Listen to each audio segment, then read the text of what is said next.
Chapter 1389. The next day, early morning. Today, the reconstruction of the Ansari Dragon Riding Academy was almost complete. Other than some of the less important and less practical buildings, basically everything that should have been there had been restored. On the main street of the academy, uniformed students were chatting and laughing while taking a stroll in the rebuilt academy. This scene was very reassuring. Currently, the reconstruction of the academy was still in progress, and the classes had not yet resumed. However, the students had already received news that in about 10 days at the latest, the Ansari Dragon Academy would once again welcome classes and the students would resume their own classes. Therefore, even though the students were looking forward to the arrival of classes, there were also many who wanted to play as much as possible before classes started. Therefore, students could be seen everywhere in the academy enjoying the last period of their holiday. In the open space in front of Epona's dormitory, Wu Yin, Yashur, and Yak were standing there. Moreover, they weren't wearing their usual uniforms. At this moment, Wu Yin was wearing the academy's dragon riding uniform. The hem of his coat was fluttering in the wind. This caused the entire space to reverberate with the fluttering of his coat. On the other hand, Yashur was wearing a nice-looking uniform. The uniform was embroidered with the insignia of the Night Palace and had a bow tie. It looked very stylish. However, those who were in the know knew that the uniform was stylish, but it was actually a servant's uniform in the palace style. Not only was Yashur wearing a palace-style servant's uniform, even Yak, who was standing next to him, was wearing a palace-style servant's uniform. Wearing such clothes, Wu Yin, Yashur, and Yak stood together. It was as if some royal family was about to bring their two servants out for an inspection. This caused Yashur to be embarrassed and Yak's expression to be a bit unsightly. Not long after, Yak angrily complained in a loud voice. They actually made a noble dragon wear this kind of servant's uniform. Is this how the Night Kingdom treats dragons who are connected to their lives? Just bear with it for a while. Yashur finally heard Yak's complaint and showed an expected expression. He made a pre-prepared appeasement. Look, aren't I also wearing servant's uniform? Unfortunately, Yashur's consolation only brought about the opposite effect. You're a servant to begin with. Yak retorted matter-of-factly. How can a mere watchdog compare to the honorable dragon clan? Ashu immediately choked. All right, Yak, stop complaining. At the side, Yak said. Wu Yin shrugged. This is also for Sylvia, isn't it? Needless to say, the fact that Yashio and Yak had dressed up like this was naturally not their own will. In fact, this was Cosette's proposal. Although Finchin City wasn't too far away from Ansari City, it wasn't a place where one could go whenever they wanted to. If he used the usual method of moving, he might not be able to reach it even after an entire day. Therefore, in order not to waste time, the only way to travel to Fantion City was to ride on a dragon. However, this was where the problem came from. Yashur's foal was Yak. Although she was a dragon, with Yak's form, not to mention whether she was willing to let Yashur ride on her head, from a physical point of view, even if she was willing, by the time Yak ran to Finchin City on foot, the Continental Conference would already be over. Yak was also in human form, so she couldn't move as fast as a dragon. Naturally, she was reduced to a spectator. In this way, Yashur and Yak could only choose to ride on Lancelot and head to Fantion City like Sylvia. However, for the princess of a country to ride together with a male student, who was even her classmate at that, it wasn't strange for there to be some kind of ridiculous rumors, right? After all, the thing that attracted the curiosity of the reporters the most was the love affairs of the royal family. It was commonly known as gossip and privacy. Even if Sylvia and Yashur were innocent, the reporters could still write something black out of something white. In order to prevent rumors from spreading on the way to Fantion City with Sylvia, Cosette suggested that Yashur and Yak dress up as servants. It was a very common thing for the royal family to bring their servants out to travel. This way, they could avoid the gossip of others. Yak knew this very well, so she didn't yell directly. However, she still complained more or less. I'm also a dragon princess. Why do I have to be treated like this? Yak's expression was unbearably sour. She pointed at Wu Yin, who didn't seem to care at all. Also, even I, a girl, dress up like this. You also don't ride your own dragon. Why don't you use it? You should be like, yeah, sure. If you ride with Sylvia, there will be rumors, right? Don't ask me that question. Wuyan rolled his eyes. I don't really care what I dress up like. It's fine as long as I can meet people. Corsette said I don't need it. Why? Yak couldn't get over it. Why don't you use it? Because even if there are rumors between Lord Roan and Her Highness, it won't be a big deal. Sylvia and Corsette appeared in front of Epona Lodge's door and walked over. Lord Roan defeated Commander Wuxia. That's enough for the reporters to not write anything unsightly. Corsette winked at Yak with a smile. Moreover, if there really is a rumor, my princess will probably be very happy. Don't talk nonsense over there. Sylvia glared at Corsette. Wu Yin and the others could clearly see that her white ears had turned slightly red. Today, Sylvia also had her bright blonde hair coiled up. She was wearing a dragon riding robe embroidered with the insignia of the royal family of knights. Her neck and ears were completely exposed under the sunlight, and it wasn't strange for everyone to see that her ears were red. Well, Your Highness, don't be shy. Corsette seemed to be in high spirits. She didn't stop after Sylvia's reprimand. Instead, she attacked again. Your Highness, this is a meeting between the parents. Don't you dare deny that you're not excited at all. I am ready to go. Sylvia hurriedly summoned Lancelot. A wide-range magic formation rippled beneath her feet. Heed my summons and come here. Lancelot, roar. A loud and clear roar echoed from the magic array, gradually becoming louder and louder. Lancelot's silver body also appeared in the magic array, majestically making his appearance. Sylvia flipped over and leaped onto Lancelot's back. You guys get on as well. Then let's go. Wu Yin shook his head. He didn't say anything else. He tapped the ground with the tip of his foot and leaped up lightly. He landed on Lancelot's back. Corsette also took the laced apron of her maid uniform and flew up like a flower. Yashur and Yak stood in place. They stared at Wu Yin and Corsette's suave way of mounting their horses. After a long time, Yak gave an order. You, hurry up and fly up as well. Don't force me. You know I can't do it, right? TSK, you're so useless. I'm just an ordinary person. Don't compare me. Then I'll give you the holy knight armor. Don't lose the scene. Give me a cool entrance. You're willing to give me the holy knight armor just for a cool entrance? Isn't your holy knight armor too cheap? What do you mean by present? It's just a replica. It's not a present. Then what should I do? After saying that, Yashio and Yak once again stared at each other with their small eyes. Anything is fine. On Lancelot's back, Wu Yan's mouth twitched. He couldn't help but yell. Anyway, get on first. Don't waste my time. Yashur and Yak looked at each other and fell silent. In the end, they obediently went under Lancelot's body and climbed up the dragon's back along with Lancelot's reins. You're ready, right? Sylvia smiled bitterly and pulled on the reins in her hand. Then let's go. Roar. Lancelot faced the sky and let out a long howl. Like an arrow, he soared into the sky and flew towards the distant horizon. Chapter 1390.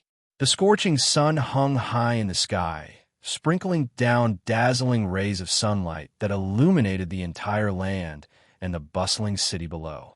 Fantion City, the capital of the Lorman knighthood, where the royal family of knights and the royal palace were located. Compared to Ansari City, regardless of importance, in terms of land area and prosperity, Fantion City was several levels ahead of Ansari City. The tall city walls drew a path in a very regular pattern, surrounding the entire city of Fantion. There were streets, urban areas, and rivers inside.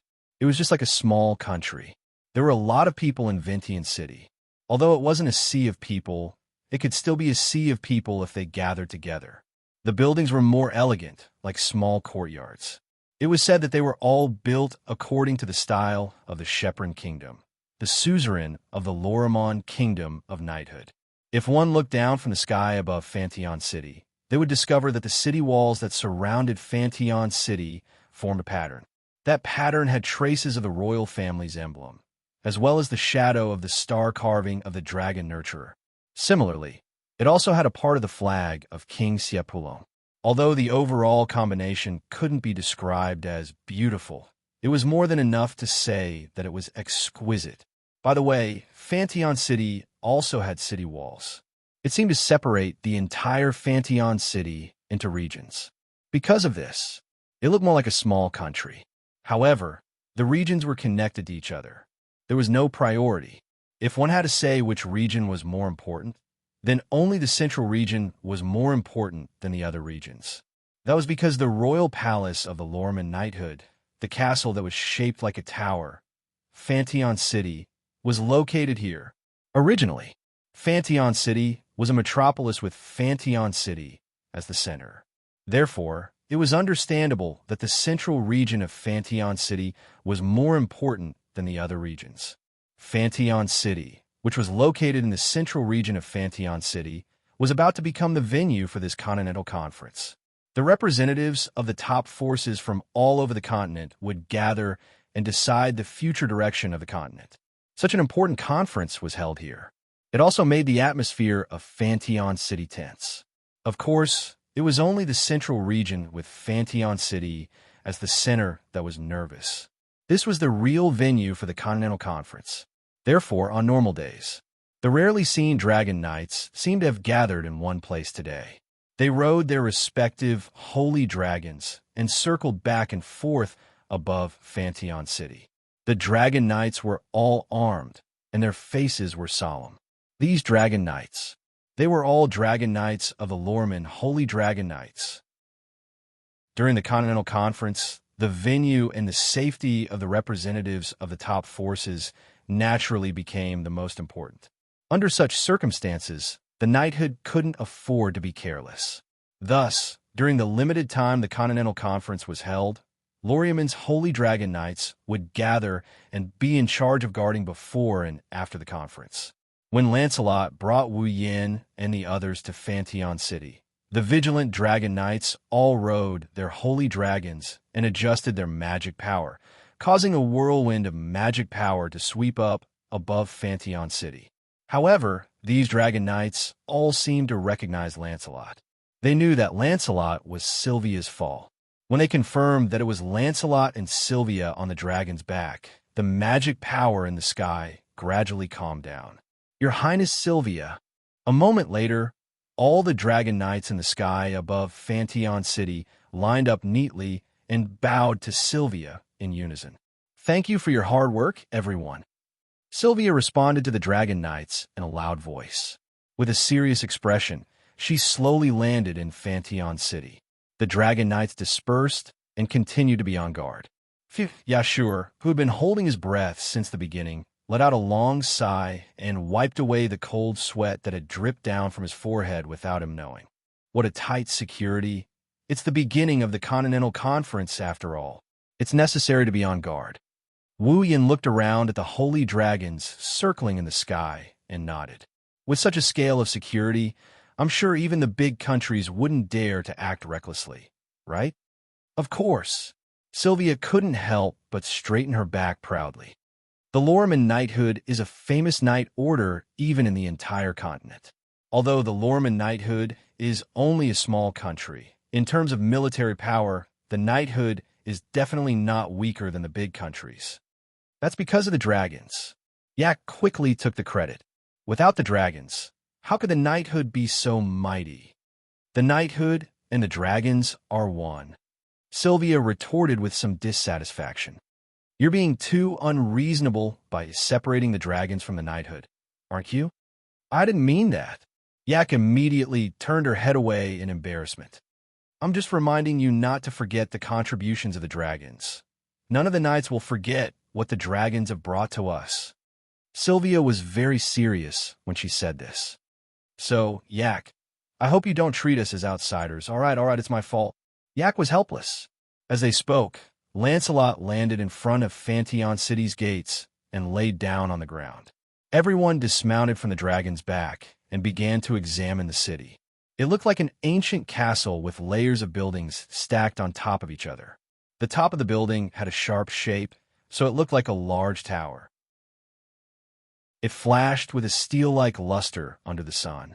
Obviously, in terms of sturdiness, it was definitely not bad. The gates slowly opened as the group dismounted from Lancelot's back. The two majestic dragons carved on the gates were imprinted in everyone's vision. They could faintly see the light in the eyes of the two dragons. It was very vivid. Under Sylvia's lead, Wu Yin, Cosette, Yak, and Yashur walked up the stairs and entered the city. A moment later, a magnificent hall appeared before everyone's eyes. Everyone could clearly see that around the resplendent hall, there were statues of knights and dragons arranged in an orderly manner as if they were guarding something. Along with these statues, there were also 2 rows of maids dressed in the style of the palace. In the center of the hall stood a bespectacled head maidservant who looked much older than Cosette. "Welcome back." In the hall of Fantion City, the maidservants lowered their heads and bowed deeply. "Your Highness Sylvia," looking at the 2 neat rows of maids, saluting in unison and their loud and clear voices echoing in the surroundings. Xianxia and Yak seemed to be shocked and were unable to react for a long time. Sylvia nodded calmly and looked at the bespectacled head maidservant in the center. "Long time no see, Frida." "Yes, Your Highness Sylvia." The maid named Frida took a step forward. "The Night King has been waiting for Your Highness for a long time. Let the guests familiarize themselves with the environment first," Sylvia said, but Frida insisted. "Greet the Night King first. This—" "All right." Sylvia hesitated and nodded helplessly. Frida looked at Wu Yin. She sized up Wu Yin for a bit before opening her mouth. "This should be Roland? Sir Randall?" Wu Yin paused for a second. "What is it?" "The Night King has orders," Frida said concisely. "He wants Sir Roland and Her Highness Sylvia to greet him together." "Me?" Wu Yin raised an eyebrow. So soon?" Sylvia seemed surprised as well. "Is Imperial Father in such a hurry to see Roland?" "Please, Sir Roland." Frida didn't answer. Instead, she turned to the side and made an inviting gesture. "This maidservant is quite arrogant." Wu Yin nodded nonchalantly when this thought popped up in his mind. "I can do it any time. There's no other way." Sylvia sighed. "Then let's go." Chapter 1391. Under Corset's care, Wu Yin and Sylvia changed out of their dragon riding clothes and put on formal attire before heading to the Night King's residence. Walking along the endless corridor, Wu Yin stretched his body that was restrained by the formal attire and spoke in a bored tone. "Why does the Night King want to see me so soon?" Sylvia frowned in confusion. "With my father's personality, he shouldn't be the kind of person who is thirsty for talent just because someone is more talented than him. To be honest, I don't really understand." "Even you don't understand?" Wu Yin continued to stretch his body while asking curiously. "Speaking of which, the Night King, who is your father? What kind of person is he?" Sylvia's face turned green at a speed visible to the naked eye. She seemed to have recalled something that she didn't want to recall. She sighed. "You'll find out soon enough." "Is that so?" "Ah, I hope you won't be too disappointed. Now that you mention it, I'm curious." Wu Yin has heard rumors about the Night King. Of course, they aren't all that good a rumor. However, Wu Yin only knew that the Night King was an unqualified king. As for what kind of person the Night King was, Wu Yin didn't know. Seeing Sylvia like this, the Night King didn't seem to leave a good impression on others. What kind of person is he? With that thought in mind, Wu Yin and Sylvia arrived at the Night King's hall. Wu Yin soon found out why Sylvia didn't want to talk about her father. "Oh, I've been waiting for you for a long time. My dear daughter." Along with such a horrifying voice, a black shadow suddenly rushed from the front. Halfway through, it jumped up and drew a perfect parabola in the air. It pounced on Sylvia, who just entered the hall. Wah! Wu Yin didn't expect this. To think that they would be attacked when they came to the hall where they had an audience with the Night King. So, it was a conditioned reflex. Wu Yin sent out a flying kick. It hit the face of the charging black shadow. "Oh!" The black shadow let out a miserable cry.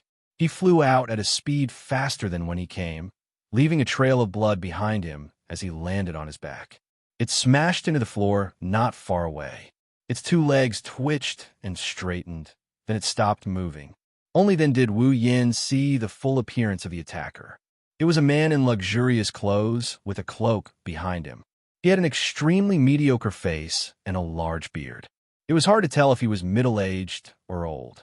At this moment, this uncle, who seemed to be relying on his clothes to support his image, had his face on the ground. Blood was crazily spurting out from his nostrils, and there was a footprint on his face. His eyes were circled, and he looked like he had fainted. It was extremely embarrassing. Where did this guy come from? That's the first sentence Wu Yin uttered with his mouth agape. Even if he wanted to attack someone, he should have sent someone more decent, right? He didn't want to attack us.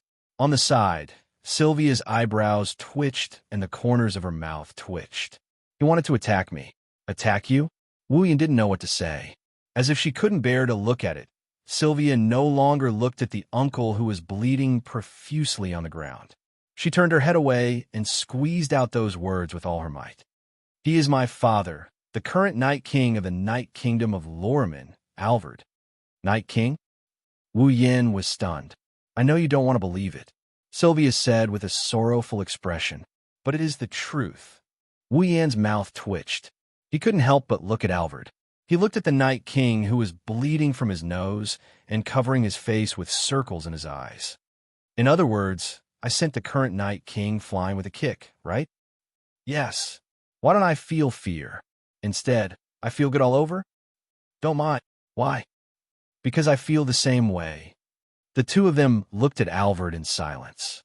Wu Yin's heart was in turmoil. He finally understood why Sylvia would always have a look of disgust on her face whenever the Night King Orwald was mentioned, and why she would always try to brush him off. If Wu Yin had such a father, don't even talk about being a prince. Even if he was given the throne, he wouldn't feel that he's lucky enough to be the ruler of this world. He was simply the best of the best. Then, Wu Yin suppressed the turmoil in his heart and rubbed his forehead. Why did he suddenly lunge at me? Sylvia lowered her head and didn't say anything. However, the answer still echoed in the spacious hall. Do you even need to ask? Like a person on the verge of death, Night King Orwald suddenly raised his head.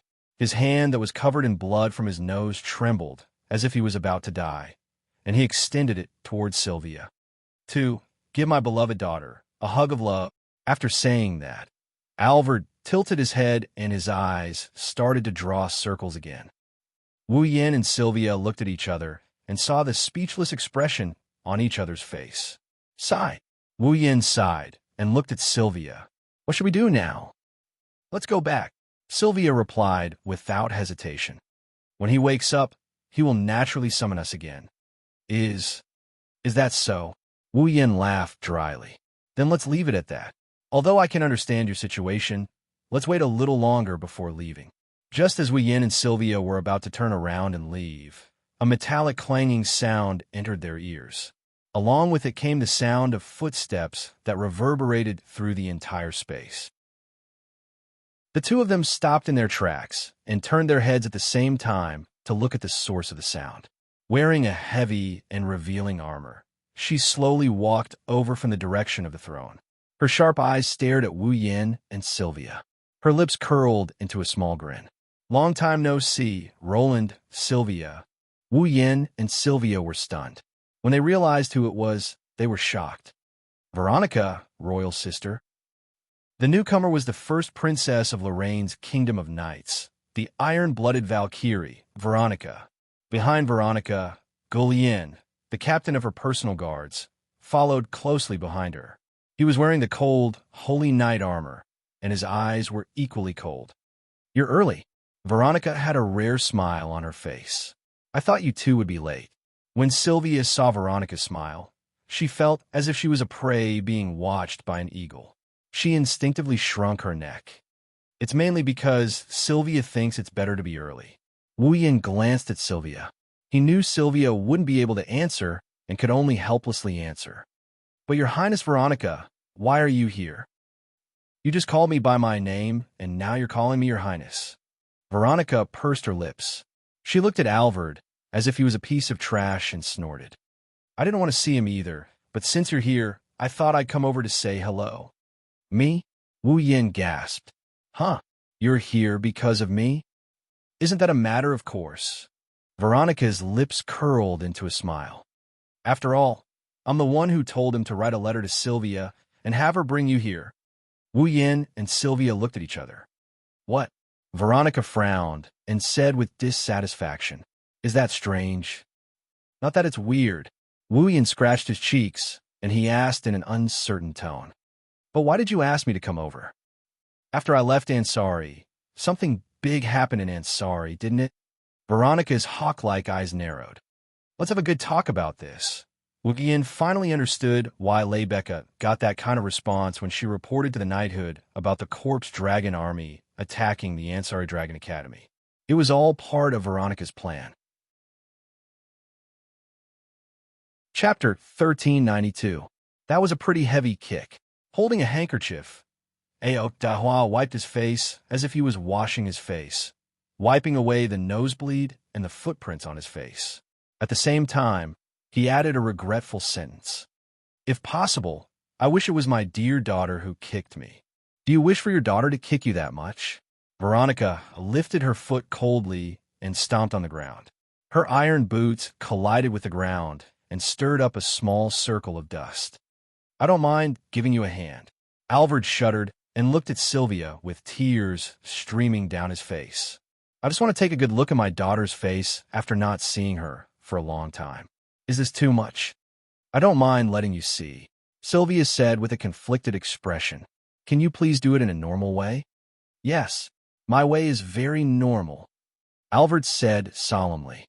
As a father, I want to take a good look at my daughter's face after not seeing her for a long time, right? That's true. Then carefully touch every hair and facial features on that beautiful face and rub my face against it twice. That's not wrong, right? If you dare do that, I won't mind giving you another nosebleed. Wu Yin turned his head away. He didn't want to see Alvard's smitten expression and Sylvia's clenched fists. Night King Alvard is definitely a daughter Khan. Furthermore, he was a daughter Khan who only had eyes for Sylvia. What's more, he was a super daughter Khan. Wu Yin has seen daughter Khan kings before. For example, Sylph's father, Emperor Kite of the Ailu Empire, is also a daughter Khan. However, Kite at least has the demeanor of a king. His actions are normal, and he even has the strength of a Tier 9 knight. No one would think that he doesn't look like a king. But this Alvard, demeanor of a king? None at all. Actions? Disgusting. Strength? So weak. How did this guy become the Night King? Did he rely on his royal bloodline? Fortunately, he didn't have any siblings.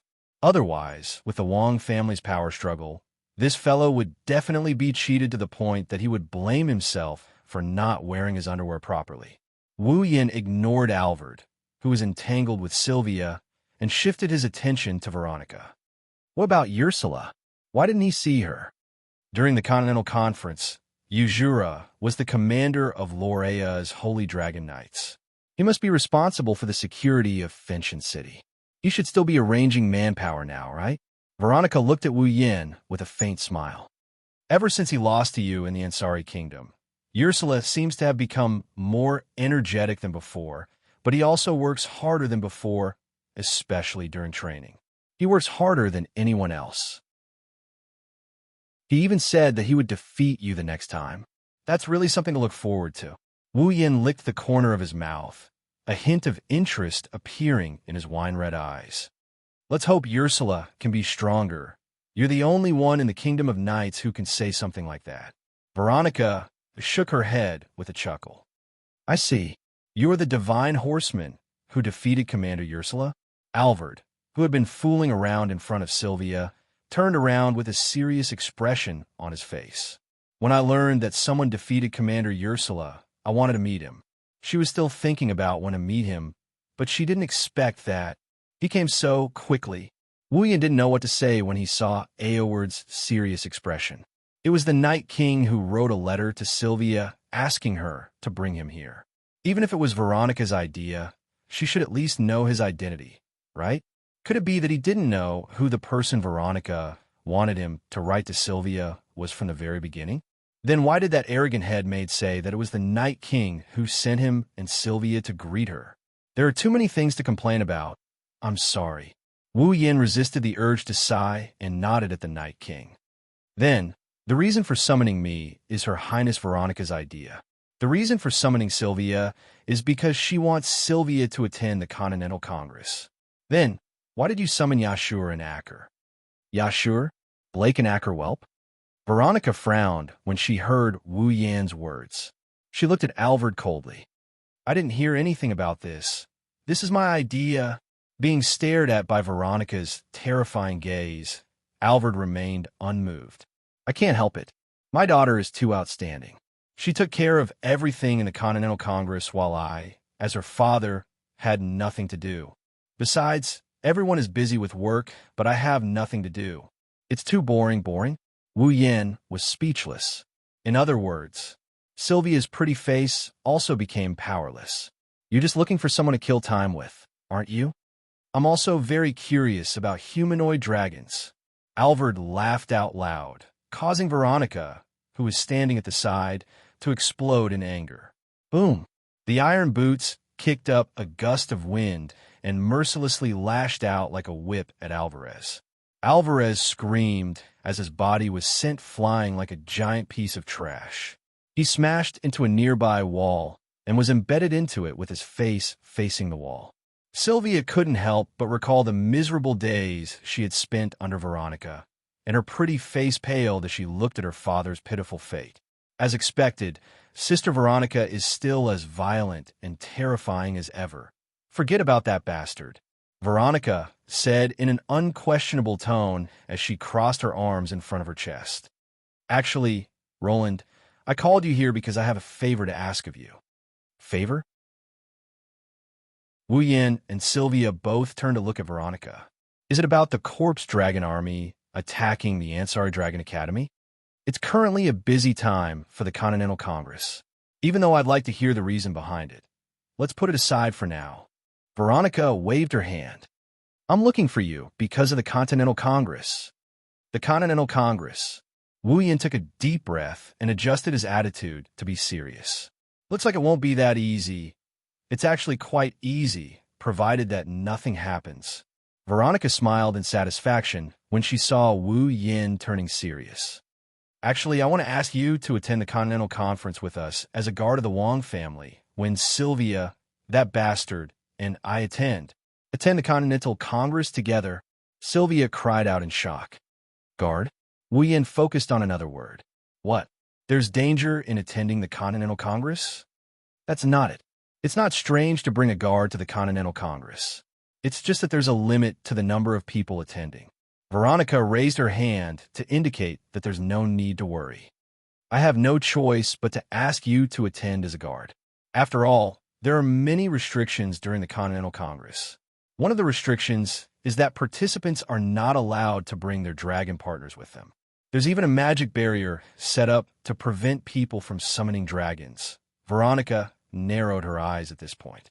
But there's no rule that participants are not allowed to bring weapons. I see. Wu Yin immediately understood. The true strength of the Chivalry Kingdom lies in their dragons. The Continental Congress prohibits participants from bringing their dragon partners with them. There's also a magic barrier set up to prevent people from summoning dragons. However, it doesn't prohibit participants from bringing weapons with them. It's really unfair to the Chivalry Kingdom. Under such circumstances, even if Veronica was a powerful warrior, she wouldn't be able to provide a capable guard if something happened to her. Ursula was powerful, but without Galahad, she was just an ordinary girl. That's why Veronica asked Wu Yin to be her guard. After all, not only could Wu Yin fight evenly with Gulian, who was equipped with the paladin armor, but Fall was also in his body. He didn't need to bring it or summon it. It could be released from his body at any time. It's not against the rules of the Continental Congress. As a guard, he's the best choice. I'm fine with it. Wu Yin smiled. It's just that I'll change from being the guard of the cowardly princess to the guard of the two princesses. Veronica smiled when she heard that. Then, we'll leave our two princesses to you. Chapter 1393. After making up her mind about the guards, Veronica asked about the Corpse Grey Dragon Army's attack on the Ansari Dragon Riding Academy in detail. It had to be said that Veronica was indeed very concerned about Ansari. Be it the previous time when the Corpse Ash Dragon attacked Ansari City, or this time when the Corpse Ash Dragon Army attacked the Ansari Dragon Riding Academy. The princess had expressed her concern and treated it with caution. If not for this, Veronica would not have personally gone to Ansari City to check on the situation. This time, she also chose to get a direct description from Wu Yin instead of the whole story from the report. This also made Wu Yin admire Veronica's serious and careful attitude. It's rare for him to be so serious, as he explained the entire incident from start to finish. This included the conversation with Mikaz. When Wu Yin mentioned Mikaz, Xianxia returned to her absent-minded state from a few days ago. She even ignored Veronica's occasional attempts to talk to her. Veronica's eyes revealed a hint of seriousness. The person Xianxia was most afraid of was Veronica. Now that Veronica tried to talk to Xianxia fell into a state of absent-mindedness and ignored her completely. This proved that Xianxia had something on her mind. It had reached a very serious stage. Veronica did not express much concern for her sister, but in terms of understanding of Xianxia, even Alvard, who was obsessed with his daughter, could not compare to Veronica. Therefore, Veronica looked at Xianxia deeply for a while before ending the conversation. Before leaving, Xianxia's footsteps were a little hesitant. His gaze also frequently shifted to Alvard, who was embedded in the wall. His ice-blue eyes were like rippling water, and his expression was very uncertain. After a long while, he let out a long sigh and walked out of the hall. "Roland!" Wu Yin was about to follow her when Veronica suddenly called out to him. "Can you help Xianxia with her matters?" It sounded like a plea. Gu Yin, who was following behind Veronica, was shocked. Valiant and skilled in battle, with the title of Iron-Blooded Valkyrie, as the current pillar of the Knights' Kingdom of Lorimon. When has Veronica ever spoken to others in such a tone? At least, Gu Yin had been protecting Veronica for so many years, but this was the first time he heard Veronica use such a tone. Furthermore, could Xianxia help them? What's going on here? Gu Yin was confused, but Wu Yin understood what Veronica meant. Come to think of it, Xianxia's condition must have worried Veronica as well. She's such a dishonest sister. Wu Yin smiled. Don't look at me like that. I've done a lot to enlighten Xianxia. He left this sentence without even turning his head. Wu Yin walked out of the hall. What a reliable man. I want to take him as my subordinate more and more. Veronica looked at the door. She narrowed her eyes. But isn't he a bit too close to Xianxia? When Veronica said this, her words were full of jealousy, completely forgetting that she was the one who asked for it. Even though Gu Yin's heart was frozen, he couldn't help but smile bitterly. "Your Royal Highness." Cosette, who was waiting in the corridor, greeted Xianxia with his usual smile when he saw her walking out of the hall. However, Xianxia acted as if she didn't see Cosette. She walked past Cosette and continued forward. "Your Royal Highness?" The smile on Cosette's face disappeared and was replaced by a trace of worry. Her Royal Highness seems to have returned to how she was before. Lord Lune. Wu Yin walked out of the hall and was greeted by Cosette's worried face. Patting Cosette's shoulder to tell her not to worry, Wu Yin took a step forward and caught up with Xianxia, walking side by side with her. Wu Yin, Xianxia, and Cosette's footsteps echoed clearly in the hallway. The atmosphere between the three of them was rather heavy and oppressive. At the same time, Xianxia's heart felt oppressive as well. Xianxia felt a sense of loss as she listened to the footsteps beside her that seemed to be synchronizing with her footsteps. At the same time, her depressed heart also eased a little. Come to think of it, regardless of whether it was during the Corpse Ash Dragon's attack on Ansari, when Royal Sister came to the Academy, or when he faced Makawas on the top floor of the Templar Bell Tower, this person was always by his side. He even helped him a lot and became his spiritual pillar. Without him, she wouldn't have been able to obtain Fall and become a dragon cultivator.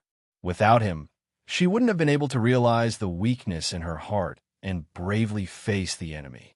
Without him, she wouldn't have been able to defeat Wall and obtain Royal Sister's approval. Without him, she wouldn't have been able to get a little comfort when Mikaos disturbed her heart. Now, he must have noticed her abnormality and worried him, right? Only now did Sylvia realize how much trouble she had caused for him and how much she relied on him. When would he be able to take charge of something on his own? Did anyone tell you that you're not good at hiding things? Just as Sylvia started complaining to herself, Wu Yin abruptly blurted out such a sentence that made Sylvia stunned. She couldn't help but turn around and look at Wu Yin. Wu Yin didn't look back. He walked forward and spoke as if he was talking to himself. As the princess of the Knight's Kingdom, I'm sure she must have a lot of worries. However, having worries and hiding them are two different things. Even Veronica has been looking for capable assistance and has been sending invitations to Lebecca, Corset, and me, hasn't she? His meaning was clear. He wanted Sylvia to learn to rely on others. Sylvia lowered her head, and her expression changed again. Not long after, it turned into bitterness. Why are you able to pull me back in time, every time? I can't help it, Wu Yin shrugged. Because I'm the cowardly princess's guardian. Cowardly? Sylvia couldn't refute him. Lifting her head, her clear blue eyes gazed at Wu Yan's side profile. Sylvia's eyes finally showed a pleading expression. Recently, I've been troubled by something. Wu Yin stopped and turned around to face Sylvia. Corset also looked at Wu Yin with gratitude. She then focused on Sylvia. Mikhails. Sylvia didn't hide anything. She directly told Corset what had been troubling her. That man gave me a familiar feeling. I haven't seen him in a long time. A very familiar feeling that I haven't felt in a long time. Corset raised her eyebrows. You mean? Wu Yin asked with uncertainty. You suspect that Mikhails is someone you know? I suspect. Sylvia clenched her teeth. Mikhails is most likely my royal brother, Julius? Loriaman. Wah. Corset sucked in a breath of cold air. Julius? Wu Yan's eyes narrowed. Julius? Loriaman. Although it was only a rumor, Wu Yin knew this person. The eldest son of the Knight royal family, a former prince who violated a taboo by killing his own fall and was sentenced to death. In other words, this was someone who was supposed to be dead. Your Highness. Corset couldn't help but speak. But Prince Julius should have been executed already, right? That's why this is only my intuition. Sylvia replied with a heavy tone. But I don't understand. If my brother isn't dead, why would he become a pawn of the Empire? Why would he bring disaster to the Knight Kingdom time and time again? Sylvia bit her lips. A pained expression appeared on her face. After all, Julius wasn't just Sylvia's brother. He was also someone she had always admired since she was young. If such an existence stood on the opposite side of her, the pain in her heart would be unimaginable. Your Highness. Corset worriedly held Sylvia's slender shoulders. Wu Yin looked at Sylvia's pained expression and lowered his head. His eyes flickered with a thoughtful light. Chapter 1394. Night. There was no such thing as darkness in the night sky of Fantion City. This was because every night, the entire Vatian city would be lit up with all kinds of colors. The colorful lights illuminated the entire Vatian city and the night sky of Vatian City. In this world, dragons that could fly were almost everywhere in the knighthood of Lorimon. Because Fantion City was the capital of the knighthood of Lorimon, some airships would visit from time to time at night. Therefore, in order to distinguish whether a visitor was a friend or a foe, the illumination of the night sky became a necessary measure. In the night sky of Fantion City, countless lights moved back and forth in the sky like beams of light. The Dragon Knights of the Lorimon Knight Legion who were patrolling would occasionally ride on their holy dragons and expose themselves to the lights. Then, they would flash past and continue patrolling. Usually, there would be lamps in Fantion City that illuminated the night sky at night, but there weren't as many as there were these days. Now, due to the Continental Congress, there were more lamps that illuminated the night sky, almost exposing the entire night sky to the light. Under the illumination of the lights, in the distance, an extremely large airship was slowly moving towards Fantion City. It was an airship that was much larger than Veronica's Sylvanus. Its appearance wasn't as prominent as Sylvanus's. It was just an extremely ordinary ship shape. However, the appearance of the ship was very luxurious, like a luxurious airship that had been greatly enlarged. It was also covered in layers of steel. Although it didn't look as elegant as Sylvanus, it had its own aura. At the top of this airship, a flag was fluttering in the wind, causing those who had discovered the whereabouts of the airship to gather. After the spotlights on the airship shone on this flag, it was as if the alarm had been lifted, and all of them returned to their posts. It continued to wander in the sky. Clearly, Fantion City had tacitly approved of the airship's entry, because this flag was the flag of the Cypheros Empire. Below the flag, on the side of the airship, a large family crest was engraved there. That was the crest of a famous noble family in the Cypheros Empire, the Witthausen family. The emperor of the Cypheros Empire declined to attend this year's Continental Conference, citing his old age. Let the current head of the Witthausen family attend the Continental Conference as the representative of the Cypheros Empire. At this time, in front of the deck of this airship, a handsome man with blonde hair and a pair of gray eyes stood side by side with a silver-haired man wearing a silver mask. He looked down at the city of Fenchen. The silver-haired man with the mask was Makawos. As for the handsome man with blonde hair, he was the current head of the Witthausen family, the representative of the Cypheros Empire who was about to attend the Continental Conference, Klaus. At the same time, Klaus was also Makawos' protector. In other words, Mykators was helping Klaus, and Klaus was Mykators' superior. The capital of the Knights' Kingdom of Lorraine, Klaus held a glass of red wine. A leisurely smile hung on his face. She does look pretty, but unfortunately, she doesn't fit my taste. Klaus raised his head and looked at the holy dragons hovering in the sky. A blurry color appeared in his eyes. On the contrary, the dragons are the ones that fit my taste the most. Look at how they fly, their majestic bodies, their powerful strength. It's really irresistible. Enough with the nonsense. Mykators withdrew his gaze, turned around, and coldly said, "Have you prepared everything?" Klaus sighed when he saw that Mykators didn't show the slightest bit of respect towards his superior. "Still as cold as ever, but this is also a beauty that belongs to you." Klaus chuckled with a somewhat disgusting comment.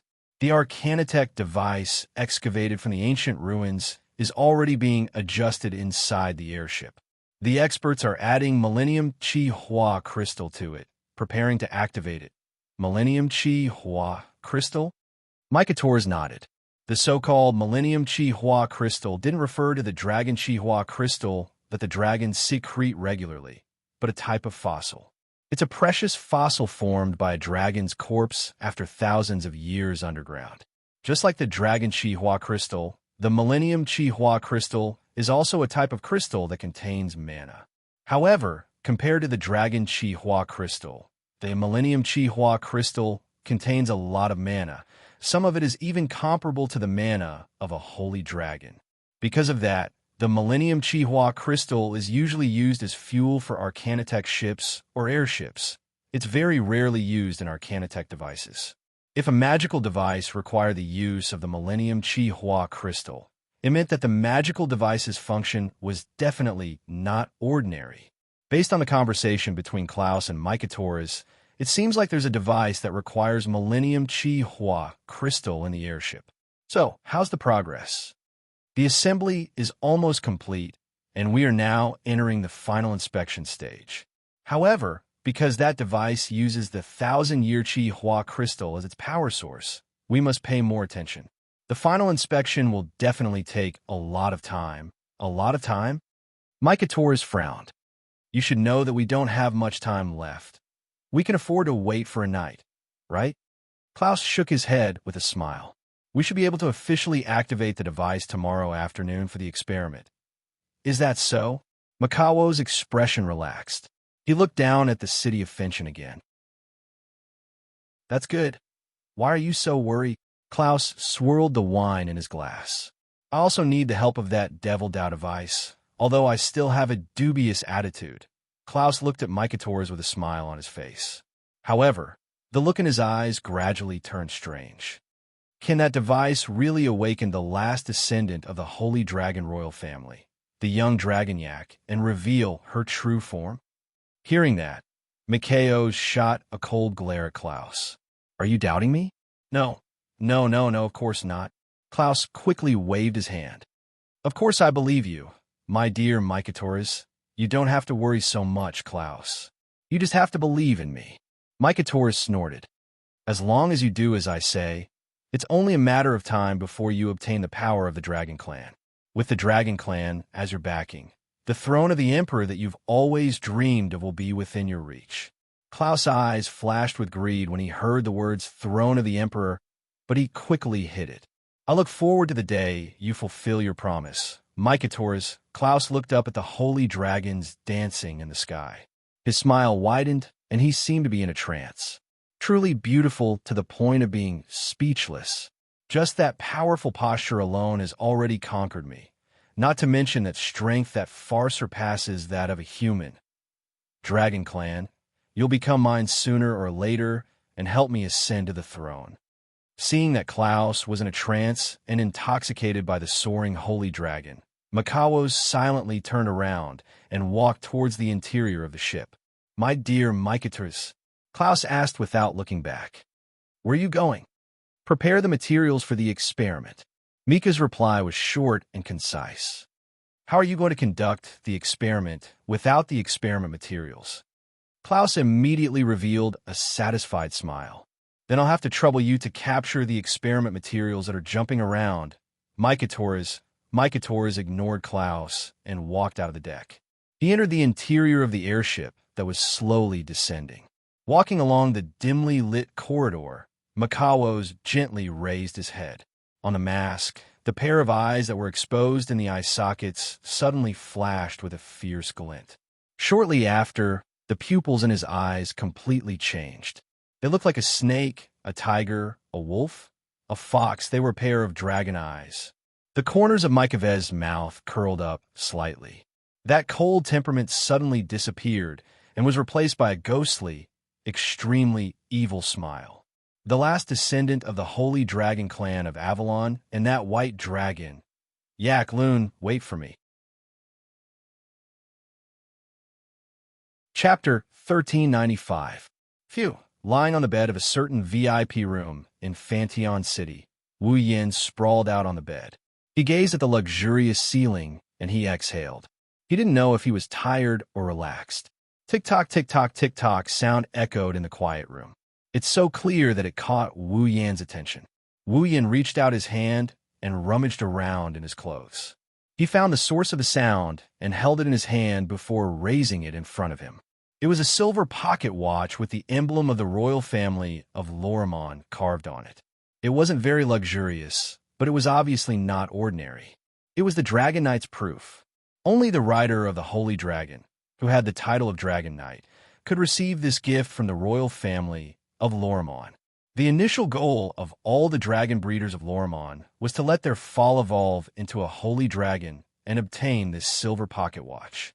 Back then, Veronica visited Ansari and made a duel with Wu Yin. In the duel, Wu Yin defeated the captain of the Lorimon Holy Dragon Knights, who was once known as the strongest Holy Dragon Knight, Yuzura Sarver.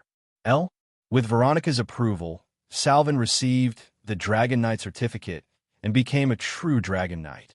But it wasn't strange. Even if one didn't talk about strength, the White Dragon's burning flame was far stronger than the Holy Dragons of the Dragon race. It was different from the other holy dragons in terms of form. It was very elegant. However, the mana released at that time was definitely more powerful than that of an ordinary holy dragon. Holy dragon riders could receive the Dragon Knight's proof and become Dragon Knights. Just exposing the White Dragon's burning flame to others was enough to give Wu Yin such a reputation. Not to mention, the White Dragon's burning flame was stronger than any other holy dragon. Plus, he defeated Yuzura. In fact, Wu Yin was called Dragon Knight. That was a bit inappropriate.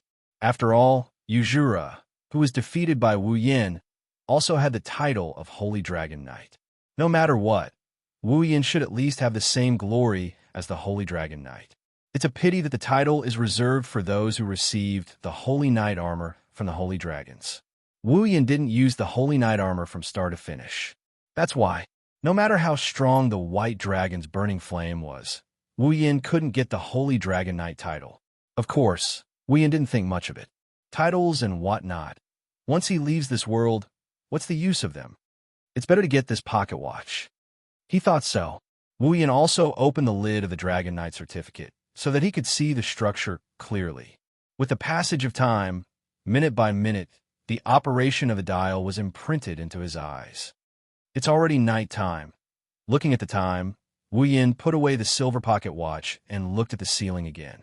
The Continent's conference was about to start. There were still 2 days left. On the night of the day after tomorrow, a group of representatives from the top factions of Luxtrin would be holding a conference in Fantion City. They would be discussing the future of the continent. At that time, Wu Yin would also be attending the conference as a personal guard of the royal family. As a guard, Wu Yin naturally didn't have the right to speak. He also couldn't be like Xianxia, who would become a key figure of the kingdom in the future. However, if news of Wu Yin's attendance at the conference spread throughout the Knight's Empire, it would be a boost to his reputation. The conference was so important that only a limited number of guards could attend. Knight Loriaman's royal family choosing a guard was equivalent to picking one or two out of the millions of citizens of the Knight's Kingdom. It indirectly proved that the person had the most outstanding ability among the millions of citizens of the Knight's Kingdom. At that time, Wu Yan's reputation would spread even wider. One day, he might even surpass the silent Saintess Wuxia. However, that was also meaningless to Wu Yan. It was still the same thing. He would leave this world sooner or later. Reputation wasn't as important as a silver pocket watch. As he thought about it, Wu Yan felt a bit sleepy. He blinked twice and gradually closed his eyes. However, before he could completely close his eyes, a knock on the door woke Wu Yan up. Wu Yan got up from the bed and patted his cheeks. "Come in." "Excuse me." The door was silently opened. The next moment, Corset's cute and playful appearance appeared outside. "Corset."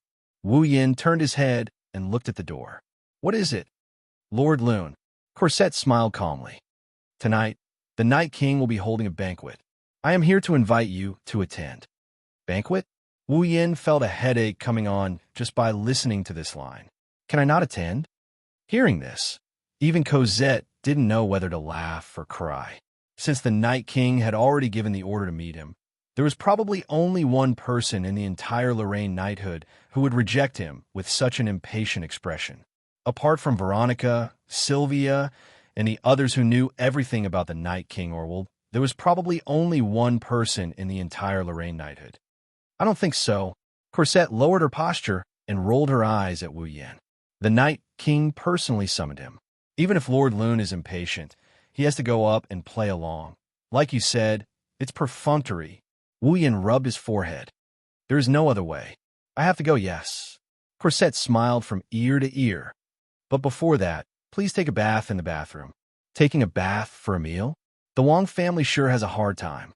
Wu Yan shook his head and stood up. "Then, let's go." "Yes." Corset bowed and led Wu Yan out the door. Wu Yan didn't notice that the moment Corset turned around, a mischievous look appeared in her purple eyes. Inside the city of Fontaine, in a bathhouse the size of a lake, steam filled the space. The fragrance of the bath lotion rose from the steaming water and mixed with the air. The entire bathhouse was filled with the refreshing scent of a forest. At this moment, a young girl was lying in the bathtub that was as vast as a lake. She was completely naked. More than half of her voluptuous upper body was floating in the water. Her fair body was faintly discernible in the water. Under the influence of the steam, a faint blush appeared. Her long golden hair was coiled up, and her pure white neck shone with a pearl-like luster in the bathhouse. She was extremely beautiful. Leaning against the pillar under the statue of the first Night King in the middle of the bathhouse, Sylvia didn't wash her body. Her icy blue eyes were unfocused and unfocused. It was clear that Sylvia was still thinking about Mikhails and Julius. Sylvia's mood was very complicated. She hoped that Mikhails was Julius, but she also hoped that Mikhails wasn't Julius. She was conflicted to the extreme. If Mikhaio's was Julius, then her brother wasn't dead. That was definitely something to be happy about. But at the same time, if Mikhaio's was Julius, then it proved that the person who repeatedly sabotaged Ansari and worked for the Safar's empire was her brother. That was something Sylvia didn't want to see. But Sylvia also hoped that her brother wasn't dead. Because of this, her mind kept drifting back and forth in this conflicted state, tormenting Sylvia's nerves. Sigh. Sylvia let out a complicated sigh. She turned her body to the side, and her voluptuous breasts rippled through the water, making people uneasy. At this time, a voice echoed outside the bathhouse. "We're here, Cosette." Sylvia came back to her senses and stood up. "It's time to go out." However, another voice rang out, causing Sylvia's alluring body, which was half exposed above the water, to freeze on the spot. "I say, Cosette, don't tell me you want to serve me in the bath." This voice. Sylvia's eyes widened in disbelief.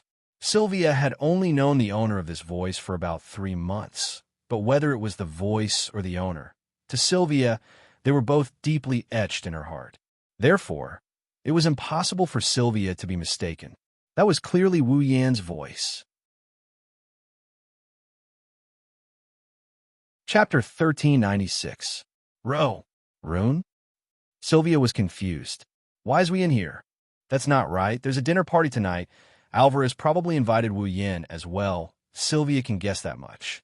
It's not strange for him to bathe before a dinner party with the royal family. But why would the other party come here when she was bathing? There's more than one bathroom in Fan City. This bathroom is reserved for the royal family. Logically speaking, Wu Yan shouldn't be here. Did I hear wrong?" It was a pity that the conversation that followed completely shattered Sylvia's fantasies. "Lord Rune, the dinner party is about to begin. You should hurry." "I know. Can you please leave first?" "Why? Isn't it obvious? Don't you know the difference between men and women?" "Ah, Lord Rune, don't you want me to serve you in a bath? Although it sounds very good, isn't this a male bathroom?" "This bathroom is special. Not only is it the largest bathroom in Fannin City, there's no distinction between men and women." "Lord Rune, don't worry." "Huh, then I won't see a girl bathing in there, right? Since this bathroom is so special, it's naturally not a place anyone can enter. Then can you let me in?" "It's fine. I don't think so. Why don't you take me to a normal male bathroom?" "Lord Rune is a VIP. How can you go to a normal bathroom?" But, all right, Lord Rune, leave it to me." "Forget it. Do as you wish." This time, Sylvia finally understood. It's all Cosette's doing. Sylvia trembled with anger. As Sylvia's personal maid, Cosette was naturally the one who helped Sylvia take off her clothes when she bathed. In other words, Cosette knew that Sylvia was bathing in the bathroom. She even brought Wu Yan here. Despicable Cosette. Sylvia gritted her teeth. "Then, Lord Rune, please go in." Yes. The rather helpless voice traveled into the bathroom from afar, causing Sylvia to finally react. Looking at the blurry figure in the white mist that was getting closer and closer to the bathroom door, Sylvia panicked. Without a second thought, Sylvia stomped her feet like a mermaid in the bathtub. Drawing a beautiful arc, it swam past the central stone pillar and hid behind it. At the same time, Wu Yan also entered the bath. He swam to the pillar and leaned against it. She breathed softly. "It smells good. It doesn't seem like a bath gel," Wu Yan said when he smelled the fragrance in the air. Could it be that a girl just took a bath here? His careless words had hit the nail on the head. Sylvia's heart skipped a beat, and her heartbeat sped up. Her pretty face turned red with a pump. Now, Wu Yan leaned on one side of the pillar, while Sylvia leaned on the other. The two of them were separated by a pillar and had their backs facing each other. They were even bathing in the same bath. Sylvia blushed at the thought of this. She couldn't help but start imagining Wu Yan's body. Unfortunately, Wu Yan once bathed with Sylvia on Sylvanus. When Sylvia thought about it, Wu Yan's body became clearer and clearer in her mind. Sylvia was so embarrassed that she wanted to die. She, as a princess, was actually fantasizing about the naked body of a man. She was too shameless. Sylvia couldn't help but imagine Wu Yan's body. The blood in her body is boiling due to her embarrassment and anger. Sylvia's pretty face is getting redder and redder. It's worrying if she's going to faint just like that. What happened next made Sylvia faint. Wu Yan, who was enjoying himself with his eyes closed, heard the sound of someone entering the water. He opened his eyes in confusion and looked towards the source of the sound.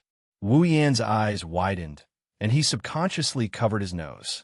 An extremely beautiful and curvy figure appeared in front of Wu Yan without the slightest bit of concealment. Wu Yan's eyes were imprinted on it. Her skin was as white as powder. Her curves were alluring. Her full and round breasts swam through the water and gradually sank into the bath. However, they couldn't be covered by the water surface. She was clearly holding a towel in her hand, but she did not use it to cover her body. Instead, she gently rubbed it against her face as if she was wiping her sweat.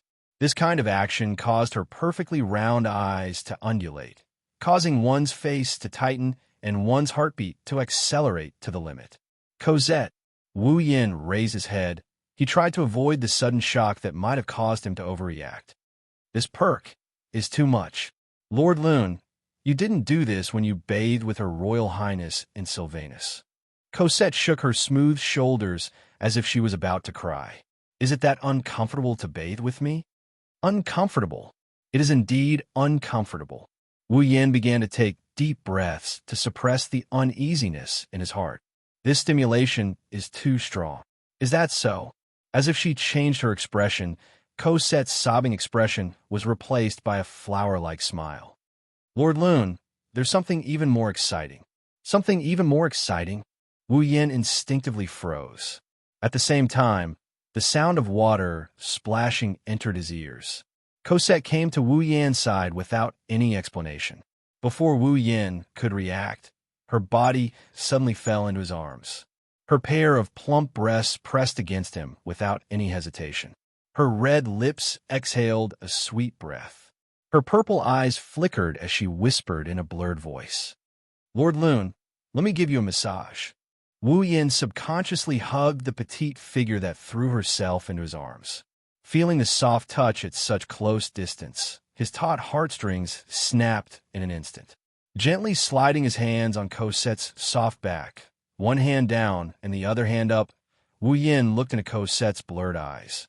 Traces of evil thoughts appeared in his eyes. How about letting me give you a massage? Before she finished her words, Wu Yan had already begun his massage. Cosette suddenly gasped for breath. In the silent bathroom, Cosette's seductive panting continued to reverberate and became louder and louder. Wu Yan and Cosette's bodies were getting closer and closer.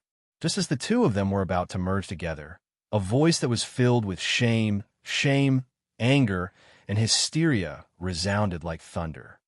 Stop! Sylvia couldn't bear it any longer and rushed out from behind the stone pillar. In a moment, she arrived beside Wu Yan and Cosette and forcefully separated them. Shameless! Shameless! Her pretty face was as red as a bright rose. Her fair body trembled violently. She grabbed Cosette's shoulders and shook her. I didn't expect my personal maid to be such a person, Your Highness. Cosette's expression was one of astonishment. But if one looked closely, one would discover a trace of a smile in her clear eyes. Why are you here? Why am I here? Sylvia was enraged. Isn't it because... Before Sylvia could finish her sentence, Cosette pushed Sylvia with a smile. My hand slipped. Sylvia cried out in surprise. Her naked body fell back, and in the next second, she fell on a robust body. It's Wu Yan who still hasn't recovered from Sylvia's appearance. Of course, this wasn't the most coincidental thing. What was truly coincidental was that their lips just so happened to be overlapping at this moment. Sylvia's eyes were wide open and filled with shock. Wu Yan's mouth was wide open and his jaw almost fell to the ground. But when he opened his mouth, it just happened to open Sylvia's lips. Sylvia's tongue slid into Wu Yan's mouth like a snake released from its cage and tangled with Wu Yan's tongue. Sylvia's eyes opened even wider. Wu Yan's mouth also opened even wider. Just like that, the two muddle-headed started to entangle their tongues. Ugh! In the bathroom, new gasps turned into ripples in the air. Chapter 1397. Fantion City in a luxurious lounge. In a vast area, circular pillars were arranged along the walls in an orderly manner, all the way up to the high ceiling. In the lounge, sofas, tables, and chairs, as well as a thick fireplace, occupied an insignificant corner of the lounge. In front of him, a tall door stood. The dining hall of the royal family of knights was right behind that door. Wu Yan was standing in the lounge. Corset was helping him tidy up the collar of his tuxedo-like suit. Xianxia was also doing the same. It seemed that he was not used to this suit. Only Yak was still staring at the door of the dining hall with full spirit, saliva dripping from the corner of her mouth. Obviously, this gluttonous dragon was already itching for the food at the banquet. Sigh. Wu Yan let Corset sway his body. His shoulders drooped down as if he was exhausted. He scratched his cheek. Dining with the royal family is really tiring. It had been 2 to 3 hours since Corset had informed him that he needed to attend the luncheon and had come out of his room. In these 2 to 3 hours, Wu Yan was not only asked to take a bath in the bathroom, but he also had to pick out the clothes to wear at the banquet. After much difficulty, he finally picked out a set of clothes from the pile in the lounge. Because of his appearance, he was swayed by Corset for nearly half an hour. It's just a meal. Is there a need to go to this extent? Does the royal family have to prepare 2 to 3 hours in advance every time they have a meal? That will shorten my lifespan, right? Really, Xianxia couldn't help but complain. But, after all, it's a meal with the royal family. It's only right to be cautious. Master Xianxia was right this time, Master Lun. Corset replied with a smile, while tidying up Wu Yan's clothes. There's a saying that goes, accompanying a king is like accompanying a tiger. In the past, there were people who left a bad impression on the royal family because of their appearance. Because of this, the royal family was angry and ordered to punish them. So, it's necessary to be cautious. Do you have any impression? Wu Yan couldn't help but recall Alvard's attitude and behavior towards Sylvia in the audience hall. He immediately rejected the idea. No, I think so. This night, King won't feel the slightest bit of displeasure because of his appearance. Hearing Wu Yan's very certain statement, Xianxia and Yak were somewhat startled. Only Cosette chuckled softly. As Sylvia's personal maid, Corset naturally knew what kind of person Alvard was, and also understood the meaning behind Wu Yan's words. Wasn't the Night King Orward the most important person to pay attention to his appearance? Before long, in the corridor beside the lounge, an icy blue figure slowly walked in, accompanied by the sound of high heels clicking on the ground. It was as if an ice blue lotus had bloomed in the lounge. Almost instantly, everyone's eyes were attracted to that figure. She was wearing an ice blue dress. Her smooth shoulders were exposed, and under the illumination of the lounge's lights, there was a slight arc of light. Her slender thighs rubbed against the hem of her dress, faintly discernible. It made one's blood boil and their heartbeats quicken. Her long golden hair was tied into a bun, and the cold color of the dress set off the luster of her golden hair and her fair skin, making her dazzling and moving. As the other person approached, her presence in the air gradually increased, and her intoxicating figure was reflected in everyone's eyes. So beautiful! The person who came was Sylvia. See, Sylvia. Yak opened her mouth wide in astonishment. Was this person who was as beautiful as a daughter of a wealthy family, Sylvia, who had always been strict, aggressive, and strict in her actions? So beautiful. Xianxia was also stunned by the sight and gave such a comment without hesitation. Even Wu Yan was stunned on the spot. Looking at the flower-like Sylvia, he couldn't react for a long time. What are you all doing? Sylvia glanced at herself awkwardly as everyone stared at her blankly. Is there a problem with my dress? It's not a problem with the dress, Your Highness. Corset, who appeared behind Sylvia, grinned and whispered into Sylvia's ear. Everyone thinks you're too beautiful. Beautiful? Sylvia stared blankly for a moment. Then, Just like the Sylvia that everyone knew, her pretty face instantly blushed because she couldn't bear the shyness that surged into her heart. It's really not bad. Coming back to his senses, Wu Yin didn't hide his praise. Were it often in the future, hearing that, as if cooked, Sylvia's cheeks were dyed red. When she saw Wu Yan's gaze, even her ears were red. She wanted to dig a hole and crawl into it. Seeing Sylvia blushing like a rose and wanting to run away, Wu Yin found it funny. Not long ago, the two of them were naked in the same bathroom, in the same bath. Wu Yin already expected Sylvia to act this way. Thinking of this, the memory of the bathroom also came back to Wu Yan's mind. Because Corset pushed her, Sylvia kissed him like a dog's blood. In the end, because both of them were immersed, the two of them unknowingly kissed in the bath naked for nearly 10 minutes. In the end, when they finally reacted, Sylvia's face was already red as she screamed and ran away. This ripple finally came to an end. Given Sylvia's personality, being able to stand face to face with him should be her limit, right? Thinking of this, Wien also looked at Sylvia. Seeing Sylvia's blushing face, he helplessly spread his hands. All right, let's stop the small talk here. The Night King is already waiting for everyone. Corset arrived at the door in front of the lounge and pushed it open.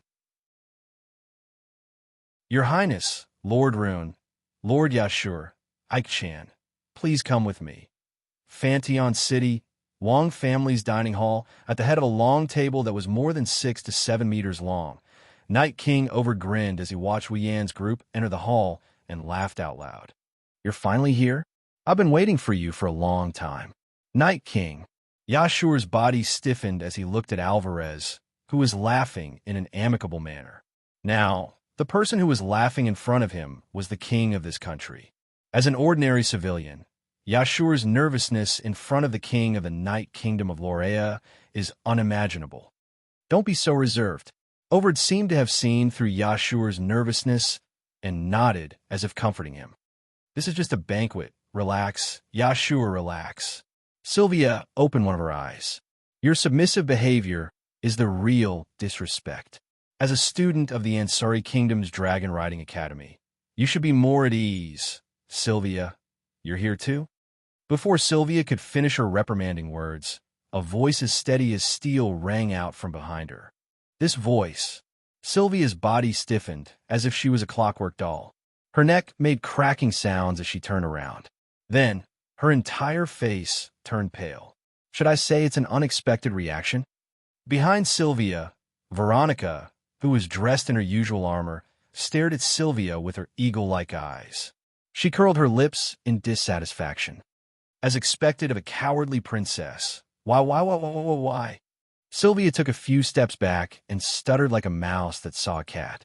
Royal sister. Oh, you. Wu Yin covered his eyes as he couldn't bear to look at Sylvia. Weren't you saying something about being at ease? Sylvia lowered her head awkwardly and couldn't say anything. All right, the banquet should begin. Overd, who was sitting at the head of the table, spoke up. Everyone, take your seats. Wu Yin, Sylvia, Veronica, Yak, and Yashur looked at each other and sat around the table. Chapter 1398. Actually, I've been wanting to meet you for a long time now. At the start of the banquet, Al Word said this sentence. Roland, Yashur, Miss Yak, it's all thanks to your efforts that Ansari was able to survive the invasion of the Corpse Ash Dragon. Without you, the entire Ansari would have been razed to the ground. Albert stood up and bowed deeply to Wu Yin, Yashur, and Yak. As the Night King, I would like to express my gratitude to you on behalf of the entire Ansari. Imperial Father, Veronica, and Sylvia were both stunned. Night King, Yashur was shocked as well. Even Wu Yin and Yak were shocked. As the king of the Night Kingdom of Lorimon, the Night King status was undoubtedly the highest in the kingdom. And now, this king was bowing to a group of students who weren't even nobles and could only be considered as commoners. This impact left Veronica and Sylvia flabbergasted. Look at you. Is this how a king should behave? Veronica frowned. No matter what, you are still the Night King. Do you think others will be happy to see a king who lowers his head so casually? This isn't a casual matter. Faced with Veronica's accusation, Alvarez retorted, Roland has the ability to defeat Commander Ursula and will be our bodyguard in the future. His abilities have been praised by you, and his future achievements will not be below Commander Ursula's or even yours. Miss Ai Ku is the Dragon Clan's empress. Her status is at least equal to us. Furthermore, Yashu is Miss Ai Ku's master. Don't tell me that these three people are not worthy of my salute as the Night King to express my gratitude. Veronica was speechless. Those who are eating at the same table with us can be said to be the future of our chivalry nation. It was rare for Alvar to display the attitude of a king, as he solemnly warned. I also hope that you can put down your pride and improve together with the future pillars of our kingdom. Do you understand? Veronica didn't say anything else. Sylvia nodded in agreement with Alvar's words. Seeing this, Wu Yan's impression of the Night King rose by several levels. No matter how much Alvarez praised the three of them, other than Yak, Wu Yan and Yashur didn't have high statuses. This was a fact. In this world, Wu Yan's identity was said to be Rebecca's bodyguard, but to put it bluntly, he was just a servant of a noble. Yashur was even more of a commoner. Under such circumstances, Alvarez was still able to put down his colored glasses to look at them and put down his pride. It was hard to judge whether or not he had the bearing of a king by bowing and thanking them. But from an individual's point of view, this kind of performance was definitely enough to win the favor of others. This Howard, although he was mediocre, he was not muddle-headed. There are still some advantages. You're being too courteous. One doesn't hit a smiling person. Wu Yan nodded in response. Just like Her Highness Veronica, as a princess, she should protect the kingdom. As students of the Ansari Dragon Riding Academy, we should protect Ansari. Her Highness Sylvia also stood up when the corpse gray dragon attacked the academy. Shouldn't she be rewarded? Of course, I won't forget how active my daughter is. Alvarez first looked at Wu Yan with praise before laughing out loud. I already knew how much effort Sylvia put in to protect the academy from the report. She will definitely be rewarded. No such thing. Sylvia lowered her head in embarrassment. Wu Yan narrowed his eyes and smiled. He seemed to be teasing or joking when he said that. The Night King really dotes on his daughters. Of course. Alvarez puffed up his chest and replied in high spirits. My daughters are the most outstanding existences in the world. Of course I dote on them. This guy. Sylvia felt even more embarrassed. She even gritted her teeth. Even Veronica felt uncomfortable. She stared at Alvar with her sharp, eagle-like eyes, wishing she could peel off a layer of flesh from his body. On the other hand, Wu Yan's smile deepened. I really envy Her Highness Veronica and Her Highness Sylvia. With such a doting father, no matter how grave the crimes they committed, the Night King would take responsibility for them, right? They're my most complacent children. Which father in the world wouldn't take responsibility for his children who caused trouble? Alvarez spoke without hesitation as though he was floating in the air. No matter how grave the crimes they committed, as long as I'm here, I won't let anything happen to them. Hearing this, Veronica and Sylvia couldn't help but smile despite their embarrassment. Yashur and Yak also had a whole new level of respect for this seemingly amiable uncle. Only Wu Yan's smile slowly faded. That's true. Which father wouldn't take responsibility for his children who caused trouble? Wu Yan mumbled to himself as if he was chewing on those words. His words sounded like a thunderclap. So, even if Prince Julius didn't kill his own dragon, but someone else's, with the Night King's love for his children, he would still protect him, right? The air in the entire venue seemed to freeze when these words were spoken. It sank and instantly caused a cold current to surge in everyone's heart, causing everyone present to freeze on the spot. Alvar's smile froze on his face. Veronica, Sylvia, Yak, Yashur, and the others were also stunned by the sudden shocking words, frozen in their seats in a daze. Looking straight at the frozen Alvarez, Wu Yan's eyes slowly narrowed. It seems that Prince Julius isn't dead. Wah! Veronica's expression changed. Father. Sylvia finally understood the meaning behind Wu Yan's words. She looked at Alvarez with a complicated expression. You, what nonsense are you spouting? Alvarez completely lost his cool. Sweat dripped from his forehead, but he pretended to be angry and slammed the table as he stood up. Are you doubting the fairness of the Royal Knight family? Rather than saying that I'm doubting the fairness of the Royal Knight family, it's more accurate to say that, Your Majesty, I'm just doubting that with your personality, you wouldn't be able to mercilessly sentence your own son. Wu Yan ignored Alvarez's barely maintained dignity and once again spoke words that shocked everyone except Sylvia. Do you know that your son, Julius, might have already become a citizen of the Cypheros Empire? He might even be the mastermind behind the Corpse Dragon's attack on the Ansari state, almost destroying the Ansari state. What? This time, Veronica, Yashur, and Yak all lost their composure and cried out in shock. That's impossible. Alvarez also lost his voice. I've already banished Julius. Exile. Wu Yan raised his head.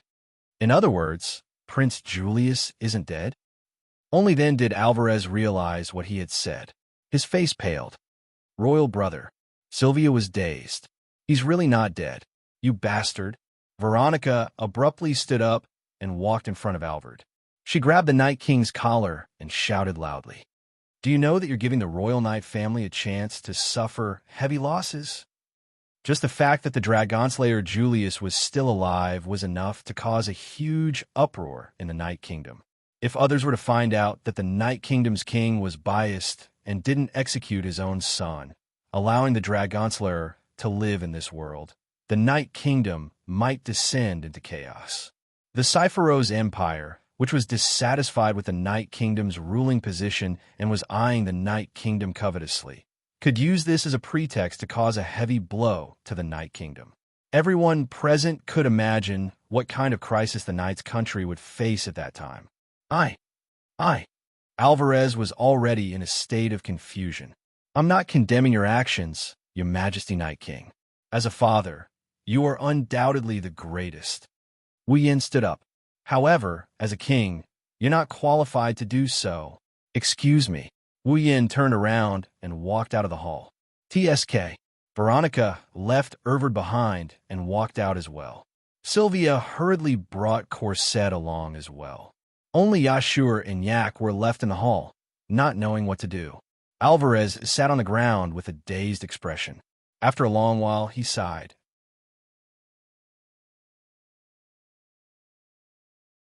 Chapter 1399.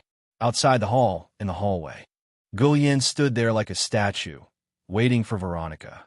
As the captain of Veronica's personal guards, Gullian had to protect Veronica 24 hours a day. Even when Veronica was sleeping, Gullian had to stay close to her and pay attention to her surroundings at all times. Currently, the royal family was entertaining guests. Although Gullian didn't need to stand guard at this time, he still had to be on standby in case Veronica needed his help. Not long after, the doors to the hall opened, attracting Gullian's attention. Under Gullian's gaze, Wu Yan walked out of the hall. He didn't even look at Gullian as he walked forward. Sensing that something was wrong with the atmosphere, Gullian reflexively raised his vigilance. Then, the door of the venue was open again, and Veronica, Sylvia, and Corset walked out with very serious expressions. Your Highness Veronica? Gullian asked in confusion. Veronica shook her head at Gullian. She turned around and quickened her pace. She caught up to Wu Yan with Sylvia and Corset. What's going on here? Veronica asked straightforwardly. Not only is Julius not dead, but he's also the mastermind behind the Corpse Dragon. Where did you get this information? What? Julius isn't dead? He's the mastermind behind the Corpse Dragon. Before Wu Yan could respond, Gullian's expression changed. Gullian's cold expression collapsed first, and his expression changed drastically. What? What are you talking about? How could Julius not be dead? How could he be the mastermind behind the Corpse Dragon? Sir Gullian, please calm down. Sylvia tried to calm Gullian down, but this only made him more agitated. Stop joking. How could Julius? Calm down. Gullian. Veronica scolded. I'm going to ask about it now. Are you trying to hinder me? Yes, I know I was wrong. Gulian took a deep breath and suppressed the emotions in his heart. However, he still stared at Wu Yin, who was walking at the front. Obviously, he also wanted to know how the whole thing started. That was to be expected. Not only were Julius and Gulian good friends, they were also close friends who had gone through life and death together when they were students. Back then, it was because Julius had been executed that Gulian had become so cold and emotionless. One could imagine how good their relationship was. It was no wonder that Gulian was so excited when he heard such news. Wu Yin only glanced at Gulian once before ignoring his gaze. As he walked, he spoke in response. I only said that Julius might be the mastermind behind the corpse ash dragon. I didn't say that Julius was the mastermind. Really? Veronica nodded subtly. Her face tensed up. Tell me in detail, royal elder sister. Let me tell you. Sylvia pursed her lips. Actually, the reason why Roland thought that the mastermind behind the corpse ash dragon was because of me. Because of you. Veronica turned to look at Sylvia. What's going on? The mastermind behind the corpse ash dragon is called Mikhaos. I met him once. Sylvia lowered her head. Her pretty face changed a few times. I don't know why, but that Mikhaos gave me a very familiar feeling.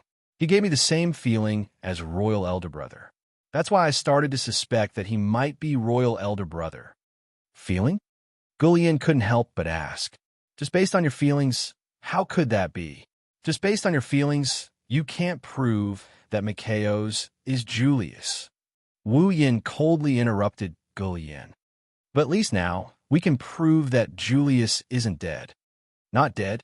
Gulian clenched his fists. At the dinner party, that guy admitted it himself. Back then, he didn't execute Julius. Instead, he exiled him. Veronica explained, gritting her teeth. So that's how it is. That Mykovez gave Sylvia a sense of familiarity and made her suspect that he was Julius. Then, Sylvia told Lone about it, and that's why Lone tried to get information out of that guy at the dinner party. Even though I'm a little sorry to the Night King, the current situation doesn't allow us to dilly-dally. Wu Yin confirmed Veronica's words and calmly explained. The reason why Sylvia and I suspect that Julius isn't dead is because Mikhaos gave Sylvia a similar feeling to Julius. So if we can prove that Julius isn't dead, then the possibility of Mikhaos being Julius is very high, right? Veronica's tone became heavy. It seems that before we find out Mikhaos' true identity, we can't let more people know about this. Compared to that, I'm more concerned about something else. Wu Yin suddenly changed the topic and looked at Sylvia. Sylvia, do you still remember what Mikhaos said? There will be an even bigger feast in the near future. Sylvia nodded, causing Wu Yin to smirk coldly. Then, if the Continental Congress is the stage, the feast that Mikhaos mentioned should be big enough, right? Wah! Sylvia, Veronica, Gulian, and Corset all sucked in a breath of cold air. You're saying that Mikhaos, who might very well be Julius, will attack during the Continental Congress? Veronica sneered and shook her head. That's impossible. All of Loriaman's holy dragon knights have gathered in Fanteon City. Even the Empire would have to think twice before attacking, let alone some corpse ash dragon. They wouldn't even be able to cause a stir. Veronica's tone was full of confidence when she said that. She silently affirmed the strength of Loriaman's holy dragon knights. Yet Wu Yin said that. Of course, it won't be easy to attack from the outside, but what if they attack from the inside? From the inside, Veronica was stunned. Don't forget, Mikhaos is from the Empire. Wu Yin sighed. The Empire's airships should have entered Fanteon City by now, right? Everyone understood what Wu Yin meant.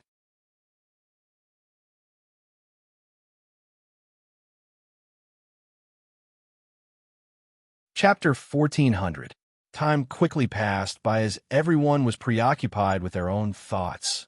In the blink of an eye, a day had passed. As expected, the masquerade ball was about to be held.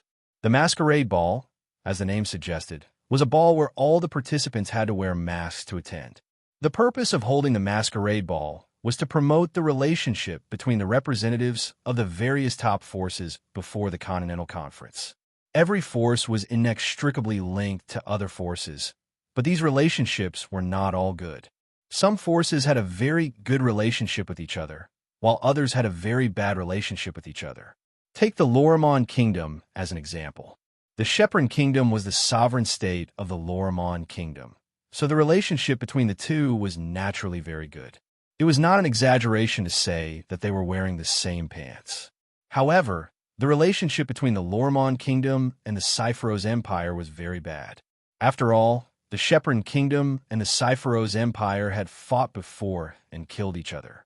The Lorimon Kingdom was also a vassal state of the Shepron Kingdom and was the most indispensable fighting force of the Shepron Kingdom.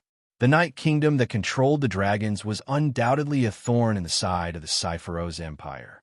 The Cypheros Empire wished that they could get rid of the Lorimon Kingdom. Without the Lorimon Kingdom, the Shepron Kingdom's strength would be greatly reduced, and they would be wantonly invaded. The Lorimon Kingdom also wished that they could get rid of the Cypheros Empire and protect their sovereign state, the Shepron Kingdom. They did not want the Cypheros Empire's ambitions to succeed. Under such circumstances, how could the relationship between the three be good?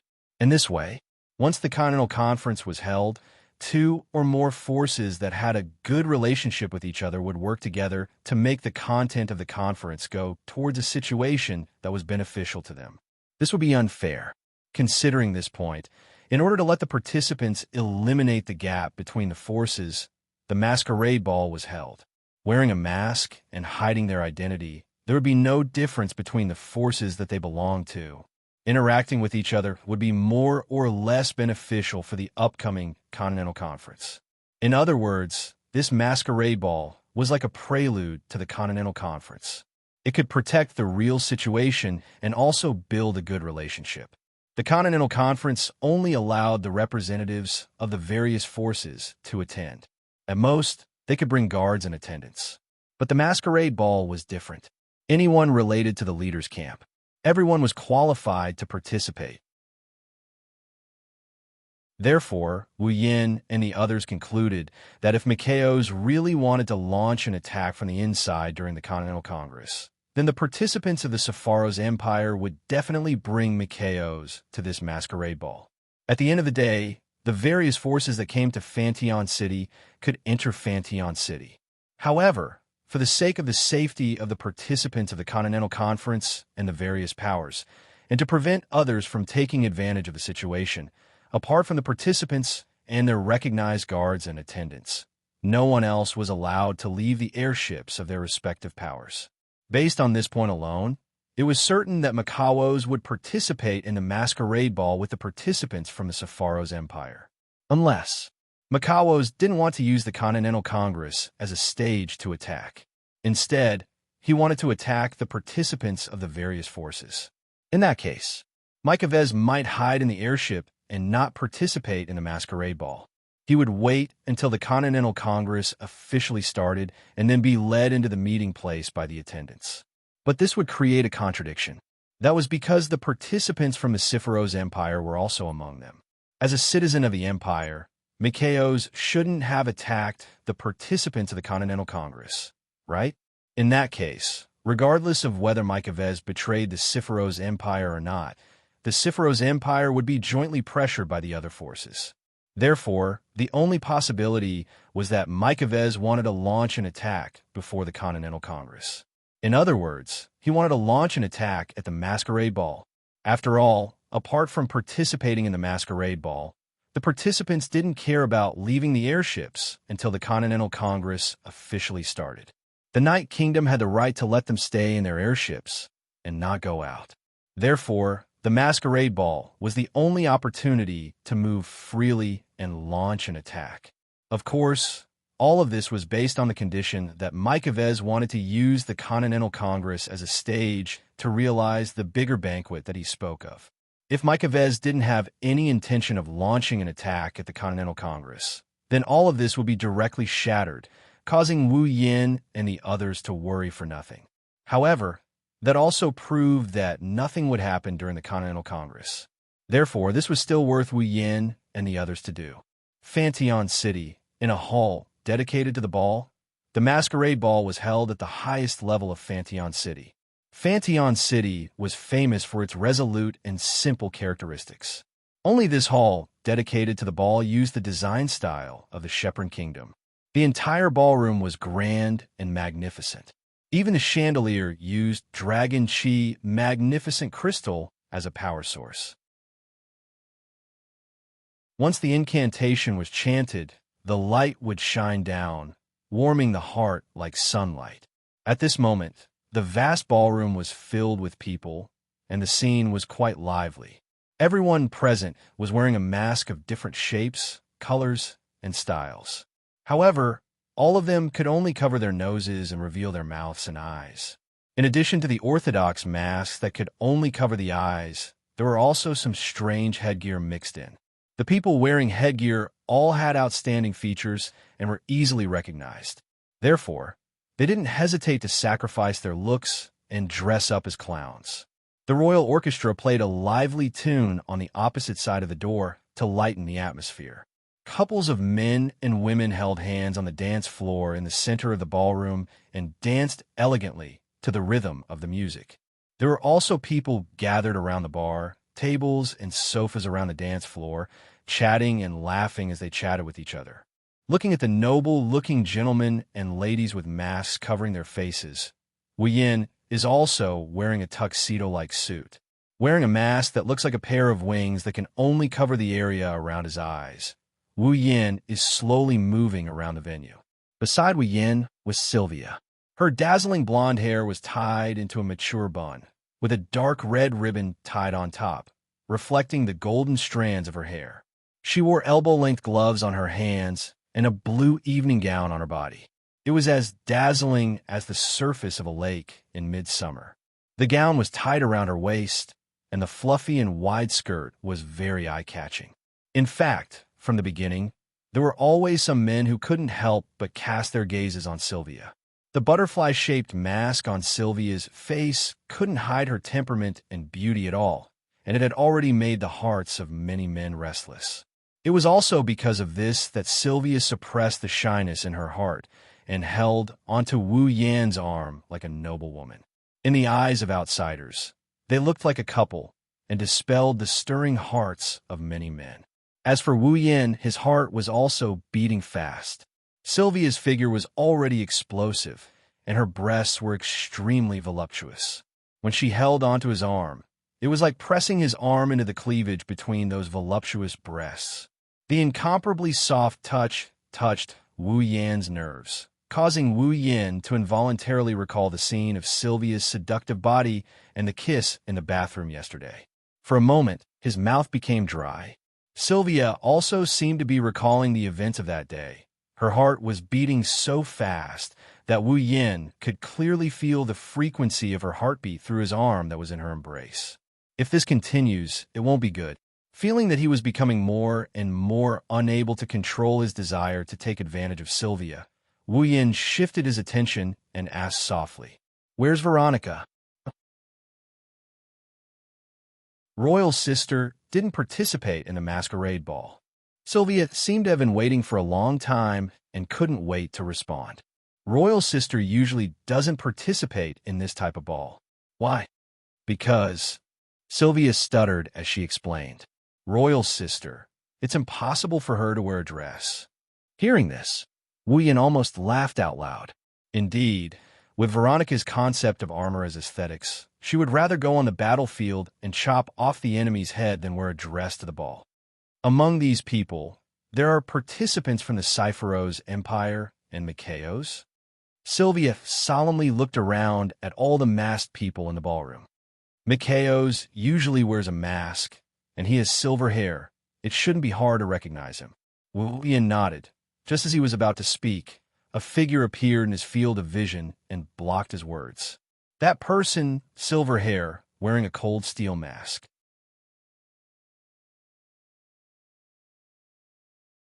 Chapter 1401. In the middle of the ballroom, which was filled with lively music, two men walked in with steady steps. The man in front was dressed in a pure white, luxurious outfit with golden trimmings. He had a head full of blonde hair and wore a mask that only covered his eyes. Every movement of his revealed an elegant temperament, just like a noble young master. The other man was someone Wu Yin and Sylvia had only met twice, but he was no stranger to them. His silver hair was tied into a ponytail that hung behind him. His fringe was dyed a bright red, and he wore a silver mask on his face. His entire body was surrounded by a cold aura. Shockingly, it was Makawo's. Just as Wu Yin and the others expected, Mikitas had openly entered Vantion City and attended the masquerade ball. Even though it was only a guess, Mikitas wanted to use the continent's conference as a stage for the so-called greater banquet that he spoke of. It was highly likely to happen. A fine luster flowed through his wine-red eyes. Like a sniper rifle, he aimed at Mikitas. Wu Yin's lips curled up. Looks like we don't need to search anymore. Don't need to search anymore? Sylvia was startled at first, but she soon realized something was amiss. Obviously, they were wearing masks, and their identities were fully concealed, but the presence of the noble-looking man and Makawo's seemed to suppress all the representatives of the various forces present in the ballroom, causing the gazes of the people in the ballroom to stay on them. Their extremely strong sense of presence made the people around them involuntarily open up a path for them to pass. Moreover, at the end of the road, it was unknown whether it was a coincidence or intentional. Wu Yin and Sylvia happened to be there. Thus, the scene of Mikitas walking towards Wu Yin and Sylvia became the focal point of the entire scene, attracting everyone's attention. Everyone here was a representative of one of the few major factions in Eluxtran. Apart from the guards and attendants, everyone else was at least a noble. Thus, they keenly sensed the change in the atmosphere. Everyone's gazes were focused on this side, and their eyes were filled with interest. As mentioned before, the masquerade ball was the prelude to the continent's conference. For the people here, the clash between the two factions would more or less give them some idea of the situation. However, they never would have thought that. This prelude to the war wouldn't have any effect. No matter how they talked, Mikitas was destined to stand on the opposite side of the chivalric kingdom. Oh, the noble-looking man who was talking to Mikitas only noticed the two people in front of him now. He turned his head and looked over. He had a perfect smile on his face. For a moment, I thought I saw a goddess, the noble-looking man said in an exaggerated yet polite tone. He then quickened his steps and walked towards Wu Yin and Sylvia. However, he ignored Wu Yin, who was holding Sylvia's hand. He placed one hand on his left chest and bowed to Sylvia. "Isn't this the fourth princess of the chivalric kingdom, Her Highness Sylvia?" Hearing this, Sylvia's heart tightened. She was already wearing a mask. Was she still recognized?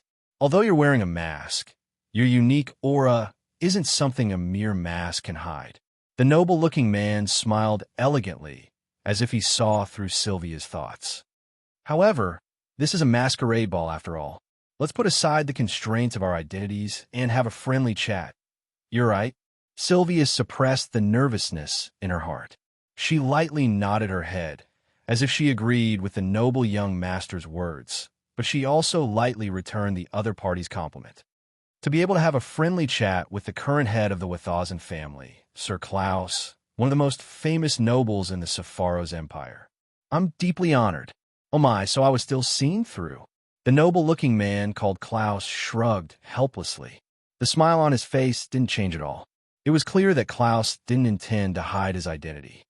Then, Klaus turned his head and looked at Wu Yin. "And this is... me?" Wu Yin turned around and met Klaus' gaze. He grinned at Klaus with a meaningful smile. "Mikitas and I are old friends. Old friends?" This time, Klaus didn't expect Wu Yin's answer. He was stunned for a moment. "Indeed, Sir Lune and I are old acquaintances."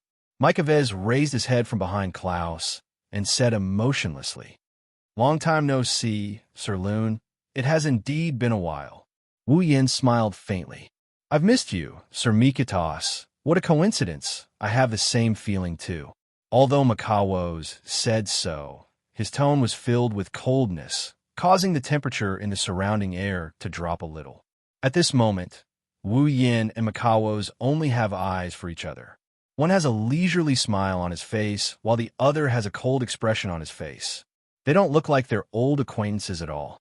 Instead, They look like they're arch nemeses, giving people the feeling that the situation could take a turn for the worse at any moment. I believe that even if Wu Yin and Mikawo started fighting in the next second, no one here would be surprised. As though sensing the brewing storm, Claus took a step forward as though he had put an end to the confrontation between the two of them and smoothed things over with a smile. I didn't expect the two of you to be old friends. What surprise. I'm the one who is surprised. Wu Yin grinned as if he's hinting at something. Sir Klaus, my friend's character isn't that good. He seems to be your follower. Please protect him and don't let him get into trouble. Hearing this, Mikovez lowered his head, hiding the change in his gaze. Klaus' eyes flashed with a strange light, but the smile on his face didn't change. I'm very satisfied with my follower. I know what I'm doing. Please don't worry, sir. Good. Wu Yin shrugged and held the silent Sylvia's hand. Well then, we'll be taking our leave.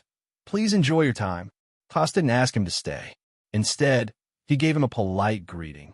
Then, Wu Yin and Sylvia went into the crowd. Oh, my good friend, Klaus chuckled as he looked at the direction Wu Yin disappeared in. That person isn't simple, yes. Mikatas's eyes flickered with an unknown light. He's a very troublesome person. What's wrong? Klaus asked without turning his head. Will I get in the way? It's fine. Mikatas replied coldly. Anyway, the plan is about to start. Hearing this, Klaus smiled. You're right. What should we do? Sylvia spoke as soon as they left Klaus and Mikatas' sight. Now that we've confirmed that Mikovez has entered Fanteon City, or even Fanteon City, if he launches an attack now, don't worry. Wu Yin tightened his grip on Sylvia's hand. Even though we can confirm that Mikatas has appeared, we can't be sure that he'll attack. Maybe he's only here as a follower? That's impossible, Sylvia retorted. Mikatas knows that his identity has been exposed, but he still took the risk to enter Fanteon City. This is premeditated. That's why we lack evidence. Wu Yin narrowed his eyes. We lack evidence to prosecute him. Lord Roland, Your Highness. A slightly anxious voice entered Wu Yin and Sylvia's ears. Wu Yin and Sylvia turned their heads at the same time. They saw Corset anxiously running towards them. What's wrong? Wu Yin had a bad premonition when he saw Corset's anxious expression. Corset's next words confirmed Wu Yan's premonition. Not good. Lord Yashur and Ike Chan are missing.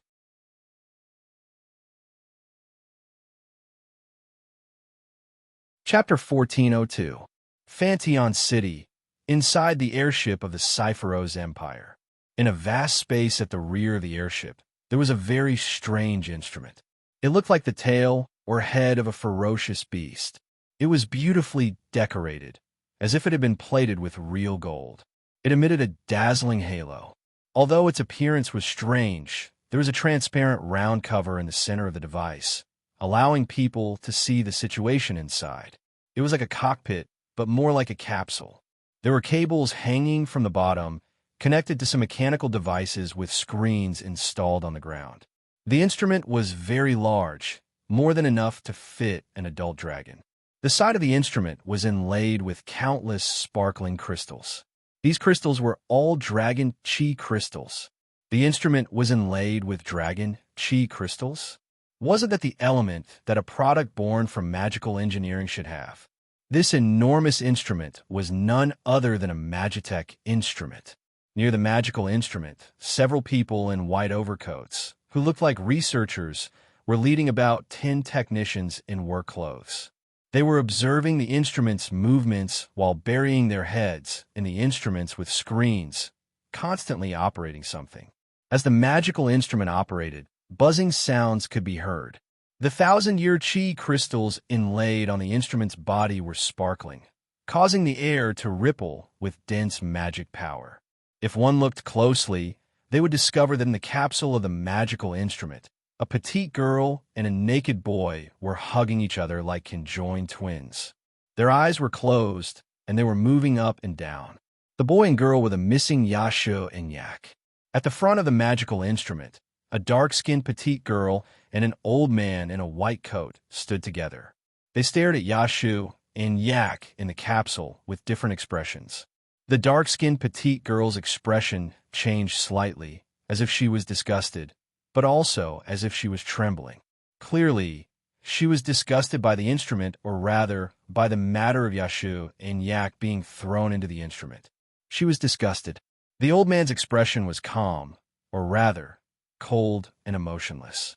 It was as if the two in the instrument weren't living beings, but two pieces of meat. It made one shudder. Looking at Yaksu and Yak in the capsule, Anya's expression kept changing. In the end, he asked, "May I ask, why did you call me Yashu? Will Blake and the young dragon, Acker, be thrown into this machine?" Oh? The doctor seemed to be surprised that Anya would ask such a question, but he still answered truthfully. "This is Mikavez's idea." "Sir Mikhail's?" Anya clenched her fists. "What's your goal?" "To awaken the last descendant of the Avalon Holy Dragon royal family." The doctor did not hide anything. His wrinkled eyes twitched, and his eyes flashed with shrewdness. It said that in ancient times, there was a great number of people. Actually, all dragons will transform into holy dragons. All dragons will transform into holy dragons? Anya was extremely surprised. The Dragon Clan has a long history. Now, they have fallen to the point where they need to rely on humans to survive. However, in ancient times, the Dragon Clan was the overlord of the continent. If they didn't reach this level, how could they dominate the entire continent? The doctor explained in a realistic manner. The reason why the dragons of the Dragon Clan can transform into holy dragons is all because of this machine. After that, the doctor's gaze fell on the instrument again. According to Mikaves, this machine can't be transformed into a holy dragon royal family. It can be used on those dragons that can't transform into holy dragons after they mature. It can forcefully transform them into holy dragons. Anya looked at the instrument as well. Then, if it's used on the young dragon Acker, that means yes. The doctor's eyes were filled with fervor. We plan to use that effect to forcefully awaken the last descendant of the Avalon Holy Dragon royal family and return to their original dragon form. Anya's heart clenched, and she asked with a trembling voice, "What about Yaksu? What about Blake?" "He is the knight chosen by the last descendant of the Avalon Holy Dragon royal family. He is the master of the Dragon Queen." The doctor answered expressionlessly. "If he's gone, even if the Avalon Holy Dragon Emperor awakens, he will quickly die without the star essence. Then, this experiment will be meaningless." "You mean?" Ania's pretty face turned pale in an instant. "That's right." The doctor smiled coldly. "Use the machine's effect and the magic power in the Millennium Chi Hua Crystal. When the last descendant of the Avalon Holy Dragon royal family awakens, forcefully merge it into the body of the Avalon Holy Dragon Emperor. Then, Blake will become an organ that exists solely to provide star essence." Whoa! All of a sudden, the instrument trembled violently. Its entire body was suffused with red light and electric arcs, and an alarm-like echo rang out. "What's going on?" The doctor and Anya were both shocked. As soon as the doctor's voice fell, the panicked voices of the staff below also sounded. "There's an abnormal reaction. The magic power detector is displaying abnormal values. An unknown magic reaction has been detected. It's increasing in intensity. The machine has lost control. It's refusing to accept the emergency stop signal. The situation is critical." "Wah!" The doctor's face turned pale. "Woo!" The entire space began to tremble as if it was on fire. The temperature in the air continued to rise, and the machine's condition became more and more abnormal, causing the atmosphere of panic to spread. Everyone's anxiety was written all over their faces as they desperately operated the machine.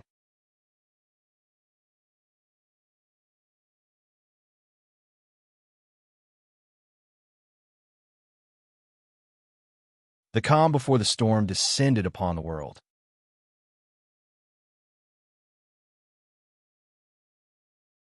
Chapter 1403.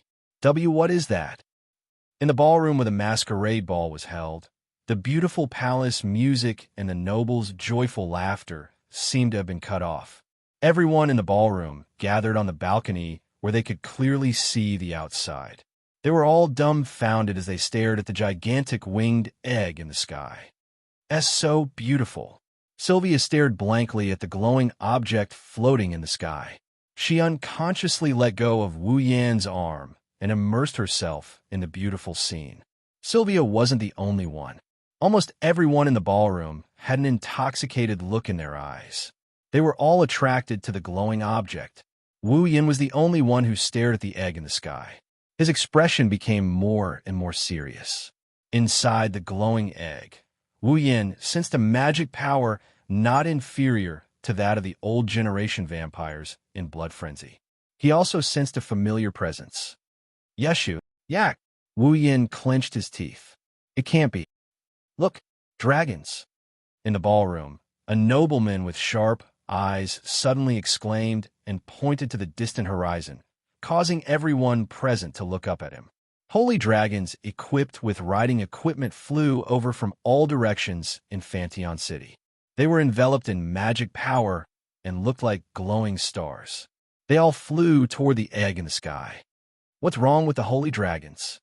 Sylvia asked anxiously. However, no one could answer her question. Holy dragons appeared one after another. They soared into the sky and gathered around the egg. Usually, there were very few holy dragons, but now there were so many of them that they could be compared to a group of ordinary dragons. There were more than 100 of them. Moreover, these holy dragons were all equipped with riding equipment. This proved that they all had a master. Furthermore, these holy dragons were all holy dragons. They were most likely holy dragons from Lorea's Holy Dragon Knights. Only Lorea's Holy Dragon Knights could have so many holy dragons. However, they were only able to see the holy dragon, but not the riders of the holy dragon. What the hell was going on? At some point, Sylvia cried out in surprise. "Lancelot!" In the sky, Lancelot was one of the holy dragons that were gathering towards the giant egg. "Lancelot, where do you plan to go?" Sylvia shouted and even started chanting a summoning spell.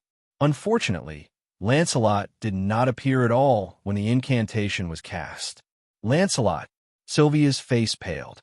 "Lancelot actually disobeyed my orders." "Lancelot disobeyed your orders?" Wu Yan flinched at first. Then his eyes narrowed. "Don't tell me those holy dragons all disobeyed their master's orders. That's why there are no riders?" Sylvia's expression changed when she heard that. The holy dragons disobeyed their master's orders? This isn't a joke. If the holy dragons in Loriamin's Holy Dragon Knights all disobeyed their master's orders, then without the help of the dragon tribe, Loriamin's Holy Dragon Knights would be crippled. At this moment, if other forces were to attack Loriamin's Night Kingdom, then without the dragon tribe's power, Loriamin's Night Kingdom could only be considered a small kingdom.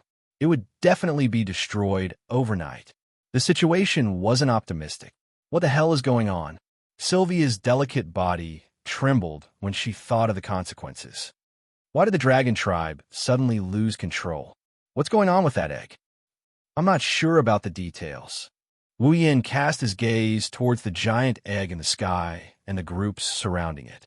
The holy dragons that were circling in an orderly manner as if they were worshipping the dragon tribe. What I can be sure of is that the situation is troublesome. While speaking, in the sky, the glowing egg also began to change.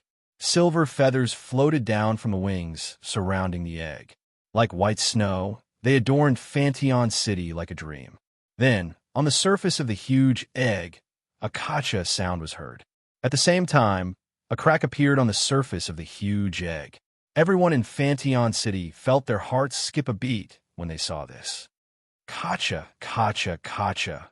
In the next moment, cracking sounds echoed in the night sky, clearly entering everyone's ears. Following the cracking sounds, the egg cracked open at a speed visible to the naked eye. Pop! In the end, the beautiful winged egg shattered. Beezy, a blinding flash spread out like an explosion, covering the entire city of Fanteon. The dazzling light made everyone in Fanteon City shriek and close their eyes. Sylvia, who couldn't stand the dazzling light, did the same. When she opened her eyes again and looked up at the sky, her beautiful face was filled with disbelief. The huge winged egg had already disappeared. In its place was a dragon that was over 100 times larger than the largest holy dragon and even larger than an airship. It had pink fur, bright red eyes, and a triangular horn on its head. 2 horns were on the left and right sides of its head, and 1 horn was in the middle of its head. It was like the horn of a unicorn, standing straight up. The dragon's body looked like it was covered in ice-cold armor. Its body was filled with power. Its wings were different from ordinary dragons. They were more like feathers than wings. Like an angel, there were 2 pairs of wings with 4 wings. Everyone in Fantion City was stupefied when they saw the dragon in the sky that looked like it could support heaven and earth. What was that? Roar, roar, roar, roar, roar. As if it had heard someone's question, the giant dragon opened its bright red eyes.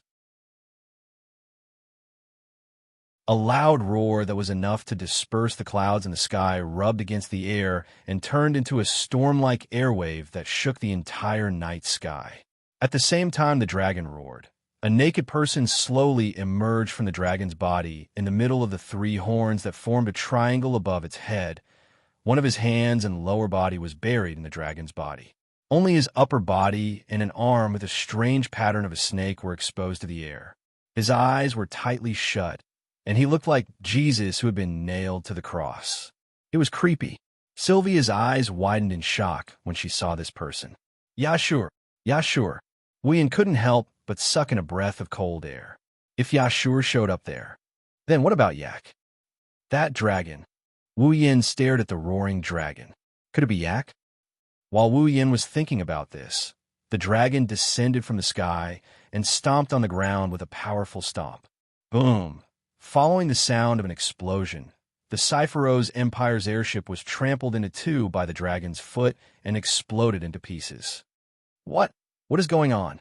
In the crowd, Klaus pretended to step forward and exclaimed in surprise. The Chivalry Nation's dragon actually destroyed the most advanced airship that our nation is proud of. Hearing Klaus's words, the people present finally reacted and began to make a ruckus. The Chivalry Nation's dragon destroyed the Cypheros Empire's airship? Are they trying to start a war? Nonsense! Sylvia tore off her mask angrily and pointed at Klaus. Are you slandering our Chivalry Nation? Your Highness Sylvia, your words are not convincing at all. Klaus shook his head in grief. Everyone here saw it with their own eyes. The Chivalry Nation's dragon personally destroyed our airship.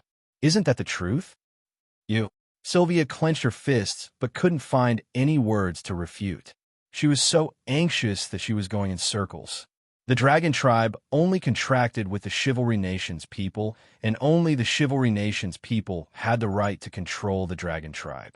So far, the only exception was the Chivalry Nation's people, and it was specially arranged by the Dragon Mother. Under such circumstances, the Chivalry Nation's responsibility should be pinned on the dragon tribe. It was also because they understood this that the scene was so noisy. Sylvia was also speechless. If this continued, the Cypheros Empire could use this as an excuse to make a fuss and make the Chivalry Nation suffer. The Chivalry Nation of Lorimon was in a difficult position. Klaus's lips curled up imperceptibly, but it didn't last long before it was mercilessly dispelled by a voice. I don't think so.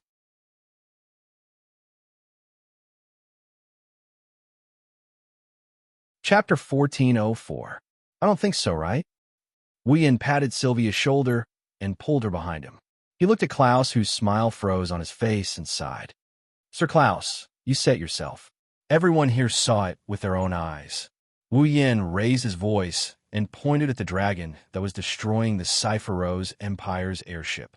That giant dragon came out from that giant egg, but that giant egg came out from that pillar of light at the beginning. Everyone should have seen that the pillar of light came from the Cypheros Empire's airship, right? Wu Yin shrugged at this point. It's actually a dragon from our Chivalry Empire. Then, why did it come out from the Cypheros Empire's airship? Everyone present looked at each other in dismay. Sir Loon, Could it be that you think that dragon belongs to our Cypheros empire? A dark glint flashed through Klaus' eyes. He then gave Wu Yin a fake smile. If we can get the protection of the dragon tribe, then it's fine if that airship is destroyed. No, the Cypheros empire can't get the protection of the dragon tribe. Wu Yin ignored Klaus's ugly expression and casually threw out such a sentence. However, the Cypheros empire's magical engineering is the best in the entire continent. There should be many strange magical tools that we don't know about, right? For example, Wu Yin had a casual smile on his face. A magical tool that can temporarily control a dragon or make a dragon go crazy. What do you mean? The smile on Klaus's face disappeared. Are you saying that our Cypheros empire will use magic tools to control a dragon to attack our own airships? Who knows? Wu Yin replied casually. Otherwise, Sir Klaus, please explain why that dragon appeared from the light pillar shot out from the Cypheros empire's airship, and why it only destroyed the Cypheros empire's airship. Why is it not interested in the other airships at all? Hearing this, everyone also looked outside. Indeed, after the dragon destroyed the Cypheros empire's airship, it had no desire to destroy the neighboring airships. It flew straight into the sky and roared as if it was venting something. This time, it was Klaus's turn to be in a dilemma. Roar. The dragon suddenly roared again. It turned its head and stared at the direction of Phanteon City like a ferocious beast. The dragon is looking over. Is it coming? Run. Everyone who was admiring the dragon's appearance a moment ago panicked. They all screamed as they fled out of the door, including Klaus, who seized the opportunity to escape. Not long after the ballroom, only Wu Yin and Xianxia were left. Xianxia also seemed to be afraid. She took a few steps back and grabbed Wu Yin's hand. Roland, don't worry. Wu Yin patted Xianxia's hand. His gaze shot to the front of the ballroom like an arrow. The culprit hasn't run away yet. How can we leave? Xianxia paused for a moment. Then, she seemed to have thought of something. Her face tensed up, and she turned her head to look at the center of the ballroom. There, a silver-haired man wearing a silver mask stood straight. He looked at the dragon outside and lowered his head. An extremely sinister aura emanated from his body. Micah Vez, Xianxia shouted in agitation. So it was you who did this? I can't think of anyone else other than him. Wu Yin sneered. Micah Vez, is this the greater feast you were talking about? Micah Vez raised his head. He turned around to face Wu Yin and Xianxia. When Wu Yin and Xianxia saw Micah Vez's face that was hidden under his bangs, their pupils shrank. In the eye sockets of Micah Vez's cold mask, the pair of clear eyes disappeared and turned into a pair of ferocious beast eyes. They were a pair of dragon-like eyes. You. Xianxia was shocked. Wu Yin took a step forward and stood in front of Xianxia. He looked at Micah Vez coldly. You, who are you? He. Micah Vez changed his usual ice-cold appearance and let out an extremely sinister laugh. The temperament of his body also completely changed. He became eerie and sinister. My name is Mordred. Mordred? Wu Yin frowned. Mordred. Xianxia yelled angrily as if she couldn't believe her own ears. Impossible. You can't be Mordred. Xianxia, Wu Yin asked when he saw how excited Xianxia was. His gaze was still fixed on Mikosis. Who is Mordred? Mordred. Xianxia bit her lower lip. It's my brother, Julius Fall. Your brother's Fall? Wu Yan's frown deepened. But didn't your brother's Fall get killed by him? He was indeed killed. Mikvis. No, it should be Mordred, sneered. But the one who died was another spirit. Xianxia tilted her head in confusion. Wu Yin was also confused for a bit before he exclaimed in surprise. Dual personality? More like two spirits. Mordred laughed maliciously. The other spirit knew of my existence. That's why it colluded with Julius to kill me. Why? Xianxia couldn't help but stand up. Why does my brother want to kill you? Why? Mordred closed its eyes. When it opened them again, its ferocious eyes glinted coldly. Because I will change the fate of the dragons.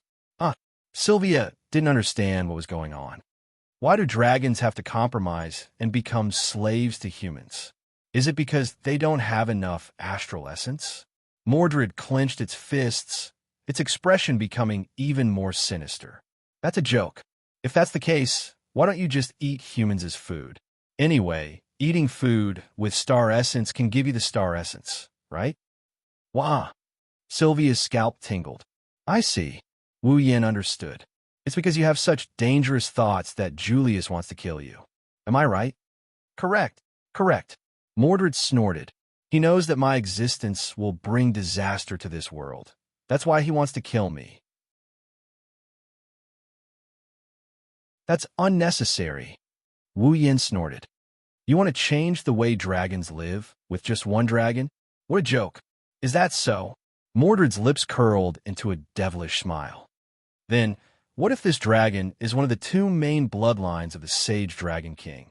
Impoke, the last descendant of the Nihilenia Underworld Dragon King.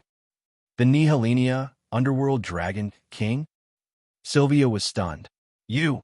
Wu Yin finally understood what's going on. You're the last descendant of the Nihilenia Underworld Dragon King. Ha ha ha! Mordred laughed loudly. That's right. I am one of the two main bloodlines of the dragons that have fought against the sacred dragons of Avalon for generations, the rightful successor of the Nihilenia Underworld Dragon King, the dragon's royal family. Sylvia's face was drained of blood. If Mordred was truly one of the two great royal bloodlines of the dragon race, then with his identity as the Underworld Dragon King, as long as he defeated Yak, ruling the entire dragon race in the future would not be a dream. He would definitely be able to make the entire dragon race treat humans as pure food to replenish their star essence. When that time comes, the lives of humans will be like hell. Julius tried to kill me, but I was one step ahead of him. I transformed into a spirit body and possessed his body. That was how I managed to escape. Mordred once again revealed a shocking fact, causing Sylvia's delicate body to tremble. Possessed? In other words, this body is Julius's. Mordred smiled evilly. Then he looked at the night sky outside and fixed his gaze on the giant dragon. But now I will soon have a better body. This body is no longer needed. After saying that, Mordred's body surged with a shocking dark aura, turning into a cloud of black mist and shooting out like a stream of light. His target was the roaring dragon under the night sky.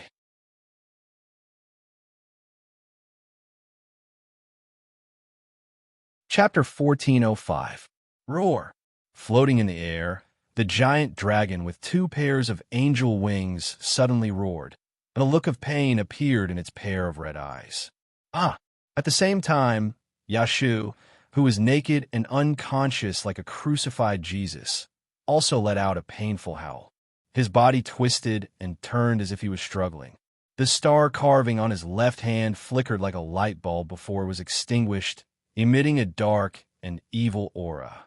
As the dragon and Yashur cried out in pain together, a dark mist suddenly shot out and arrived in front of the dragon in an instant.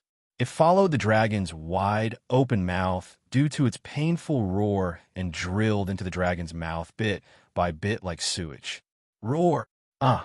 The gigantic dragon and Yasha's pain howls echoed in the sky above Fanteon City. Then a strange phenomenon occurred. The armor-like fur on the gigantic dragon's body gradually changed at a speed visible to the naked eye. Traces of black filth seemed to be devouring something as it slowly spread across the dragon's body. Before long, the dragon's entire body turned black. Even its two pairs of wings were pitch black like a crow's wings. The unicorn-like horn on the dragon's triangular head completely disappeared. The two dragon horns on the left and right slowly twisted into a spiral shape. Finally, 9 eyes appeared on the dragon's head, releasing a ferocious red light. Its gigantic body was no longer as majestic as before. It emitted a terrifying demonic aura. Roar!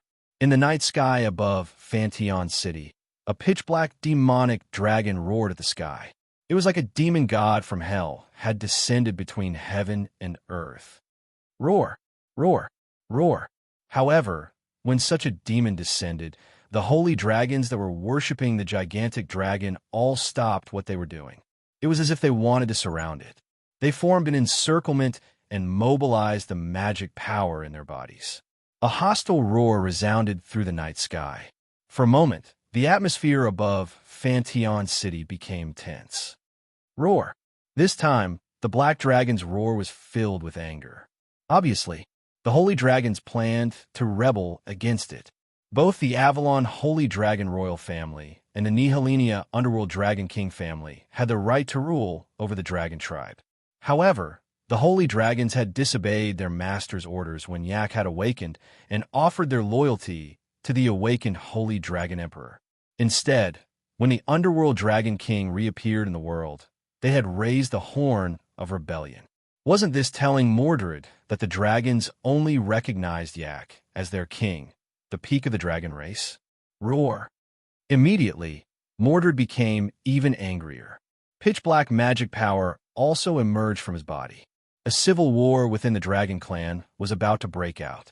In the ballroom, Wu Yin looked at the gigantic dragon that had transformed into a pitch-black demon in the night sky and snorted coldly. Looks like Mordred has taken Yak's body. Yak? Sylvia hugged the unconscious Julius' body, her face full of bewilderment. You're saying that the dragon is Aiko? Yashur was right on top of the dragon's head, and when the dragon appeared, it was very powerful. The holy dragons also disobeyed their master's orders and gathered around the dragon, as if they were worshipping their king. Wu Yin looked at Sylvia. A king that could be worshipped by all the dragons, other than Yak, the last descendant of the Avalon Holy Dragon royal family. I can't think of any other possibility. Now, it's not Yak anymore. It's Mordred. In Sylvia's arms, a weak voice replied to Wu Yin.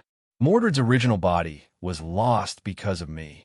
Now, it has taken the body of the last descendant of the Avalon Holy Dragon royal family. Soon, it will be able to completely revive as the strongest dragon king in the world. When that time comes, Mordred will rule over the dragon race and prey on humans like livestock. Humans will be in big trouble. Royal brother. Hearing the familiar voice, Sylvia looked down and saw Julius clutching his head. His expression was pained, but his eyes were clear. She cried out in surprise. Is it you? Royal brother. Long time no see, Sylvia. Julius squeezed out a smile and struggled out of Sylvia's arms to stand up. However, there's no time for us to catch up. We have to hurry and expel Mordred from Princess Yak's body. Do you have any ideas? Wu Yin didn't waste any more time and walked up to Julius. Mordred used to be your fall, and you once shared a body with Mordred. You should know something, shouldn't you? I can share Mordred's memories. Julius nodded and turned his gaze towards Mordred, who was facing off against the holy dragons. To be more precise, he turned towards Yashur, who had fainted above Mordred's head. Julius bit his lips.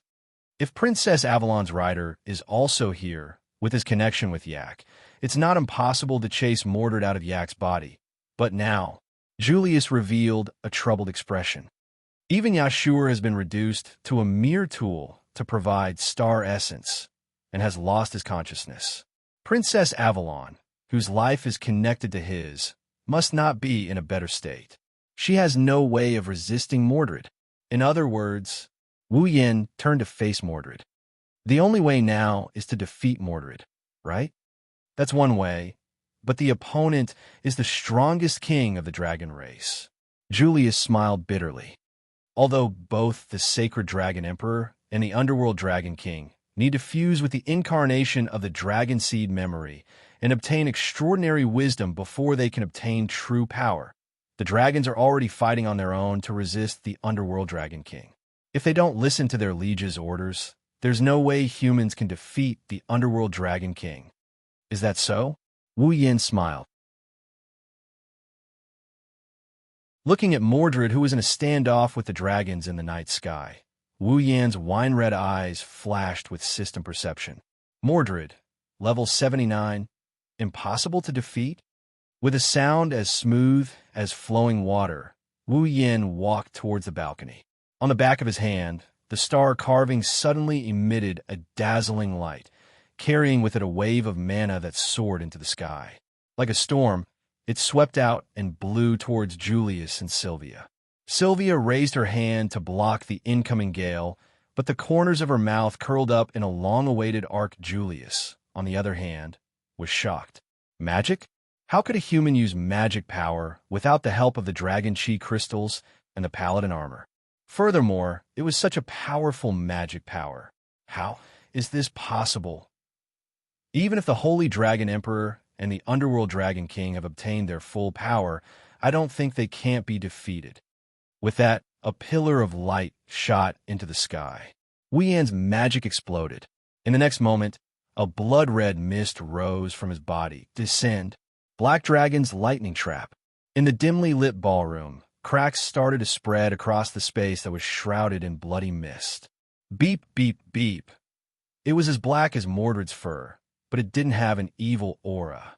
Pitch-black lightning suddenly flashed from the cracks in space, accompanied by the sound of electricity.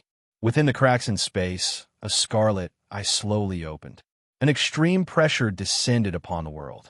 Feeling the terrifying pressure that almost crushed his bones, Julius' heart began to tremble.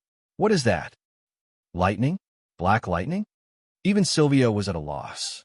Isn't it white flames? Under the watchful eyes of Sylvia and Julius, the space filled with cracks suddenly trembled and shattered like glass. A pitch-black shadow flew out from the cracked space, turning into a black stream of light, shooting towards Mordred in the night sky. Wuyan disappeared from where he stood.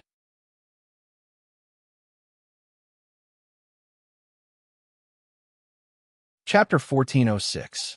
Fanteon City, in a hallway leading to the ballroom on the top floor. The sound of metal boots clacking against the ground could be heard. One could clearly feel the anxiety in the owner's heart. Veronica brought someone with her and quickly walked to the ballroom. It had to be said that Veronica had miscalculated. Because of her suspicions about Makawos, Veronica had been on guard throughout the entire city of Fanteon during the ball. She also sent more people to patrol the city, keeping a close eye on the airships of the Sepharo's Empire and other forces in an attempt to eliminate any possible attacks. However, Veronica didn't expect that the ones who caused the commotion in the end would be the dragons that belonged to the Chivalry Nation. It was completely unexpected. This was truly unexpected. The dragons were no longer under the control of their masters. The holy dragons of the Lormon Holy Dragon Knights were also out of control. They no longer listened to their master's orders. At this moment, the Holy Dragon Knights that the Chivalry Nation was so proud of were completely useless. This was the weakness of the Chivalry Nation of Lormon. They relied too much on the dragons. Without the dragons' power, the Chivalry Nation's strength had severely decreased to below that of a nation. If the enemy forces were to launch a large-scale invasion at this time, the Night Kingdom would most likely be destroyed overnight. This made Veronica's expression extremely ugly throughout the whole process. Even so, Veronica had to go to the ballroom, first to protect the guests from the top factions of the continent. If the representatives of the top factions of the continent were to die at the hands of the dragons, the Chivalry Nation would be wanted and attacked by the entire continent tomorrow. At that time, the Chivalry Nation would truly be finished. Therefore, even if it was for the sake of the Chivalry Nation, Veronica couldn't go to Fanteon City first to disperse the citizens. She had to come personally to protect those important people. Besides, right now, only someone like Veronica, who could display extraordinary combat strength without relying on the Dragon Clan, had the ability to protect those people. As for Gullian, you still haven't regained contact with your pole? Yes. Gullian, who was also wearing a suit of armor but had lost his holy knight armor, took a deep breath. It completely ignored my summons and refused to accept my request to offer the holy knight armor. The rest of the dragon knights in Loriaman's Holy Dragon Knights are the same. Even Captain Yuzura's Galahad has lost contact. Currently, the holy dragons seem to have gathered in the sky above Fanteon City. It must have something to do with that unknown dragon. Even Ursula? Veronica clenched her teeth. In this way, the entire Loriaman's Holy Dragon Knights have disintegrated. Without the protection of the Dragon Clan, this country, wouldn't it be taken down in one night? This subordinate is ashamed of his incompetence. Gulian lowered his head. Without fall and the holy knight armor, Gulian was only slightly stronger than the average person. Even an earth dragon, pterosaur, or water dragon could easily defeat him. Under such circumstances, there was no way he could take on the responsibility of being the captain of Veronica's personal guards, protect Veronica, and solve her problems. Even acting as a combat force was a problem. This was the first time Gulian realized how insignificant he was. There's no time for you to mourn and complain. While Gulian was unwilling to give up, Veronica still said such a ruthless sentence. Right now, the most important thing is to protect the important people in Fantion City. One mistake and the knighthood is done for. If you want to mourn and complain, you can do so after this is over. Gulian's expression turned serious. Understood. While they were talking, Veronica and Gulian arrived at the ballroom. Because of the fight between Ai, Ku, and Mordred, the magic power of the dragon glory crystals that were used as lighting in the ballroom was affected and lost its effect. The place was pitch black, and it was hard to see what was going on inside. However, Veronica and Gulian were no ordinary people. They easily saw two figures in the dark. One was Sylvia, the other one was naturally Julius. Veronica and Gulian's expressions changed at the same time. Julius, Julius, who was looking at the night sky outside the open-air platform with a solemn expression, turned his head to look at Veronica and Gulian. His eyes lit up slightly. He smiled. Long time no see, Veronica. Gulian. Veronica raised her eyebrows. Gulian also stepped forward excitedly. Julius, you're not dead.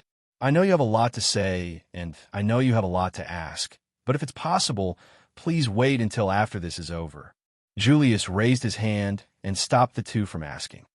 Right now, there's something more important. Raising their heads, they continued to look at the night sky. Sylvia and Julius' expressions were extremely grave. This caused Veronica and Gulian to calm down a little. They also walked over and looked at the night sky.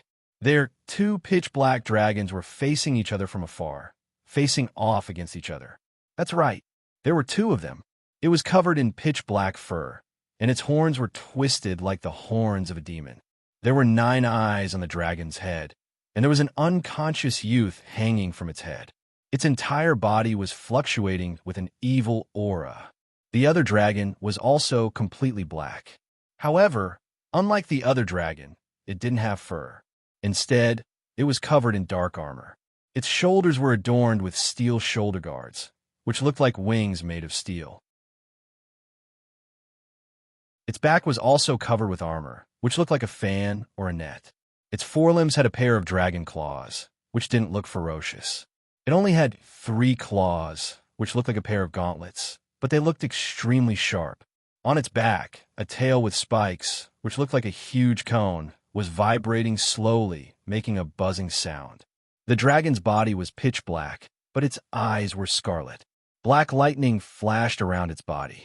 Every time it flashed, the space around it would slightly distort and even shatter. It was terrifying to the extreme. Bathed in black lightning, Wu Yin stood above the dragon's head. Black dragon? Black lightning? Veronica and Gul Yin cried out in bewilderment. Isn't that a white dragon? White flames. White dragon. White flames. Julius looked over suspiciously. What white dragon? White flames. Veronica didn't answer Julius' question. Instead, she stared at the 2 pitch-black dragons facing off in the night sky. It looks like he has more secrets that we don't know about. Fantion City in the night sky. Roar. Mordred looked at the pitch-black black dragon lightning trap, bathed in black lightning. Alarm bells rang in his mind. This wasn't the first time Mordred had such a feeling. When Mordred was still in Julius' body, he saw the white dragon's burning flame in an image. It was the same at that time. As one of the dragon clan's royal bloodline, the underworld dragon king who ruled over the entire dragon clan, Mordred didn't believe that in this world, other than the sage dragon king Inpoke, who had disappeared for God knows how many years, there was another dragon that could make him instinctively feel threatened. Not even the sacred Dragon Emperor of Avalon, another member of the dragon royal bloodline. That was why Mordred didn't hesitate to awaken an army of corpse ash dragons to throw the Ansari Academy into chaos and almost destroy it. He wanted to see the white dragon's burning flame with his own eyes and recognize its origins. Unfortunately, Mordred didn't even get to see the face of the white dragon's burning flame. Now, the problem of the white dragon had yet to be solved, and that man had actually summoned a black dragon, which gave Mordred the same feeling of danger. How is this possible?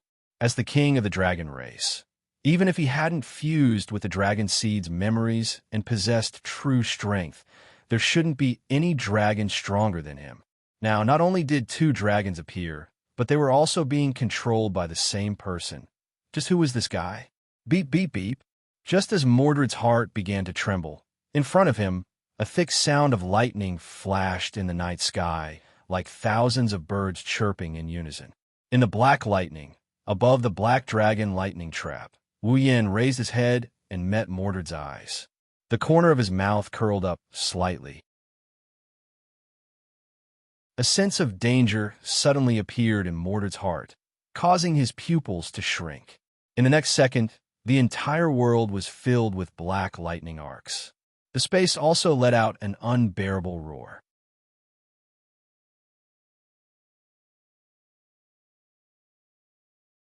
Chapter 1407. Beep, beep, beep. Pitch-black electric arcs jumped around the dragon's body and spread to the surroundings. In just a moment, they covered the entire sky above Fanteon City. Crack, crack, crack, crack. Amidst the flashes of the pitch-black electric arcs, the space above Fanteon City was visibly shattering bit by bit, as if it was glass that was being struck. Immediately, the space above Fanteon City was severely damaged. It slowly cracked open like a spider's web. Cracks containing terrifying destructive energy spread out at an unimaginable speed, filling the entire sky above Fanteon City with spatial cracks. Electric arcs flashed crazily, and the space shattered inch by inch. The Doomsday-like scene horrified everyone in Fanteon City. They wanted to escape, but they didn't know where to go. They could only scream in horror. Some even knelt on the ground and closed their eyes to pray. Even the spectators had such a reaction, let alone Mordred, who happened to be in the middle of the pitch-black lightning arcs and could fully feel the terrifying power contained within them. His 9 ferocious, beastly eyes were completely filled with shock. The ability of the Black Dragon's lightning trap was targeted at the destruction of space. The lightning of the Black Dragon's lightning trap could shatter space at will. Under such a terrifying ability, Neha Renee's Underworld Dragon King couldn't be sure to resist it even if she fused with the incarnation of the Dragon Seed memory, let alone now. Fortunately, Wuxian didn't release enough magic power to unleash the full power of the Black Dragon's lightning trap. Otherwise, if the Black Dragon's lightning trap was fully unleashed, it would be easy to fill the entire Fanteon City with black lightning. Destroying the entire Fanteon City together with space would be as easy as flipping his hand. Was there no dragon in this world that could defeat the sacred Dragon Emperor and the Underworld Dragon King? It was indeed so. Unfortunately, Wuxian's Black Dragon and White Dragon weren't true dragons. They were familiars, comparable to natural disaster familiars. If the Black Dragon and the White Dragon were to use their full strength, with the current might of the Black Dragon and the White Dragon, even a peak of the 9th step would be obliterated in an instant, let alone a peak of the 8th step. For an Underworld Dragon King who had yet to fully obtain the power of a Dragon King, Wuxian only took out a magic power that could unleash less than 10% of the power of the Black Dragon's Thunder Trap. Mordred already felt his scalp tingling from the shattered space above Fanteon City. A deadly sense of crisis rose in his heart. How could there be such a terrifying dragon in this world? How could there be a dragon stronger than me in this world? How could there be a dragon with such power in this world? When did the Dragon Clan have the ability to cultivate such a dragon? If that was the case, then what were the Avalon Holy Dragon royal family and the Nihilenia abyssal dragon royal family. Why did it exist? He had just seized Yak's body. After getting the chance to revive, Mordred, who was trying to rule the dragon clan and turn humans into livestock and devour them, was confused and crazy. It was impossible for there to be a dragon stronger than him in this world. It must be because he hadn't fused with the incarnation of the dragon seed memory and obtained true power. That's right. As long as he could fuse with the incarnation of the dragon seed memory and obtain true power, he would definitely be able to defeat those two dragons. Roar, roar, roar, roar. Mordred's 9 eyes began to flash with a fierce light as he crazily activated his magic power. Now, Mordred didn't have much free time to control his current body. He gathered all his will and launched an attack on the incarnation of the dragon seed memory, intending to forcefully fuse with the dragon seed memory. As for the body, without Mordred's will to control it, it was crazy and acted at will. Anyway, this body wasn't Mordred's to begin with, but Yak's. Mordred didn't believe that Wu Yin would directly destroy Yak's body. In that case, only Yak would suffer. Roar, therefore, the pitch-black dragon let out a roar.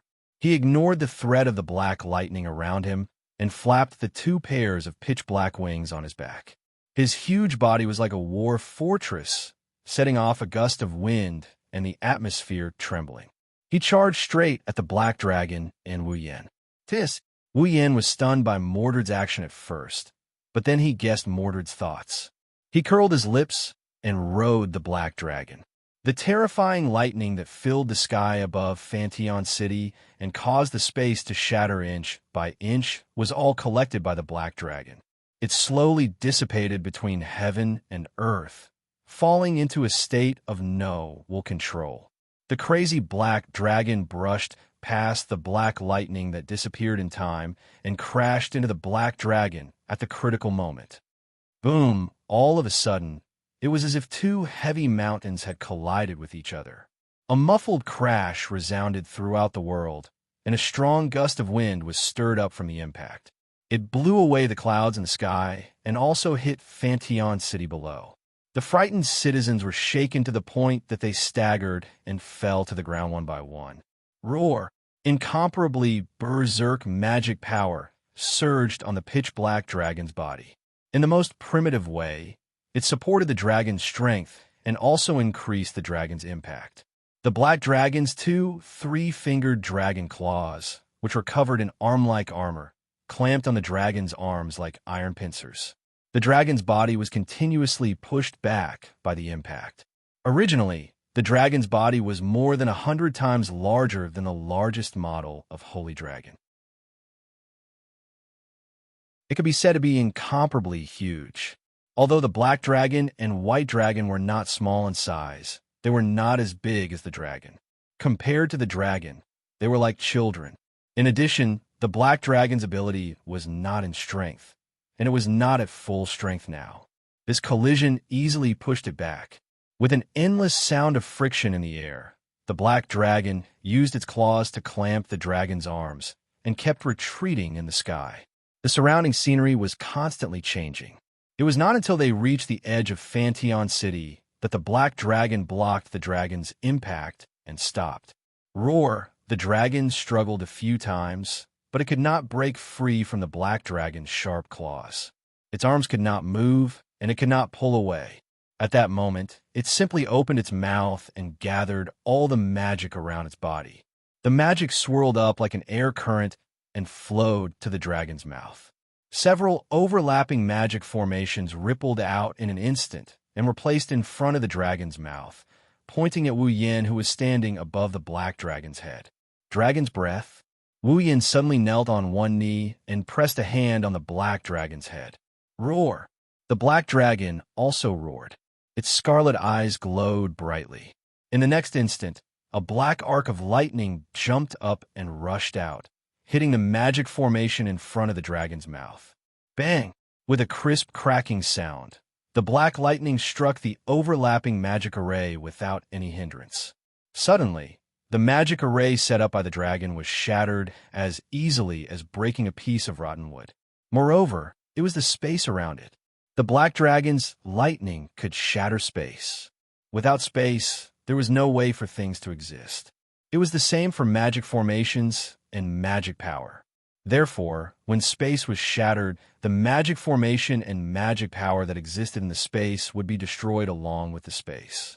The dragon's breath magic could not be used.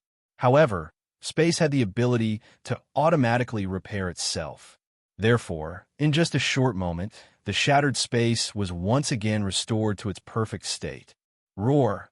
Not letting go of this opportunity, the dragon once again gathered magic power and set up a magic formation to spit out dragon's breath. Seeing this, Wu Yan's expression showed that he was in trouble. He couldn't damage AI, Ku's body, and even if he attacked, it would have no effect on Mordred. How was he supposed to fight? Was he supposed to keep defending? I have to drive Mordred out of AI, Ku's body. Wu Yan narrowed his eyes and looked at the opposite side. With his eyes closed, Yashur was buried in the dragon's body with his upper body and one of his hands exposed. Black dragon! Roar! The black dragon's eyes narrowed. It raised its head and directly rammed into the dragon's head. Bang! With a muffled sound, the dragon's mouth was closed and the dragon's breath attack was broken.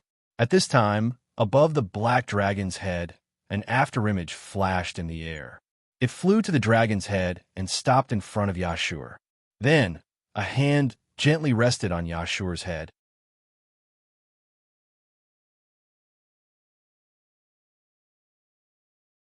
Chapter 1408.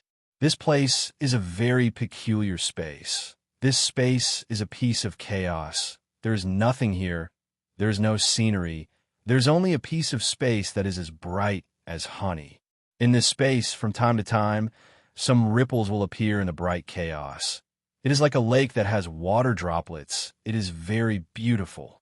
Unfortunately, the scene at the center of the space had mercilessly shattered this beautiful scene.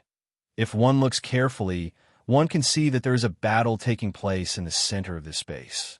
A pitch-black substance occupies a piece of land under the bright space. It is like polluted water in the corner of a clear lake. There are 9 evil eyes on top of it. It is fluctuating with an evil aura. At this time, in this pitch-black substance, there is a flesh-colored tentacle extending from it. It is like a whip. It is whizzing through the entire space. It is constantly lashing out in a certain direction.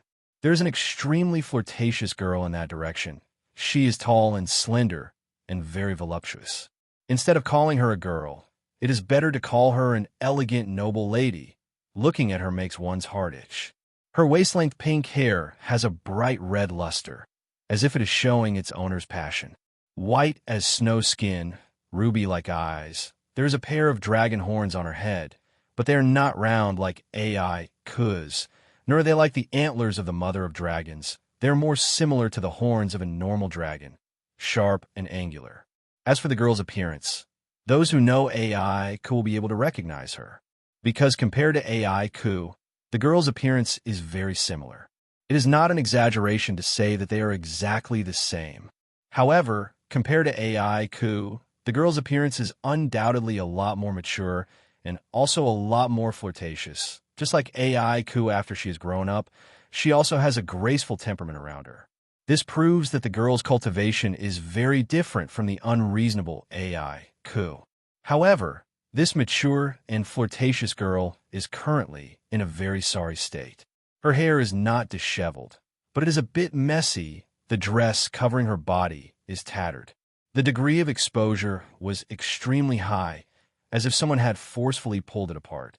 If someone saw it, their first thought would probably be that it was a young girl who had been forcefully violated by a man, and they would not be able to bear to look at it. However, the flirtatious girl had a leisurely smile on her face. She looked neither hurried nor slow, and the tentacles that were about to hit her would be blocked by a layer of water ripples that suddenly appeared. Even if some managed to slip through and wrap around the girl's body, they would be quickly shattered by a layer of invisible power. Come to think of it, the reason why the girl's clothes were in tatters should be because they were torn apart by the tentacles before they were shattered, right? On the ground, Tentacles continuously shot out from the pitch-black substance with 9 eyes, attacking the young girl's body. However, they were either blocked or shattered, unable to do anything to the girl. This caused the evil aura emanating from the pitch-black substance to gradually thicken. Not long after, a coarse, muffled voice that sounded like an angry roar rang out from the pitch-black substance. Why? Why don't you fuse with me? Nabi. Oh. The flirtatious girl named Nabi chuckled. Why should I fuse with you? Aren't you the incarnation of a dragon seed memory that was born to fuse with a dragon king? Was it to bestow upon him supreme wisdom and allow him to obtain true power? The coarse voice was filled with anger. The Avalon Holy Dragon royal family and the Nihilenia Abyssal Dragon royal family are both royal bloodlines of the dragon race. Both were originally split from the Sage Dragon King Inpoke's bloodline. Strictly speaking, they share the same origin. In terms of qualifications to fuse with you, as a descendant of the Nihilenia Abyssal Dragon royal family, I should be qualified as well, no? Who would want to fuse with something as disgusting as you? The one who spoke wasn't the incarnation of a dragon seed memory called Nabi. Instead, it was a coarse voice that came from above the bright, chaotic space. It was Yak's voice. Taking a closer look, 2 large bird cages were hanging above the chaotic space, and 2 people were locked inside. One of them was Yak, the other was Yashur. You took someone else's body without permission, and now you want to fuse with someone else. Your personality is terrible. Yak didn't hide her disgust at all. Open this damn bird cage if you know what's good for you. Who do you think you're locking up as a bird? Shut up, Avalon's Empress. Mordred roared angrily. I don't have much time to waste on you. Nabi. Yashur gripped the iron bars of the birdcage tightly and gritted his teeth. Don't admit defeat. Don't worry. Even though she was in tatters, Nabi still smiled calmly. I might not be able to do anything outside, but this is my territory. I won't give in so easily. Damn vixen. Mordred spat in anger. Why do you have to reject me? Indeed, as the last descendant of the Nihilenia Abyssal Dragon King, you have the right to fuse with me. I can't deny that. Nabi smiled faintly. However, I'm sorry, but I've already decided to fuse with Princess of Avalon. You. Mordred was mad with rage. What's so attractive about those little kids who haven't even grown hair yet? Who are you calling a kid who hasn't even grown hair yet? Yak was furious, but what made her even angrier was that Nabi actually agreed to it. Yak is indeed an immature brat. She doesn't attract me. Nabi shrugged. Unfortunately, compared to her, I don't like Nihilenia, who only knows how to play with her tentacles. What did you say? Even though I was born to fuse with either Avalon or Neharania to give them true power, it's my right to choose who I want to fuse with. Nabi said, as if she was adding oil to the fire. That's why I chose Avalon. You should give up. I won't give up. Mordred's furious roar echoed. I want to defeat Avalon. I want to rule the entire dragon race. I want to stand at the peak of the dragon race. I want to defeat that black dragon and that white dragon outside. Don't even think about making me give up. After saying that, Mordred once again controlled countless disgusting tentacles, like a giant python that had found its prey and attacked Nabi. How annoying! Nabi frowned. Her displeased voice echoed in the chaos space. In the next moment, the battle between the two of them continued. Nabi! Yashu slapped the cage in regret. Damn it, can't I help at all? Why can that guy move freely in here, but I can't? Aiko also shouted in annoyance. I'm a dragon princess too, but your body has been taken over. Yashu scratched his head in annoyance. Yak, can you give me the paladin armor? This dragon dispatching workshop isn't a real space. It's a spiritual space. Aiko sighed, a little frustrated. That's why I can't make the paladin armor here unless Nabi agrees. But now, she can't even take care of herself. How can I make the paladin armor for you? Is there no other way? Yasha lowered his head, unwilling to give up. At least let me help a little. Speaking of which, isn't it because you were also schemed against by that fellow? Yak rolled her eyes at Yashio. If you were still outside, you might have been able to stop me from going berserk I can't do anything. Yasha's expression turned bitter. It's Yasha's fault for being careless. He was with Yak and could have gotten the paladin armor at any time. But because he thought he was safe in Fantion City, he didn't pay attention to his surroundings. Not only was he kidnapped, but he also ended up like this. If Nabi was taken down by Mordred and forced to fuse with her, not only would Nabi disappear, but Yak would also be killed.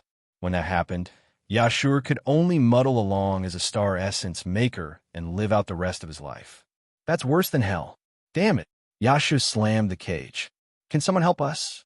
As soon as he said that, a giggling voice entered everyone's ears.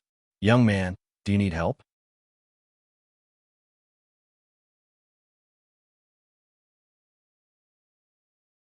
Chapter 1409.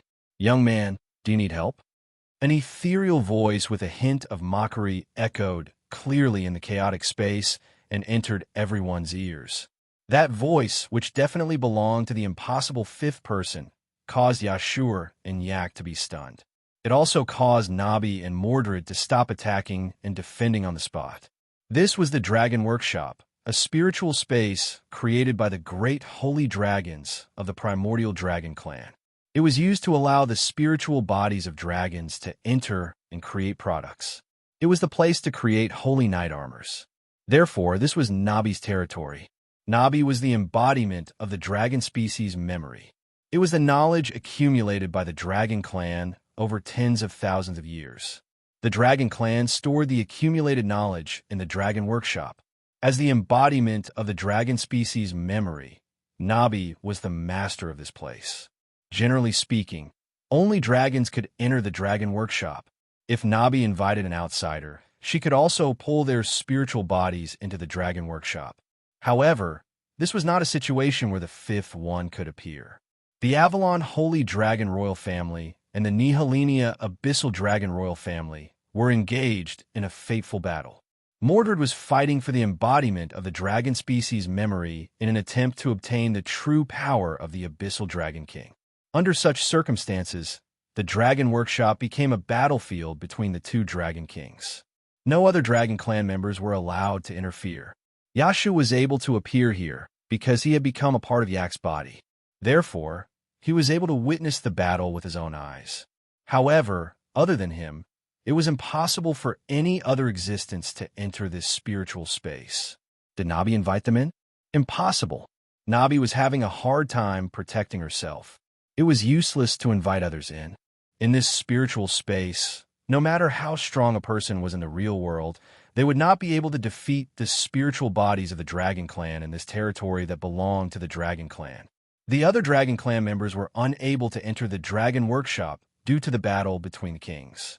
Even if they entered, they would not be able to defeat the King Mordred.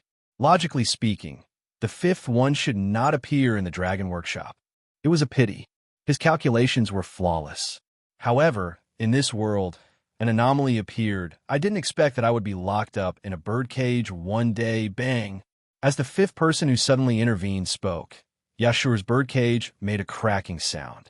It suddenly cracked open, and then with a crisp cracking sound, it shattered with a loud bang. Wow! As soon as the birdcage shattered, Yashur, who was hanging in the air, also fell down. He let out a blood-curdling scream, but a hand reached out in time and grabbed his collar. You even know how to scream so loudly. Looks like there's nothing else. Phew! Yashur raised his head in fear and looked at the person who grabbed his collar. Then, a playful smile and a pair of wine-red eyes appeared in front of Yasha's eyes. Yashio cried out in surprise. Roland, you really know how to give people trouble. Wu Yin went against common sense and floated in the air, rolling his eyes at Yashio. Do you know that the outside world is turning upside down because of you? Yashur opened his mouth and wanted to say something, but the others also reacted. It's you. Nabi and Yak were both surprised. Why are you here? Mordred was startled as well. However, Wu Yin ignored him and glanced at him. Then, he looked at Yak and waved his hand. Bang! The birdcage that Yak was trapped in seemed to have been hit by something as it shattered into pieces. It was only then that Nabi and Mordred realized what had happened. Yak and Yashur were locked in the birdcage because Yak's body was occupied by Mordred. Yashur, who was one with Yak, was also implicated. Both of them were sealed by Mordred at the same time. Now, the birdcage was shattered. This meant that Wu Yin broke the seal that Mordred placed on them with brute force. Was this something a human could do? You? Mordred's voice trembled. Her angry roar echoed in the entire dragon dispatching workshop. Who are you? Hearing this, Wu Yin, who was holding Yak with one hand and grabbing Yashur's collar with the other, grinned and raised his eyebrows. Take a guess. Damn it. Mordred was furious. Swish, swish. A series of sharp whistling sounds broke through the air without any warning, stirring up waves of airflow. The dark red tentacles that could cover the entire dragon dispatching workshop were like wildly dancing vines as they whipped towards Wu Yin with whistling sounds and broken whip shadows. However, before the whips could reach Wu Yin, a beautiful figure suddenly appeared in front of Wu Yin. With a wave of her slender arm, a ripple suddenly spread out in the space and swept through the dark red tentacles. Bang! Immediately, the countless tentacles seemed to have been sliced countless times by an invisible blade. They broke into pieces of meat and fell to the ground. It's rare that I have a guest here. Can you not treat him so roughly? Looking at Wu Yin, Nabi didn't hide the curiosity in her eyes. I'm curious as to why he's here. I invaded Yashur's consciousness and followed it to this place. Wu Yin didn't hide it and tossed Yak and Yashur to Nabi. As for how I invaded Yashur's consciousness, don't ask. Telling you will only add to your troubles. Although he didn't know who this flirtatious girl who looked so similar to Yak was or where this place was, Wu Yin could still tell that this was a mental space. Originally, he only wanted to use a mental magic to wake Yashur up. If possible, he even wanted to wake Yak up and force Mordred to retreat. Who would have thought that when Wu Yin used his mana to invade Yashur's consciousness, he was pulled to this place before he could wake Yashur up? However, the situation didn't seem to have changed. Since this is a mental space, Yak and Yashur should be able to wake up in the real world after Mordred is forced out of this mental space. They should be able to resist Mordred, right? Wu Yin looked down at the pitch-black substance that was roaring on the ground like sewage. Back when you were still Makawos, you said you'd wait until the next greater feast before you and I duel again. Wu Yin's expression slowly turned indifferent. Mordred, don't you think this is the right time? Rune? Randall. Mordred growled as she waved her tentacles. Do you think that you can defeat me in the dragon dispatching workshop? Dragon workshop? Wu Yin looked around at the bright, chaotic space. Is that the name of this mental space? That's right. Mordred sneered.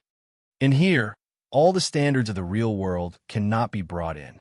In here, the stronger the spiritual body, the stronger the power.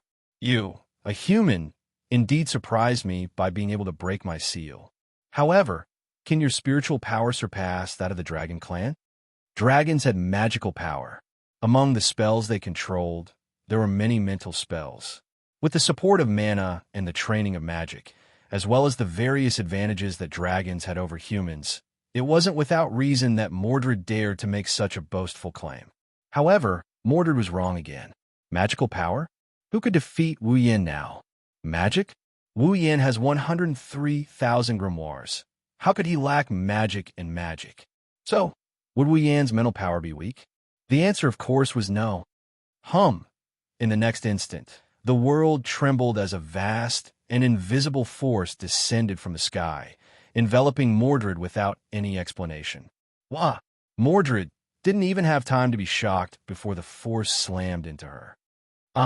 With a blood-curdling scream, Mordred disappeared from this world as if she had been ostracized. Let's go out too. Wu Yin grabbed Yak and Yashur and disappeared in a flash. Looking at the dragon dispatching workshop that was bustling with noise and excitement a second ago, Nabi was at a loss.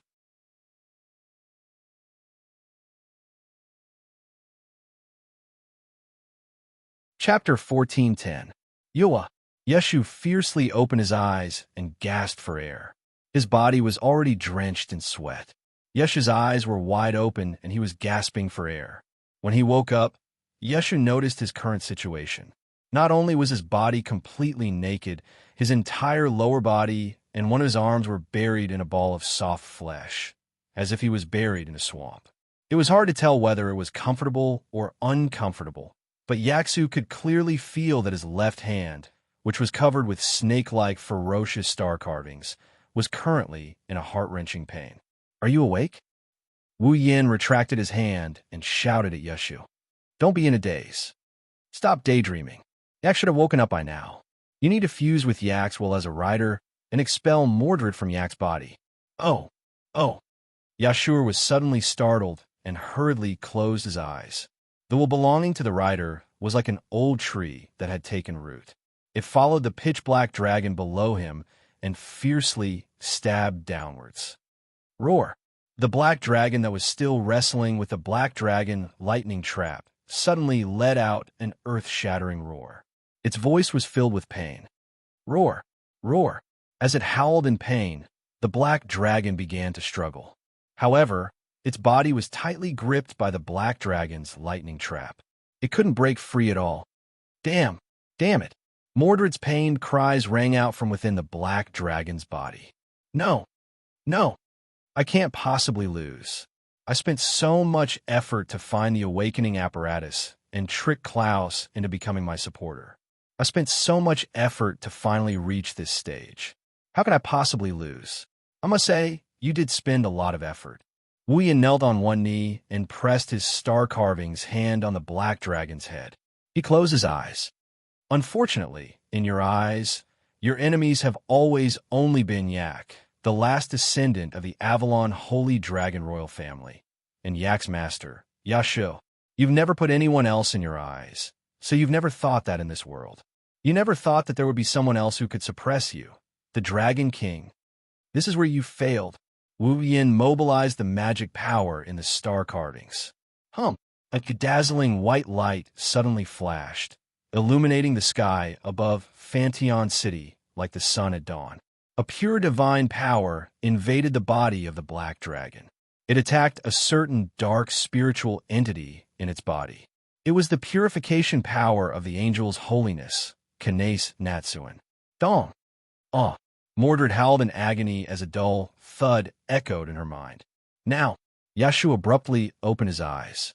At the same time, Yak's furious roar resounded from the pitch-black dragon's body. "Get out of my body!" A blinding light surged out of the black dragon's body and merged with the purification light of the angel's holiness. It flashed in every corner of Fantion City. In Fantion City, every citizen couldn't help but close their eyes and reach out to block the strong light that was strong enough to hurt their eyes. Not long after, in the center of the strong light, a cloud of black mist jumped out pathetically as if it had been filtered out. Under the illumination of the white light, it let out a series of screams and turned into a shocking black light. It shot toward the edge of the sky and disappeared from this world. Thus, under the blinding white light, the pitch-black dragon's body gradually underwent changes. The black fur that looked like it was contaminated was washed away bit by bit. The black color faded away. The demon-like twisted horns slowly turned back into a sharp right angle. A horn similar to that of a unicorn grew out from the center of the dragon's head, between the other two dragon horns. The two pairs of crow-like wings also recovered, becoming as pure and holy as an angel. Then, the 9 beastly eyes also disappeared. They were replaced by a pair of clear red eyes. Roar, roar, roar, roar. The surrounding holy dragons roared in joy, celebrating the return of the sacred dragon emperor. They circled in a circle and bowed again. Unfortunately, the dragon's ridiculously large body slowly turned into light particles, disappearing into the gradually dimming white light. A petite girl with long pink hair and a young man appeared from the dragon's heart. They closed their eyes tightly and fell down. Wu Yin rode the black dragon lightning trap and arrived below Yak and Yashur. He caught them with each hand. Wu Yin shook his head with a smile as he looked at the unconscious Yak and Yashur. They really know how to give people trouble. Although that was what he said, Wu Yin showed a joyful smile on his face. He raised one of his hands and slowly spread it open. In the palm of his open hand, a drop of dark red blood floated in the air. It moved up and down like a red gem, very dazzling. Awakening blood of the Avalon Saint Dragon Emperor, special item. Extracted from the last descendant of the Avalon Saint Dragon Emperor when he enters the state of awakening. The blood contains special power. Due to the extraction by the system, it has magical effects. If consumed by a vampire who relies on blood as their foundation, it can strengthen the vampire's ability. If consumed by a vampire's true ancestor, it can increase the level of the vampire by 1 level. Note, due to the extraction by the system, it can only be effective if consumed by the system's user. The effective range is before level 90. When the user reaches level 89, consuming it will be ineffective. Ding! Dungeon Quest 3 completed. Obtained 50,000 equipment points, item points, ability points, and summoning points. Dungeon World. Star Carvings Dragon Knight. Dungeon Quest. Acquire. Mission 1. Enter Tokusakugumi's Red Jade mode and use the ability of the angel, Zafkiel, to use the Bullet of 12, YOD. When the Mother of Dragons placed the last descendant of the Avalon Holy Dragon royal family in the Abyne Forest, she would obtain a drop of the first blood of the last descendant of the Avalon Holy Dragon royal family before he was born and placed in the Abyne Forest. Quest reward: 10,000 equipment points, item points, ability points, and summoning points completed. Quest 2. Obtain a drop of infant blood of the last descendant of the Avalon Saint Dragon royal family. Quest reward: 30,000 equipment points, item points, ability points, and summoning points completed. Quest 3. Obtain a drop of awakening blood of the last descendant of the Avalon Saint Dragon royal family. Quest reward: 50,000 equipment points, item points, ability points, and summoning points completed. Character: Wu Yin equipment points, 11110 item points, 230000 ability points, 101000 summoning points, 131000 level, 85. Ding! All dungeon quests have been completed. User can now choose to leave the current dungeon world at any time. This dungeon world is now open to user. When user re-enters the world of Star-Carved Dragon Knight, the system will no longer issue any dungeon quests. User can now freely enter and exit the world of Star-Carved Dragon Knight. While AI Ku was still in her human form, Wu Yin took the opportunity to obtain a drop of blood from her. He successfully obtained a drop of awakening blood of the Avalon Saint Dragon royal family and completed his 3rd dungeon quest. At this point, Wu Yin completed all 3 dungeon quests in Star-Carved Dragon Knight. Not only did he obtain 90,000 points, he also obtained a special item that can raise his level all the way to the pinnacle of Tier 9. One could say that Wu Yin returned from this dungeon world with a bountiful harvest. Looking up, Wu Yin saw the rising sun piercing through the night sky. He could almost see the silhouettes of young girls in it. Chuju, Makoto, Ikaros, Yukari, Shokoho Kasumi, Flandrachan, Astria, Kotori, Kurumi, Toka, Yushitsun, Yushin, Meijio, Origami, Kinuhata Sai, Frenda, Takitsubu Riku, Asuna, Yui, Natsuki, Kanon, Nagisa, and Agurola, who turned into familiars. The girls who were tied to Wu Yan's fate are all smiling at Wu Yan, silently telling him how much they missed him. I want to go back. Holding the drop of awakening blood of the Avalon Saint Dragon royal family tightly, Wu Yan exhaled and rode the black dragon back to Fantion City.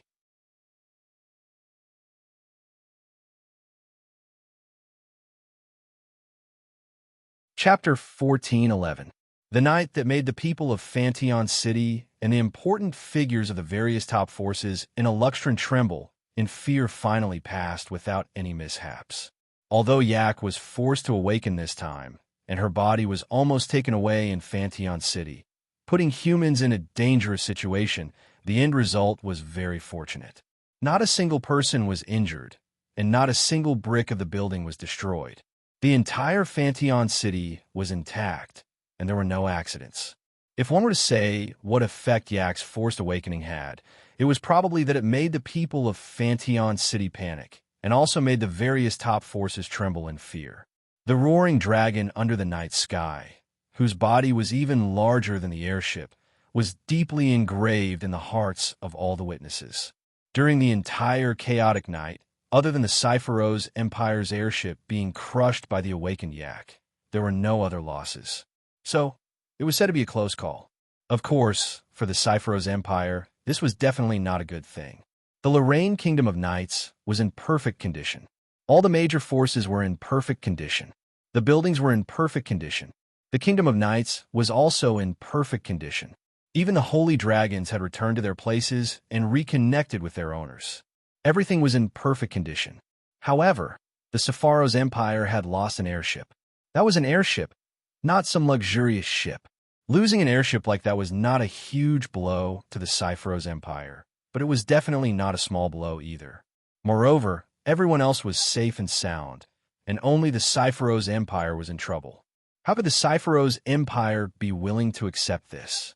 Originally, Klaus wanted to put all the blame for the loss of the airship on the Knighthood Empire and exaggerate the impact to make the entire Knighthood Empire take responsibility. After all, the Cypheros Empire's airship was destroyed by all the dragons of the Lormon Knighthood Empire, wasn't it? It was a pity that Klaus's wishful thinking did not come to fruition. That day, Wuyin stood up and used the reason that the dragon appeared from the Cypheros Empire's airship last night as a reason to forcefully pull all the representatives present as witnesses and borrow a team from Veronica. Head to the location of the destroyed airships of the Cypheros Empire and collect the fragments of the instruments left behind. Although the device was a magic device, the other factions also had their own magic device experts. After a period of research and investigation, the device was able to forcefully evolve a dragon into a holy dragon and awaken Yak. In addition, Yak and Yaxu had appeared to testify. The arrested Anya, who was originally a member of the Cypheros Empire, also came forward to testify. As a result, the actions of the Cypheros Empire were completely exposed. In the end, not only did the knighthood of Lorea not have to take any responsibility, they even bit back at the Cypheros Empire, causing the Cypheros Empire to take away the national treasure of the knighthood and research it without permission. The crime of causing the giant dragon to go berserk and almost cause danger.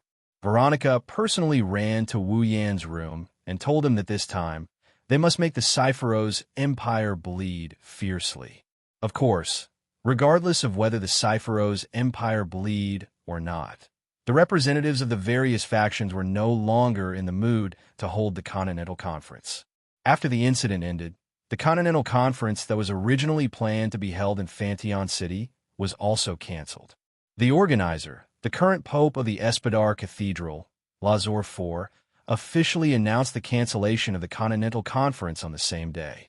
Thus, the various factions expressed that they would continue to follow up on last night's incident, and then they all left on their airships. Klaus also took a carriage back to the Cypheros Empire with a gloomy face. It was believed that the Cypheros Empire would be forced to write a lot of documents on diplomatic issues. Just like Veronica said, they would bleed fiercely. However, the situation of the knighthood of Lorea was not very good either. The giant dragon that night was obviously not an ordinary dragon. Just its strength alone was not something an ordinary dragon could possess. The knighthood had never made it public that they had such a dragon. It was inevitable that some people would suspect that the knighthood had ulterior motives and was planning to hide their trump cards to do something ambitious. Because of this, Yak's identity as a dragon princess could no longer be hidden. It was likely that the various factions would soon know about it. And how should they deal with Yak, the princess of the Avalon Holy Dragon royal family? That was also a diplomatic issue. Only Veronica and the other important figures of the knighthood could have a headache over it. Apart from that, there were also various other problems. The first prince of the knighthood of Laurea, Julius? The fact that Loriaman didn't die and that it had something to do with the entire incident. The problem of Mordred, who had turned back into a spirit and escaped to who knows where. Also, the problem of the final battle between the Avalon Holy Dragon royal family and the Nihilenia Underworld Dragon royal family. There were also many problems that the knighthood of Laurea, Yashu, and Yak had to face and solve. Under these circumstances, the problem of why Wu Yin was able to control the Black Dragon's lightning trap and the White Dragon's burning flame was put aside for the time being. Normal dragon cultivators could only contract with one dragon. That was the most basic of common sense. It wasn't that no one had ever thought of contracting two dragons, but it was absolutely unrealistic. This was because the amount of star essence in a dragon cultivator's body could at most keep one dragon alive. If there was an extra dragon, then not only would the two dragons not be able to get enough star essence, even the dragon cultivator himself might fall into a predicament of lacking star essence. Because of that, a dragon cultivator could at most contract with one dragon. Even if they wanted to contract with another dragon, the dragon mother would not agree. Wu Yin, on the other hand, broke the norm by controlling two dragons at once. Not only that, but why was his Boer able to survive in his body was also a mystery. Also, the terrifying power of the white flame and black lightning. All of these mysteries made Wu Yin, whose identity and background were also a mystery, the most mysterious person in the eyes of everyone. This mystery was only known to those from chivalry for now, but Wu Yan's active performance last night had already made him known to the leaders of the other factions. Before long, Wu Yin should be able to truly make a name for himself in Eluxtran, right? Now, this soon-to-be famous person was hiding in his room in Fanteon City. Sitting on the bed, Wu Yin closed his eyes tightly. Mana currents surged around his body like a tide about to go berserk, but they brought unimaginable pressure to the surroundings. Specks of starlight silently rolled around Wu Yan's body. There wasn't a lot, but it wasn't a small amount either. Upon closer inspection, the star carving on the back of Wu Yan's hand had already disappeared, proving that he'd undone his seal. This wasn't all that surprising. Even with his powers sealed, Wu Yan would find time to undo the seal every day when he was alone to cultivate his mana. The process of cultivating mana was extremely boring, and Wu Yin wasn't a patient person, but he liked the feeling of slowly growing stronger. That was why Wu Yin would cultivate his mana every day. He could feel the mana in his body growing bit by bit, experiencing the feeling of growing stronger. He felt very satisfied. That was why Wu Yin could persevere through the boring process of cultivation. Otherwise, with his lazy personality, he'd rather spend more time studying the magic tricks and spells in the 103,000 grimoires. He slowly gathered the insignificant increase in mana and added it to his own. Sensing the obvious increase in mana, Wu Yin slowly withdrew his mana and let the surging mana currents around him calm down. Phew! Exhaling, he slowly opened his eyes. Imperceptible traces of golden light flashed through his wine-red pupils, making his pupils seem even more profound. After a while, they dimmed and returned to normal. And then, stretching lazily, Wu Yin ended today's training session. Normally, Wu Yin would just lie down and take a nap at this time. Or maybe he would go out for a walk and flirt with the maids in Fenchon City. But today, Wu Yin didn't do that. After stretching, Wu Yin flipped his hand. In his palm, a few drops of dark red blood moved up and down. It was the original blood of the Avalon Saint Dragon Emperor.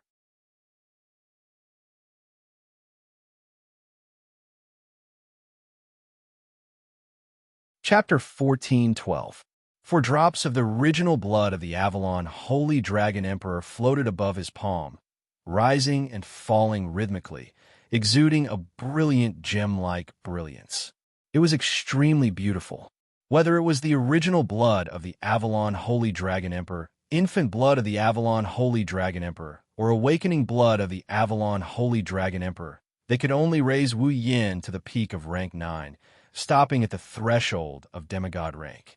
Now, Wu Yin had a total of 5 drops of the original blood of the Avalon Holy Dragon Emperor, 1 drop of infant blood of the Avalon Holy Dragon Emperor, and 1 drop of awakening blood of the Avalon Holy Dragon Emperor. However, he was already level 85, and taking them after level 89 would no longer have any effect. Therefore, Wu Yin could only take 4 drops. These 4 drops of the original blood of the Avalon Holy Dragon Emperor would raise Wu Yin's level to 89, reaching the peak of rank 9. Thinking of this, Wu Yin's heart heated up, and he took a few deep breaths to suppress it, allowing his emotions to return to a state of tranquility. Then, Wu Yin raised his head and swallowed the 4 drops of the original blood of the Avalon Holy Dragon Emperor. Boom! The 4 drops of the original blood of the Avalon Holy Dragon Emperor slid down Wu Yin's throat at an extremely fast speed, all the way down and into his body.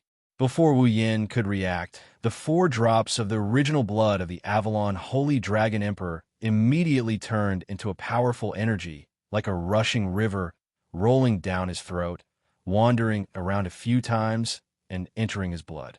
The moment the 4 powerful energies entered his blood, the blood in Wu Yin's body also began to riot. Wu Yin's face paled, then turned red. His body trembled uncomfortably, and his blood vessels also swelled. The blood and the energy from the 4 drops of the original blood of the Avalon Holy Dragon Emperor ran amok in his blood vessels, causing Wu Yin a strange pain. Wu Yin did not expect that swallowing the original blood of the Avalon Holy Dragon Emperor would cause such a change, and could only grit his teeth and bear it. Immediately, in his blood vessels, surging waves of energy surged through his blood vessels, colliding fiercely with the rampaging blood. Dong! A collision sound that only Wu Yin could hear rang out, causing Wu Yin to groan, and his face flushed red. Inside Wu Yin's body, his blood and the 4 types of energy intertwined with each other, releasing invisible waves of energy. It turned into ripples and reverberated, in blood of the Holy Dragon Emperor's body, like a hungry wolf who knows how long, scrambling to snatch the ripples of blood of the blood Holy Dragon Emperor to absorb them one of the blood of the Holy Dragon Emperor God. Every time this happened, Wu Yin could feel it. I seem to be a little stronger. Wu Yin's spirit was lifted, and he seriously looked inside his body. The 4 drops of energy in his blood vessels seemed to have blended with his blood, directly fusing together, and flowed with his blood. Along with this process, waves of invisible waves frequently turned into a bobo invisible ripple, separated from his blood, and swept in all directions in his body. It was constantly absorbed by every part of Wu Yin's body, strengthening him. Body, blood, magic, organs, everything in Wu Yin's body was absorbing this invisible ripple and devouring it, turning it into a catalyst to strengthen himself. This feeling of being able to strengthen everything, Wu Yin had only experienced it in the magical pool water from the land of gods. He did not expect it to be this time. He actually experienced it again. However, compared to the magical pool water, the effect of the original blood of the Avalon Holy Dragon Emperor was still a little different. What was the difference? The difference was that the magical pool water strengthened and purified everything in the human body on average. On the other hand, the original blood of the Avalon Holy Dragon Emperor gave priority to strengthening the blood, and then the other parts. As a result, the blood was strengthened the most, and the other parts were a little less. If the magical pool water strengthened the blood and the other parts at a ratio of 5, then the strengthening ratio of the original blood of the Avalon Holy Dragon Emperor was 7, 3. However, not only did this not affect Wu Yin's improvement, but it was even better. As a vampire true ancestor, Wu Yin's greatest advantage was naturally his blood. The power of vampires came from their own blood, and true ancestors relied on their own blood the most. After being strengthened by the original blood of the Avalon Holy Dragon Emperor, the magic in Wu Yan's body was increasing at an unimaginable speed. Moreover, it wasn't a mindless increase. Instead, it was an improvement in the quality of the mana, and when the quality of the mana was at its purest, it would increase the quantity. The quality of the magic had increased, and Wu Yan's strength was also increasing rapidly. Not long after, the system notification sounded in Wu Yan's mind. Ding! Congratulations to the user for leveling up. Current level, 86. Ding! Congratulations to the user for leveling up. Current level, 87. Ding! Congratulations to the user for leveling up. Current level, 88. Ding! Congratulations to the user for leveling up. Current level, 89. As expected, 4 system notifications sounded in succession, and Wu Yan's level was instantly raised to level 89, the pinnacle of Tier 9. At this point, Wu Yan had finally reached the threshold of the demigod rank. He was only one step away from becoming a demigod who could definitely be called a powerhouse, whether in the main world or the dungeon world. However, this small step was as difficult as ascending to the heavens. Especially for people like Wu Yan who used the system to earn EXP to level up, it was extremely difficult.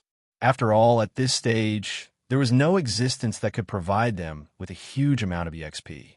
If they wanted to level up, they had to be down to earth and defeat enemies one by one until they accumulated enough EXP to level up successfully. Leveling up was the most difficult thing to do, not to mention the demigod rank, which was the hardest to level up. However, just as this thought rose in Wu Yan's mind, a series of system notifications stunned Wu Yan. Beep! Detected that the user has reached level 89. Special quest, Path to Demigod activated. Special quest, Path to Demigod quest introduction. The process of becoming a demigod is extremely difficult. At this stage, simply earning EXP will no longer be enough to satisfy the user's needs. Due to the user's slow progress, when a user and his summoned character reach level 89, the system will open the door for them and provide them with guidance to become a demigod. When a user and his summoned character complete the quest according to the system's requirements, the system will generate an item to upgrade the user and his summoned character to the demigod rank, allowing the user and his summoned character to become a demigod instantly. Quest introduction.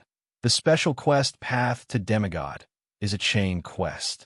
Every chain quest will be carried out in a dungeon world, one world per chain. The content of the quest is to collect certain items. These items are the materials required to upgrade the item to the demigod rank. When a user has collected all the required materials in the dungeon world, the quest will be announced as completed. Things to note in the quest. 1. When a user completes the first chain quest, the system will generate an item to upgrade the user to the demigod rank. 2. If the user does not choose to generate an item to upgrade the user to the demigod rank after completing the first chain quest, the second chain quest will be activated. 3. Starting from the second chain quest, the items required to be collected will be able to strengthen the effect of the item to the demigod rank. The more chains the user completes, the stronger the effect of the item to the demigod rank will be.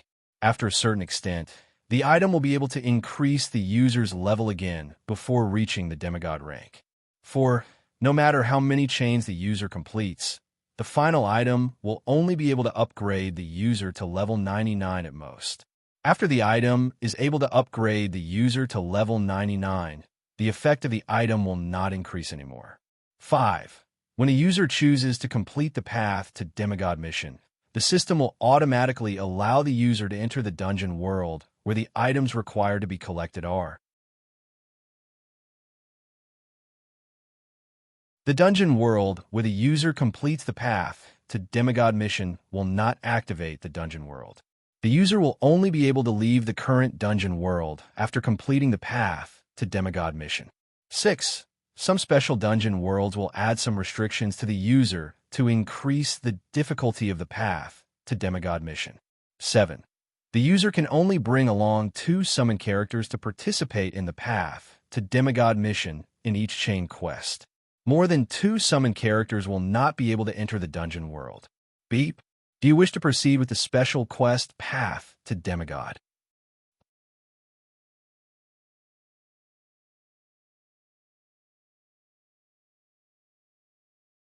Chapter 14:13.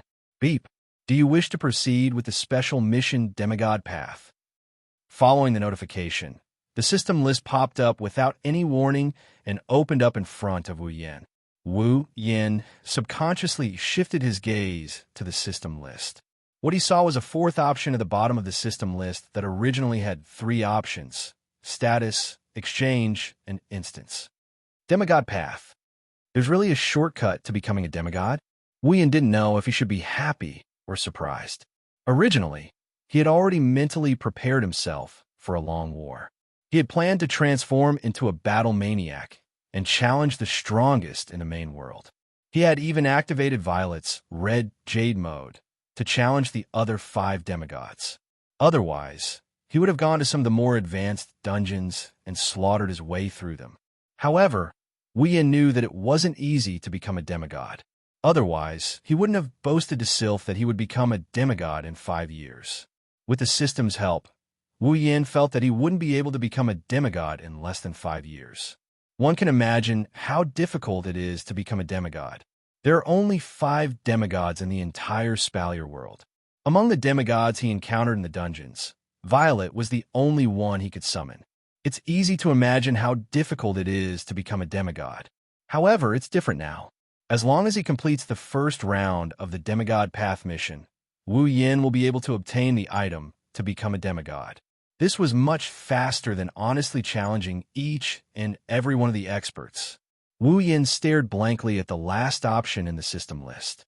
After a long time, he finally managed to squeeze out a thought. System, you really are a good person. With that thought in mind, Wu Yin clicked on the Demigod Path option. The list changed immediately. Wu Yin's mind just now was filled with the mission description, and the things to take note of. Beep. Do you wish to proceed with the special mission Demigod Path? Wu Yin hesitated for a bit when he heard the same notification for the second time. The 5th part of the mission description stated that when a user chooses to proceed with the mission, the system will automatically send the user to the dungeon world where the required items are. In other words, the moment Wu Yin chose to proceed with the mission, the system will pull him into the dungeon world. However, Wu Yin hasn't said goodbye to his friends here yet. Even though Wu Yin will leave this world, time will stop. The time in this world had also been frozen, but if he wanted to see these friends again, it would be impossible for him to do so in a short period of time. If he didn't say goodbye, he would feel a bit uncomfortable. Sylvia, Corset, and Luca, in particular, had a certain degree of intimate contact with him. No matter what he said, he couldn't just leave like that, right? There was also Rebecca. Even though the 2 of them were more like friends than lovers, the perfect student council president kissed Wu Yin at dusk after their date. Wu Yin's heart was moved. Even though it was just a kiss on the cheek, Wu Yin started to feel a bit vexed. After a long time, Wu Yin laughed self-deprecatingly. Seriously, what am I worrying about here? Anyway, time will be frozen after I leave this world. It shouldn't take much time to complete the first phase of the Demigod Path mission. I could just come back and gather after I complete the first phase of the mission. After completing the first part of the mission, he'll be able to generate the item to advance to demigod rank. At the very least, Wu Yin had to ensure that he completed the first part of the mission and obtained the ticket to advance to demigod rank. Thinking of this, Wu Yin didn't feel troubled anymore. He directly said in his heart, "System, proceed with the mission Demigod Path." As soon as he finished speaking, a mechanical voice that was as calm as an ancient well immediately responded. Beep. Special mission Demigod Path activated. Special mission Demigod Path mission round. First part mission world. Star Carving's Dragon Knight mission content. Obtain a drop of Avalon Holy Dragon Emperor's original blood, a drop of Avalon Holy Dragon Emperor's infant blood, and a drop of Avalon Holy Dragon Emperor's awakening blood. What?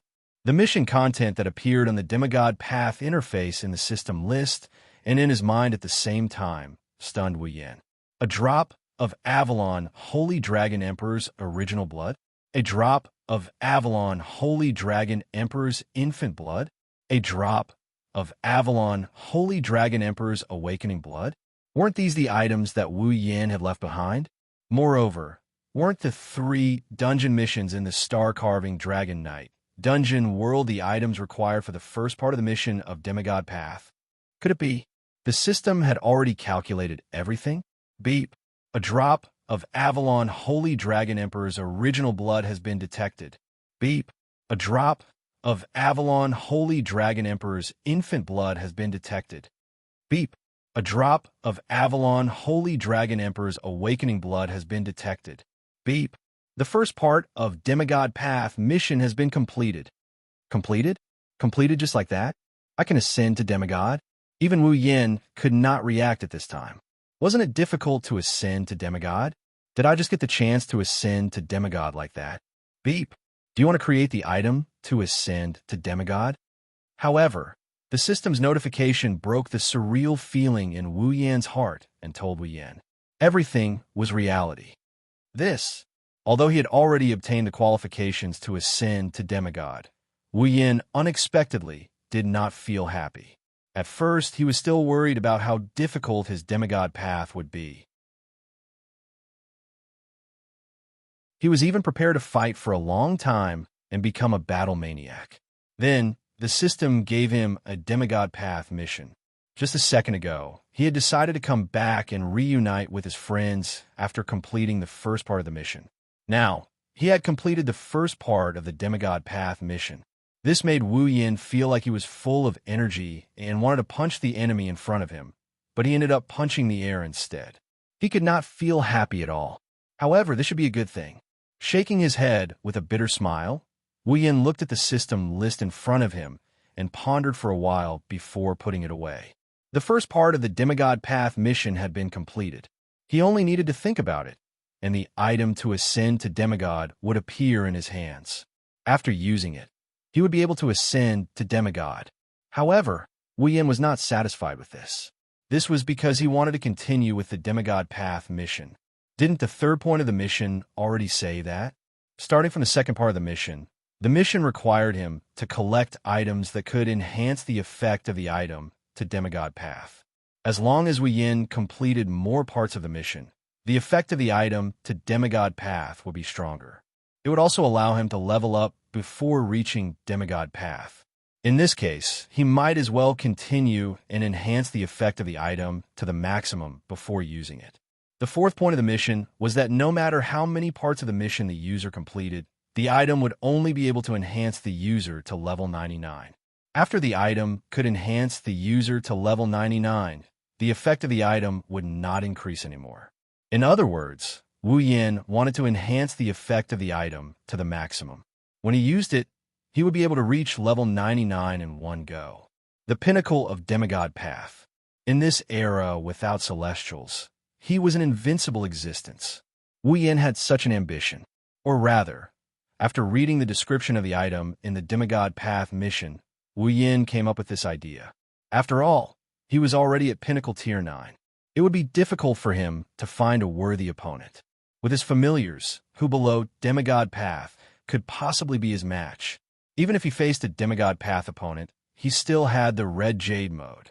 He could use Violet's power for a short period of time. With Violet's heaven-defying power, she would definitely be much stronger than he was after reaching Demigod Path.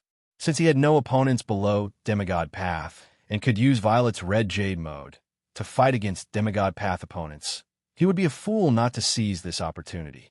At this thought, Wu Yan's blood boiled and the corners of his lips curled up.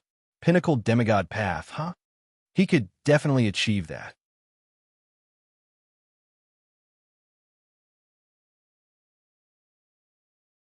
Chapter 14:14. Sunlight poured down from the clouds in the sky, causing Lancelot's fur to be dyed with a golden radiance. It was exceptionally resplendent. We've arrived at Ansari.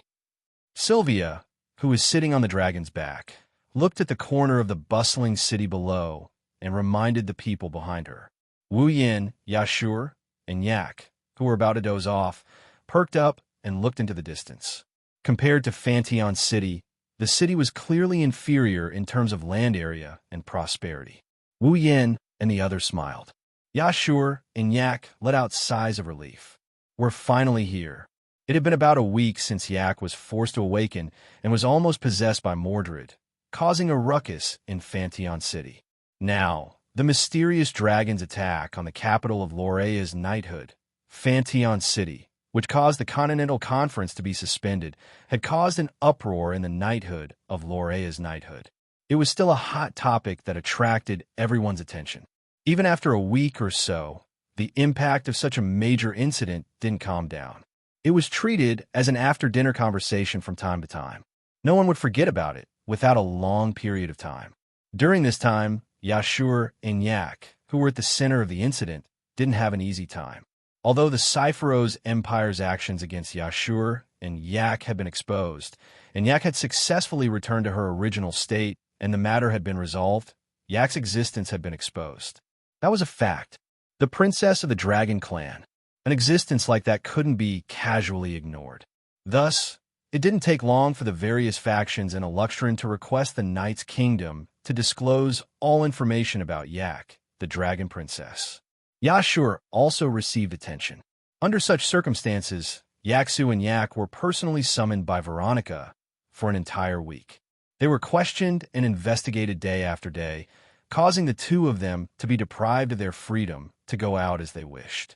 Their lives were extremely oppressive. Fortunately, Wu Yin and Sylvia stayed behind and spent a week with them in Fantion City. Otherwise, the two of them would have long fallen ill from boredom. And today, Yashur and Yak's investigation finally came to an end, and they announced that they had regained their freedom. Thus, early in the morning, Yaksu and Yak couldn't wait to wake up Wu Yin and Sylvia. They rode Lancelot back to Ansari together. Under Lancelot's lead, the entire Ansari Dragon Riding Academy was exposed to everyone's eyes. After a week, the reconstruction of the academy had reached its final stage. Looking down from the sky above the academy, there were brand new buildings erected inside the wall-like academy. Under the sunlight, they shone with a bright luster, as if they had just been fished out of the water. It brought with it specks of light. The academy, which had been half destroyed, was finally restored to its original state. Lancelot. Under Sylvia's instructions, Lancelot tilted his body and landed on the academy's field dedicated to dragon riding. Although the reconstruction of the academy was in its final stage, the students of the Ansari Dragon Riding Academy had yet to resume their classes. Thus, there were many students loitering around the field. Lancelot dove down and landed on the field. The sharp-eyed students immediately noticed Lancelot's presence. "Hey, look, isn't that Her Highness Sylvia's Lancelot?" "That's right, it's Lancelot. Does that mean Lord Roland and Her Highness Sylvia are back?" "It's true. I saw Lord Roland and Her Highness Sylvia. Lord Roland and Her Highness Sylvia are back." Not long after, the commotion began to resound throughout the field and spread further and further, attracting even more people. Lancelot slowly landed on the field amidst the cheers and support of the students. At the same time, on the other side of the academy, two joyful dragon roars reverberated in the air, reaching the ears of everyone present. Accompanied by the dragon's roar, two black figures, one red and one white, shot through the air at an extremely fast speed and landed on the field without any explanation. Thump! Thump!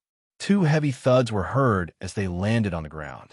The entire field shook slightly and kicked up a large cloud of dust. Only then did everyone clearly see the newcomers. Gyuvlin, Gawain, Lebecca, and Luca, who were riding Gyuvlin and Gawain respectively.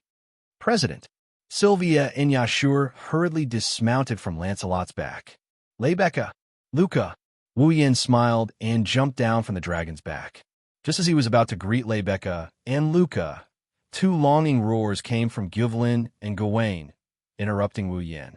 Before Wu Yin could react, Gyuvlin and Gawain abandoned their masters and came to Wu Yin's side, rubbing their heads against him. "What's wrong with you two?" Wu Yin didn't know whether to laugh or cry when he saw the two holy dragons acting like they were wronged. He rubbed their heads. You must have made Gufflin and Gawain very anxious when you left. Lebecca walked up and said with a smile, their appetites have been fed by you. The food the dragons made couldn't satisfy them. Guvelin and Gawain have been waiting for you for as long as you were gone. Now that you're back, of course they're overjoyed. Seriously, Wuyin rolled his eyes. He knocked Gufflin and Gawain on the head with his knuckles. I just came back and you're already ordering me around? Can't you at least let me rest for a while? Hearing this, even holy dragons like Guvelin and Gawain lowered their heads in embarrassment, causing the crowd to burst into laughter. Lord Lune, Luca squeezed her small body between Guvelin and Gawain and came to Wu Yan's side. Welcome back, Lord Lune. Luca's crystal-like eyes stared straight at Wu Yan. There was also a hint of longing in her eyes. She went up to Wu Yan and handed him a teacup. This is a spirit herb tea I personally brewed. It can dispel fatigue. Wu Yan looked at the steaming hot and fragrant tea in the teacup. Luca, don't tell me you've been preparing this all this time. Luca nodded shyly. Because I was afraid Lord Lune would be too tired from the long journey. In other words, after Wu Yan left, Luca would brew a cup of tea almost every day for Wu Yan to dispel fatigue when he returned. However, tea wasn't wine. The longer it was kept, the better it was. Luca must have worked hard to prepare the ingredients for the tea every day and waited for Wu Yan to return. She would immediately brew a cup of hot tea for Wu Yan when he returned. All for the sake of dispelling fatigue for Wu Yan as soon as he returned. She was truly a little demoness that made people love and feel sorry for her. Thank you, Luca. Wu Yan patted Luca's head and took the teacup. Then, I'll accept your kindness. Wu Yan drank the tea in one gulp. Ugh. Wu Yan's stomach started to heat up as soon as the tea entered his stomach.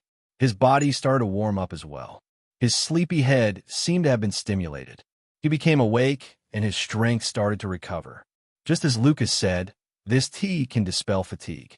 As always, the effect is amazing. Wu Yan couldn't help but praise. This tea must be expensive, right? It can only dispel fatigue. The effect is good, but it's not as expensive as Lord Lune thought. Lucas smiled calmly. In the Kingdom of Knights, you can buy it for around 100,000 ekels, 100,000 ekels. Yashu, who came from a poor family, was shocked. That's not expensive? Wu Yan laughed dryly. If it can dispel fatigue in an instant, 100,000 ekels is worth it. The Princess of the Kingdom of Knights said, as if it was a matter of fact. No matter what, I'm relieved to see all of you so energetic. Lebecca walked over and looked at everyone with a smile. Let's go to the dining hall. We'll talk while we eat.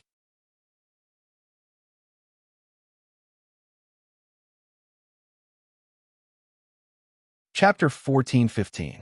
Ansari Dragon Academy. Inside a cafeteria. This was a typical single-story building built with red bricks in the Ansari Dragon Academy. It was also a student cafeteria. This student cafeteria was only open to the Ansari Dragon Academy. It was specially designed to provide meals for the students of the Ansari Dragon Academy. Whether it was the dining table or the chairs, the various items and styles in the cafeteria were all designed in the same style of the Shepron Kingdom, giving off an elegant and refined feeling. In the Ansari Dragon Academy, the upper-class students would usually only dine in the high-class cafeteria in the city. Those from poor families would choose the cheaper cafeteria below the student dormitory to fill their stomachs. Therefore, most of the students who dined in this cafeteria were from middle-class families. Today, the student council president, Lebecca, booked the entire cafeteria for Wu Yan, Sylvia, Yashur, Yak, and Cosette, who just returned from Fantion City. Steaming plates of food were placed on the table by the waiters. They were placed in front of Wu Yan and the others who were sitting around the table. Yak held a large piece of beef in her left hand and a piece of beef in her right hand. She opened her small mouth and took a bite from the left, then the right. She was very busy, and her face was full of happiness. Lucas sat in the corner, quietly serving tea and food to Wu Yan like an obedient little wife. Cosette sat beside Sylvia, serving tea and food to Sylvia. As for Lebecca, she sat quietly in her seat. She listened to Wu Yin, Sylvia, and Yasha's explanation of the dragon attack that caused quite a commotion in Fanteon City. In other words, was that giant dragon actually Yak? After listening to Wu Yin, Sylvia, and Yasha's explanation, Lebecca glanced at Yak, who was still eating and drinking with a dejected expression. The Avalon Saint Dragon Emperor is indeed extraordinary. Even though he's only been born for 3 months, he can't be underestimated. You see me in a different light now. Yak puffed out her chest proudly.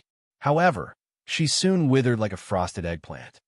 Unfortunately, not only could I not control myself back then, my body was even taken away. Cheer up, Yak, Yashur said softly. That's not your fault. You're still young. When you're older, you'll definitely be able to control yourself. I'm not young. Yak frowned and took a bite of beef with a conflicted expression.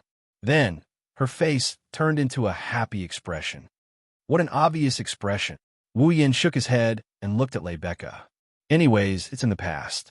Mordred won't be able to do anything for a while. You guys don't have to worry so much. Everything will be fine when it's time. That's right, there's no point in worrying. Lebecca rubbed her brows. I'm just a student council president. I should leave this kind of national matter to someone as capable as Her Highness Veronica. President Lebecca, you're a Saint Dragon Knight. Your status is no different from a noble. If this can only be considered as insignificant, even I, a Dragon Knight, would feel guilty. Sylvia smiled wryly. Right now, Yak is in our academy and her identity has been exposed. There will be many people targeting her in the future. President Lebecca, you're the strongest in our academy. Without your protection, Yak will be in danger. Of course, I don't mind doing my part. Lebecca parted her deep red hair with her hand and wore the same confident smile on her face, as well as a hint of a smile that wasn't a smile. However, Sylvia, there's something you're wrong about. Right now, the strongest person in the academy isn't me. Lebecca shifted her gaze to Wu Yin. Sylvia, Luca, Corset, Yashur, Yak, and the others also looked at Wu Yin. Only then did they remember that this person was the strongest person in the entire academy, the entire Night Nation, and even the entire continent. Under the watchful eyes of everyone present, Wu Yin sighed. After a moment of silence, he opened his mouth in a shocking manner. Don't count on me. Perhaps I'll have to leave this place for a while. Leave? Everyone was stunned. For a moment, they were unable to react. By the time they regained their senses, their eyes were wide open. Leave! Everyone in the cafeteria cried out in unison. Everyone was panicking. Leave? Lebecca frowned deeply. What's the meaning of this? Sylvia couldn't help but stand up and shout in front of Wu Yin. Where do you plan to go? Don't tell me you plan to part ways with us. Lord Roland. Luca grabbed Wu Yin's clothes, her face pale. Even Corset put away the smile on her face and became serious. Yashur and Yak were also at a loss for what to do. They didn't think Wu Yin was referring to traveling for a period of time when he said he was leaving. Since Wu Yin said something like, don't count on me, then the place he's heading to must be very far away. How could this not cause panic in everyone's hearts? What are you all doing? Wu Yin hurriedly signaled for everyone to calm down. I only said that I'll be leaving for a while. It's not like I'll be back forever. Why are you all so anxious? But. They still couldn't get over it. All right, everyone calm down. Lebecca was the first to calm down. Her emerald eyes were fixed on Wu Yan's face. Where are you going? Where am I going? Wu Yan scratched his face and smiled. I should say I'm going back. I'm going back to where I came from. Going back. Sylvia could not hide the trembling of her body. This is your home. Where do you plan to go? Even though she said that, Sylvia knew very well that the knighthood of Lorea isn't Wu Yan's home. If Wu Yan really is hiding in the knighthood of Lormon, with Veronica's status, she would have investigated Wu Yan's background a long time ago. She wouldn't let Wu Yan get the title of mystery. In other words, Wu Yan wouldn't be staying in the knighthood of Lorea. Obviously, only the people of Knight's Empire can obtain the dragon's larvae gifted by the Dragon Mother and become a dragon breeder.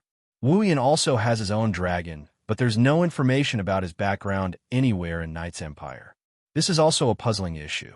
However, Sylvia didn't care about this anymore. She only knew that the man of her dreams was planning to leave the knighthood of Lorea and go somewhere far, far away. In that case, when would the next time be? Sylvia didn't dare to think about it. Not just Sylvia, even Luca didn't dare to think about it. Lebecca and Corset were both wearing heavy expressions. The atmosphere was quite oppressive. I say, aren't you all being too negative? Wu Yin clapped his hands and shook his head. I said I'll be leaving, but it won't be for too long. Don't worry. Rather than saying it won't be for too long, it would be more accurate to say he'll be back in an instant. Of course, this was for the people who were frozen in time after Wu Yin left. How long do you plan on leaving? Lebecca asked. I told you it won't be for too long. Wu Yin gave everyone a reassuring smile. It might be a day or two, or it might be a little longer. However, it won't be so long that you won't be able to see me after graduation. Hearing this, the expressions of Lebecca and the others became much better. Lebecca was already a third-year student in the advanced course class. There were only a few months left until graduation. Since Wu Yin said so, it meant that he would be back in a few months at most, right? Thinking of this, everyone felt a little lonely, but they pulled themselves together. Following this, the dinner became a farewell party for Wu Yan's temporary departure. Everyone asked about Wu Yan's well-being and gave him some advice. While Wu Yan blushed with shame, he couldn't help but keep a smile on his face. Therefore, no one noticed that in the silent Luca's eyes, a trace of determination flashed through her eyes.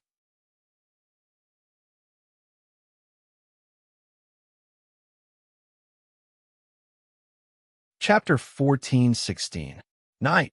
The sparkling firelight drifted back and forth between the grass and trees, and the chirping of cicadas echoed in the night where the fireflies were active. The chirping was quite loud, but it didn't make people feel noisy at all. Instead, it made the surroundings abnormally quiet. In the rebuilt Apollo's abode, some of the windows were dark, and the sound of breathing could be heard from inside. Some of the windows were still lit and shone strands of light onto the empty space outside Apollo's abode, forming various patterns. It was a beautiful night. It was a tranquil night. For Wu Yin, it was also a night where he was about to bid farewell to himself. Standing in the center of his room, Wu Yin looked at the scattered items on the floor and couldn't help but smile bitterly. Among these items were the farewell gifts from Lebecca, Sylvia, and the others. There were also some medicinal herbs with astonishing effects that Luca prepared for him. There were also clothes, food, and daily necessities that Corset forced on him. Among them, there were even some items that Yashur had given to him in case he needed them. Yak had also prepared some gifts. Even the three holy dragons, Guffrin, Lancelot, and Gawain, had reluctantly bid him farewell and gifted him some dragon glory crystals. Because of Wu Yan's personal problems, they didn't prepare too many items, but it was definitely not a small amount. If Wu Yan had no other choice but to carry these items with him, he should be able to pack them all into a large backpack that was as tall and as wide as a person. Really, scratching his head, Wu Yan sighed. Although most of these items were useless to him, they were still a token of everyone's goodwill. Even if Wu Yan didn't need them, he had to bring them along. Fortunately, I have the gate of Babylon. Sighing in relief, Wu Yin raised his hand. The star carving on his palm responded to his action and shattered in an instant. The star essences returned to his body with the return of his power. They floated up and down as they floated around him. Looking around at the specks of star essence, Wu Yin waved his hand. A crimson rainbow light suddenly appeared. From top to bottom, the entire space was divided into two as if a door was opened. Slowly, the entire space was dyed crimson. At the same time, the scattered items on the ground were also lifted up by a gentle force. They were suspended in the air and circled around.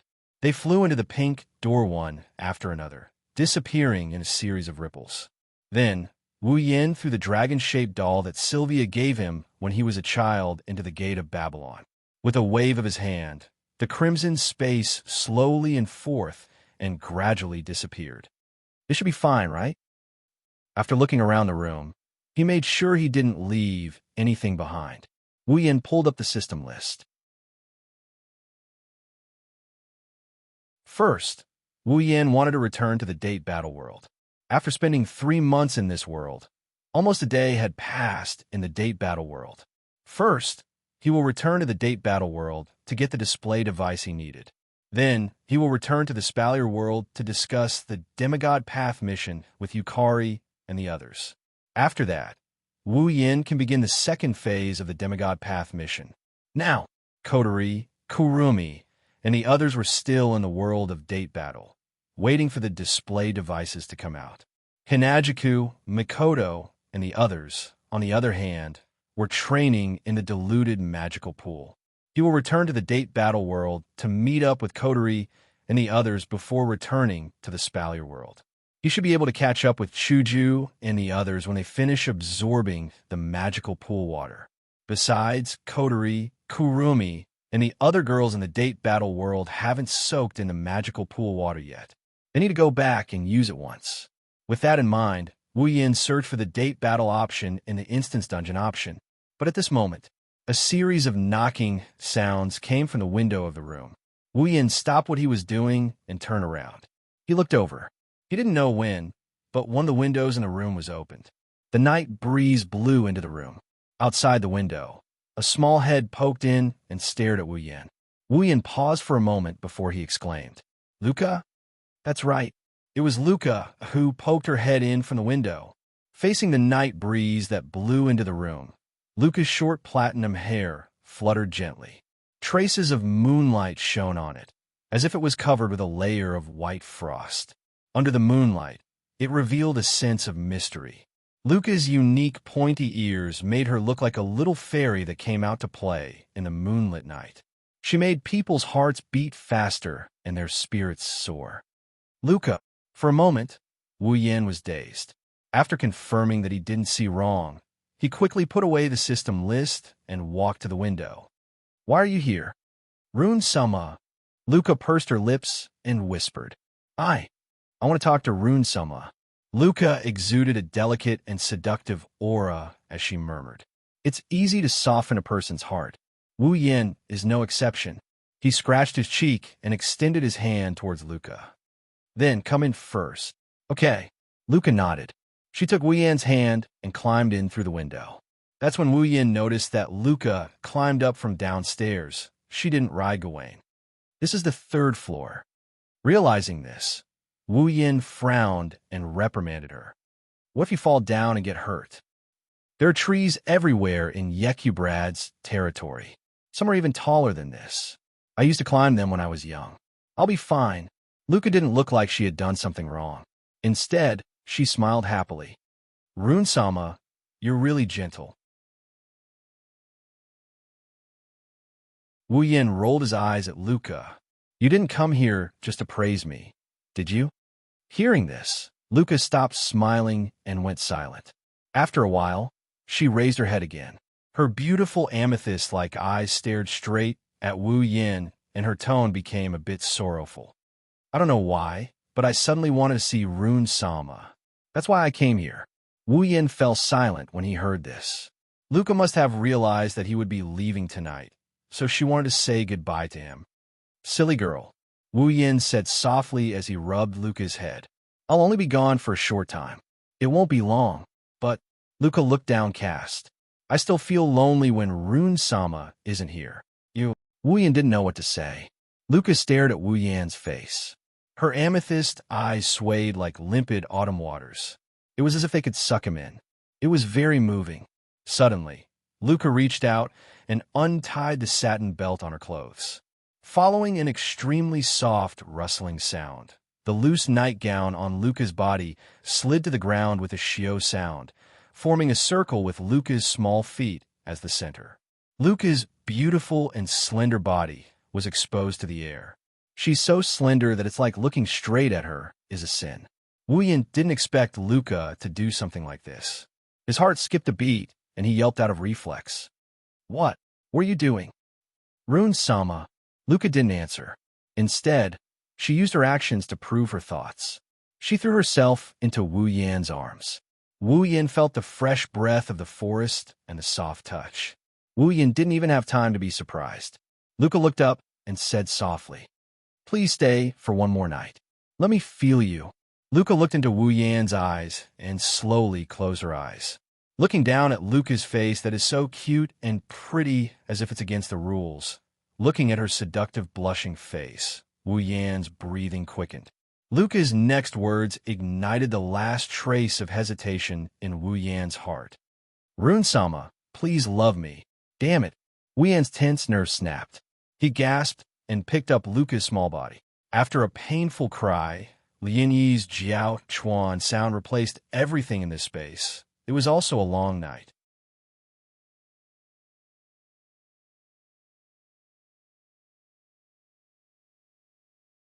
Chapter 14:17. Heavenly Palace City. It was morning, but the sky above Heavenly Palace City was covered in dark clouds. It could rain at any time. It was still early, but the surroundings were already very dark. The pitch-black sky gave off an unimaginable pressure. In this kind of weather, after Shirori asked them to go out and buy some things, Toka, Yeju, and Xianxia, who were walking back to Itsuka's house, were not in a good mood. Toka, Yagushur, and Xianxia weren't in a good mood the entire day. "It's just getting worse now. It's already been a day." Yi Jia sighed and looked listless. He raised his head and looked at the dark sky. His voice sounded a little weak. "Master has been gone for a day." Correction. Xianxia narrowed her eyes while carrying a bag full of ingredients. "Master left in the morning. It's not night yet. So, to be exact, Master didn't leave for a whole day." "Don't say that. Shido also has his own things to do." Although she said that, Toka's face showed that she was not interested at all. "And it's only been a day. Back in the other world, Shido left for a very, very long period of time." "For a very, very long time?" Yagushur looked at Toka. "How long is that?" I remember. Toka counted with her fingers. It took her a while to come up with an answer. "About 10 days? Surprise. 10 days. Xianxia's silver eyes widened slightly. "Master said the time ratio between our world and his is 100. If it's 10 days, doesn't that mean Master spent a few years in the other world?" I'm not sure either." 10 Fragrance frowned in confusion. "Shido didn't tell us. I think you didn't realize it. I'm sure everyone knows." Yi Jia couldn't help but put down his arrogant attitude and started complaining. The 3 elven girls chatted and walked towards Itsuka's house. Soon, Itsuka's house appeared in front of the 3 elven girls. However, when the 3 elven girls saw Wu He's house, they immediately turned to Wu He's house. He stopped in his tracks. A young girl was standing at the entrance of Wu He's house. Her long purple hair fluttered in the wind, and she was wearing a white dress. She wasn't tall, but she was exceptionally hot, especially her chest. The front of the dress was protruding, as if it could jump out at any time. She had a voluptuous figure, just like the models on TV. She was pretty and cute, and her face was not inferior to that of a celebrity. No matter how you looked at it, she was a charming young girl. However, the girl's beautiful face. At this moment, he was a little depressed. 10 Fragrances exclaimed in surprise. "Isn't that Mei Jio?" "Oh." Mei Jio, who was hesitating in front of Wu He's door, turned around when she heard the noise. She finally noticed Toka, Yeju Shi, and Xianxia. Mei Jio's originally gloomy face suddenly brightened up and became cheerful.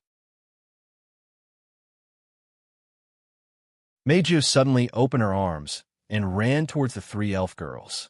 "Miss Toka, Yaju-san, Miss Xianxia." Wah! Seeing Mei Jio charging towards them so boldly, Mei Jio immediately sensed danger. Jiu Xiang, Yeju Shi, and Xianxia seemed to have sensed danger in an instant. They screamed and dodged in the nick of time. Bang! Mei Jio didn't slow down in the slightest. She simply passed through the bodies of the 3 elven girls who dodged her and crashed into the wall at the side. "It hurts." Mei Jio almost shed tears. She covered her nose and looked at Toka, Yeju Shi, and Xianxia in grief. "Why did you dodge?" "Huh?" Yeju sure made a confused sound. There's nothing wrong with dodging when you're being attacked, right? This isn't an attack. Mei Jio shouted in dissatisfaction. I just wanted to give you a hug as a sign of friendship. Most people would do that, right? Toka was surprised. Is that so? Of course. Mei Jio smiled and opened her arms again. So, Miss Toka, hurry up and give me a hug as a sign of friendship. As she spoke, Mei Jio hugged her openly. Sure, Xiang couldn't help but feel that Mei Jio's words were correct. Just as Mei Jio was about to succeed, Yi Jio Shi and Xian pulled 10 incense away from Mei Jio as if they were running away from the plague. Don't be fooled, my beloved. Warning, Mei Jio is lying. So that's how it is. Toka's face turned ashen. What? Her plan was ruined. Mei Jio puffed up her cheeks in dissatisfaction.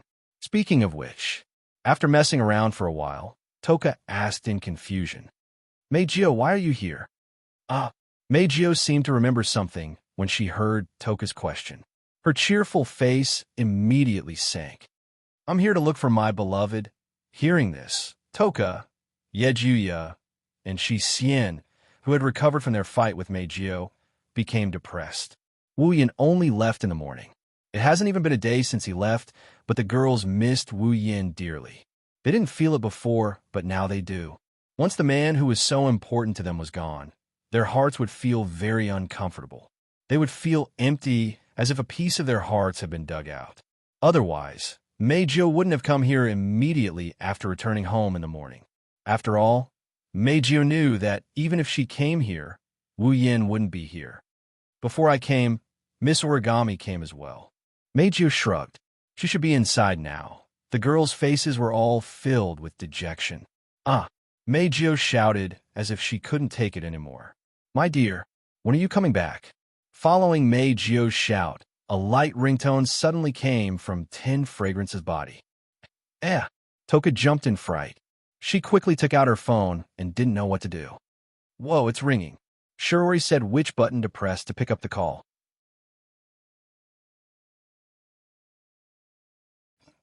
You ask me. I don't know. Panic. Xian isn't familiar with phones either. The 3 elf girls who weren't very familiar with human society panicked, and Mei Jio reacted instead. Give it to me.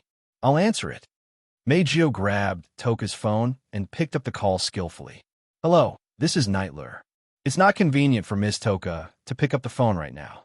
Let me. Mei Jio's voice stopped abruptly as if she was being strangled. After a while, Mei Jio's face lit up and she shouted, My dear, you're back. When Toka, Yogia, Xian, and Mei Jio rushed into the living room, they saw a group of people chatting on the sofa. Among them, there was Kotori, Kurumi, Yoshino, Origami, and Toka, who had just entered. All the elven girls were present. Between Kotori, Kurumi, Yoshino, and Origami, there's a man sitting there. It's Wu Yin, who just returned from the Dragon Knight world. Dear love, Mei Jio happily yelled. She pounced on Wu Yin even faster than when she pounced on Toka and the others. She's even bolder than when she pounced on Wu Yin. Wu Yin, who was chatting with Kotori, and the others heard the noise. He sensed something was wrong and dodged. Bang! The next moment, Mei Jio's entire body fell onto the sofa. Her nose hit the armrest hard, and she howled in pain. Why? Why is my dear? Are you all right?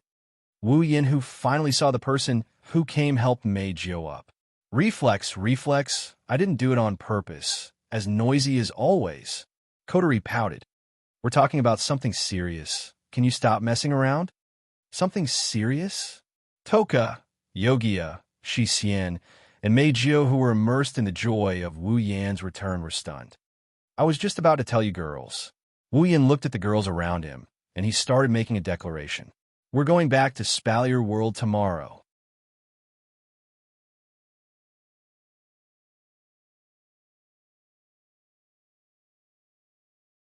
Chapter 14:18. Behemoth Forest Camp. Inside the clear lake, Chuju Mikoto, Ikaros, Shokoho Kasuka, Flandrachon, Astria, Kinuhada Sai, Frenda, Takitsubu Riku, and the other girls are all in a deep sleep. They're soaking in the lake with their eyes closed. Taking a closer look, in the clear lake water, Strands of strange water were slowly flowing along the smooth and delicate bodies of the young girls. It was as if the water had passed through their skin and drilled into their bodies. It was somewhat creepy. However, those in the know that this is definitely not a bad thing. It has been 2 days since Wu Yin, Kotori, Kurumi, Toka, and Yoshino returned to the date battle world. In these 2 days, many girls have been soaking in the diluted water of the mystical pond, absorbing the mystical pond water, causing themselves to enter a strange state of metamorphosis, gradually improving their strength. Back then, it took Wu Yin 5 days to complete his transformation using the complete miraculous pond water. The water that the girls are using now is diluted, so not only is the effect weakened, it also lengthened the time required for each of the girls to complete their transformation. Everyone has their own limits. When they reach a state of saturation, the magical pond water will no longer be effective. Therefore, the time it takes for the girls to complete their transformation varies from person to person. At the very least, not a single girl completed their transformation in 2 days. No, to be exact, on the first day, a young girl came out of the lake. She held an umbrella in one hand and a paper fan in the other. Her long blonde hair fluttered in the wind. Yukari stood on top of a rock and looked at the girls in the lake with a faint smile on her face. Yukari has been in this state for 2 days. In other words, while the girls were in a state of transformation, Yukari has been taking care of them. It wouldn't be an exaggeration to say that she didn't abandon them. Less than an hour after entering the lake, Yukari came out of the lake. The reason is simple. Yukari reached a state of saturation after an hour of soaking. She can't absorb a single drop of the magical pond water. This was not a strange thing. At Yukari's level, it is extremely difficult to improve even a single step. Something like the magical pond water that can be used on anyone has limited effect on Yukari. Therefore, after an hour, Violet's improvement had reached its limit. However, Violet wasn't dissatisfied with this at all. In fact, she was very satisfied. Just the fact that the pool water was effective on her was enough to satisfy her. After all, Yukari isn't a tier 8 or 9 powerhouse. She is a true demigod. Even a demigod powerhouse can improve by a little. This is enough proof of the magical pond water's miraculous effect. After living for such a long time, Violet couldn't even remember how long it had been since she had improved.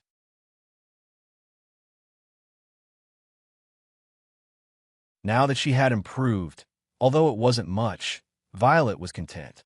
Standing at the top of the rock, Violet looked down at the young girls who were quietly transforming in the lake. A leisurely expression appeared on her face. Yukari's aura is. Indeed, in the past 2 days, the auras of the girls have been increasing at almost every moment, and each time, it was extremely subtle. However, with Yukari's ability, it wasn't hard for her to notice this. This also allowed Purple to confirm that when the girls came out of the lake, each of them would more or less increase in strength. However, it's still not good enough. Purple smiled leisurely. There are many people in Fantasy Village who are stronger than you. There are also some who are stronger than me. You have to grow as fast as you can. As she said that, the smile on her face suddenly faded a little. She turned her head and looked at a corner of the lake. Over there was a slight change in the space without the slightest warning. It was as if the space was twisting, and there were traces of abnormal energy. Yukari narrowed her eyes when she saw this. At the same time, the space expanded, and one figure after another suddenly flashed out. After returning from the date battle world, the group of people only felt a blur in front of their eyes, and the scene that was imprinted in their vision had completely changed. The living room of Yukari's house turned into a mountain and a lake. There were naked, beautiful girls soaking in the lake. They looked like they were sleeping. This shocking scene stunned Yukari, Yukari, and Yukari. Yukari was stunned. What's going on? Wow. Yukari was also shocked. Yukari often reads novels, but I don't know what this is. Wow. Yukari was the only one who looked at the girls in the lake with sparkling eyes. This is an absolute scene. An absolute scene. Origami didn't say anything. She turned to Wu Yin and silently asked him a question. It's not over yet? Wu Yin was slightly stunned. He scratched his face. Looks like it won't be over in a short time. It's been 2 days. A pitch-black spatial fissure appeared and ferocious eyeballs spun around. Zi shouting walked out of the fissure like he was taking a stroll. He sized up Yakuya, Yuxian, Meijio, and Origami with his purple eyes. He then looked at Wu Yin with a smile that didn't look like a smile. You've gained quite a lot. Yukari. Wu Yin was surprised to see Yukari beside him. Yukari. Kotori, Kurumi, Toka, and Yukari called out. Her gaze swept across the 4 elven girls one by one, and she nodded with a smile on her face. You're all back? The girls nodded in response to Yukari. Wu Yin looked at Yukari with eyes that flashed with the light of the system's perception. Yukari, level 96. Level 96. Wu Yin couldn't help but laugh. Yukari, you leveled up? This is the result of years of accumulation. This diluted pool water alone can't help me level up. Yukari turned around and looked at the girls in the lake. This pool water gave me a push. The effect is not bad. That's good. Wu Yin nodded and looked at the girls in the lake. So, when will they finish? Some are fast and some are slow. Yukari answered. Judging from the increase in their aura and the change in their frequency, it will take a long time at the latest. But today 2 of them should come out. I see. Wu Yin thought for a bit and looked at Kotori, Kurumi, Toka, and Yukari. Kotori, you haven't used it yet. Go in. Kotori and the others had no objections and nodded in agreement. Wu Yin looked at Meijio, Yagoya, Yuxian, and Origami, who were silent due to the unfamiliar environment, unfamiliar situation, and unfamiliar characters. He shook his head and chuckled. All right, don't be so reserved. I'll introduce you to each other in the future. For now, enter the lake with Kotori and the others. Go in. Yakuya asked curiously. Is there something strange about the lake? Why are they soaking in it? To put it simply, this is a lake that can help you guys improve your strength. Wu Yin said concisely. You only need to soak in it for a while, and your strength will increase. It can increase our strength. Yi Juya and Shi Xian's eyes lit up. They even turned to look at the lake. Soak in it with those cute girls? Meijio rubbed her hands together excitedly. I'll go in. If you don't, I'll go in. You can go in. Kotori added coldly from aside. But you're not allowed to come near us. Meijio instantly let out a dissatisfied sound. You guys. Wu Yin didn't know whether to laugh or cry. All in all, go into the lake and improve your strength as much as you can. Wu Yin looked at Yukari. Yukari, come with me. I have something to discuss with you. Yukari glanced at Wu Yin and seemed to have sensed that what Wu Yin wanted to say wasn't as simple as it seems. She nodded without saying anything. Hey, darling. Meijio snuggled up to him and spoke in a soft voice. Aren't we going in together? Huh. Wu Yin laughed dryly. You're tuning in to the Eternal Immortal Ballad YouTube channel. Don't forget to subscribe and join us on this journey to catch the most captivating stories.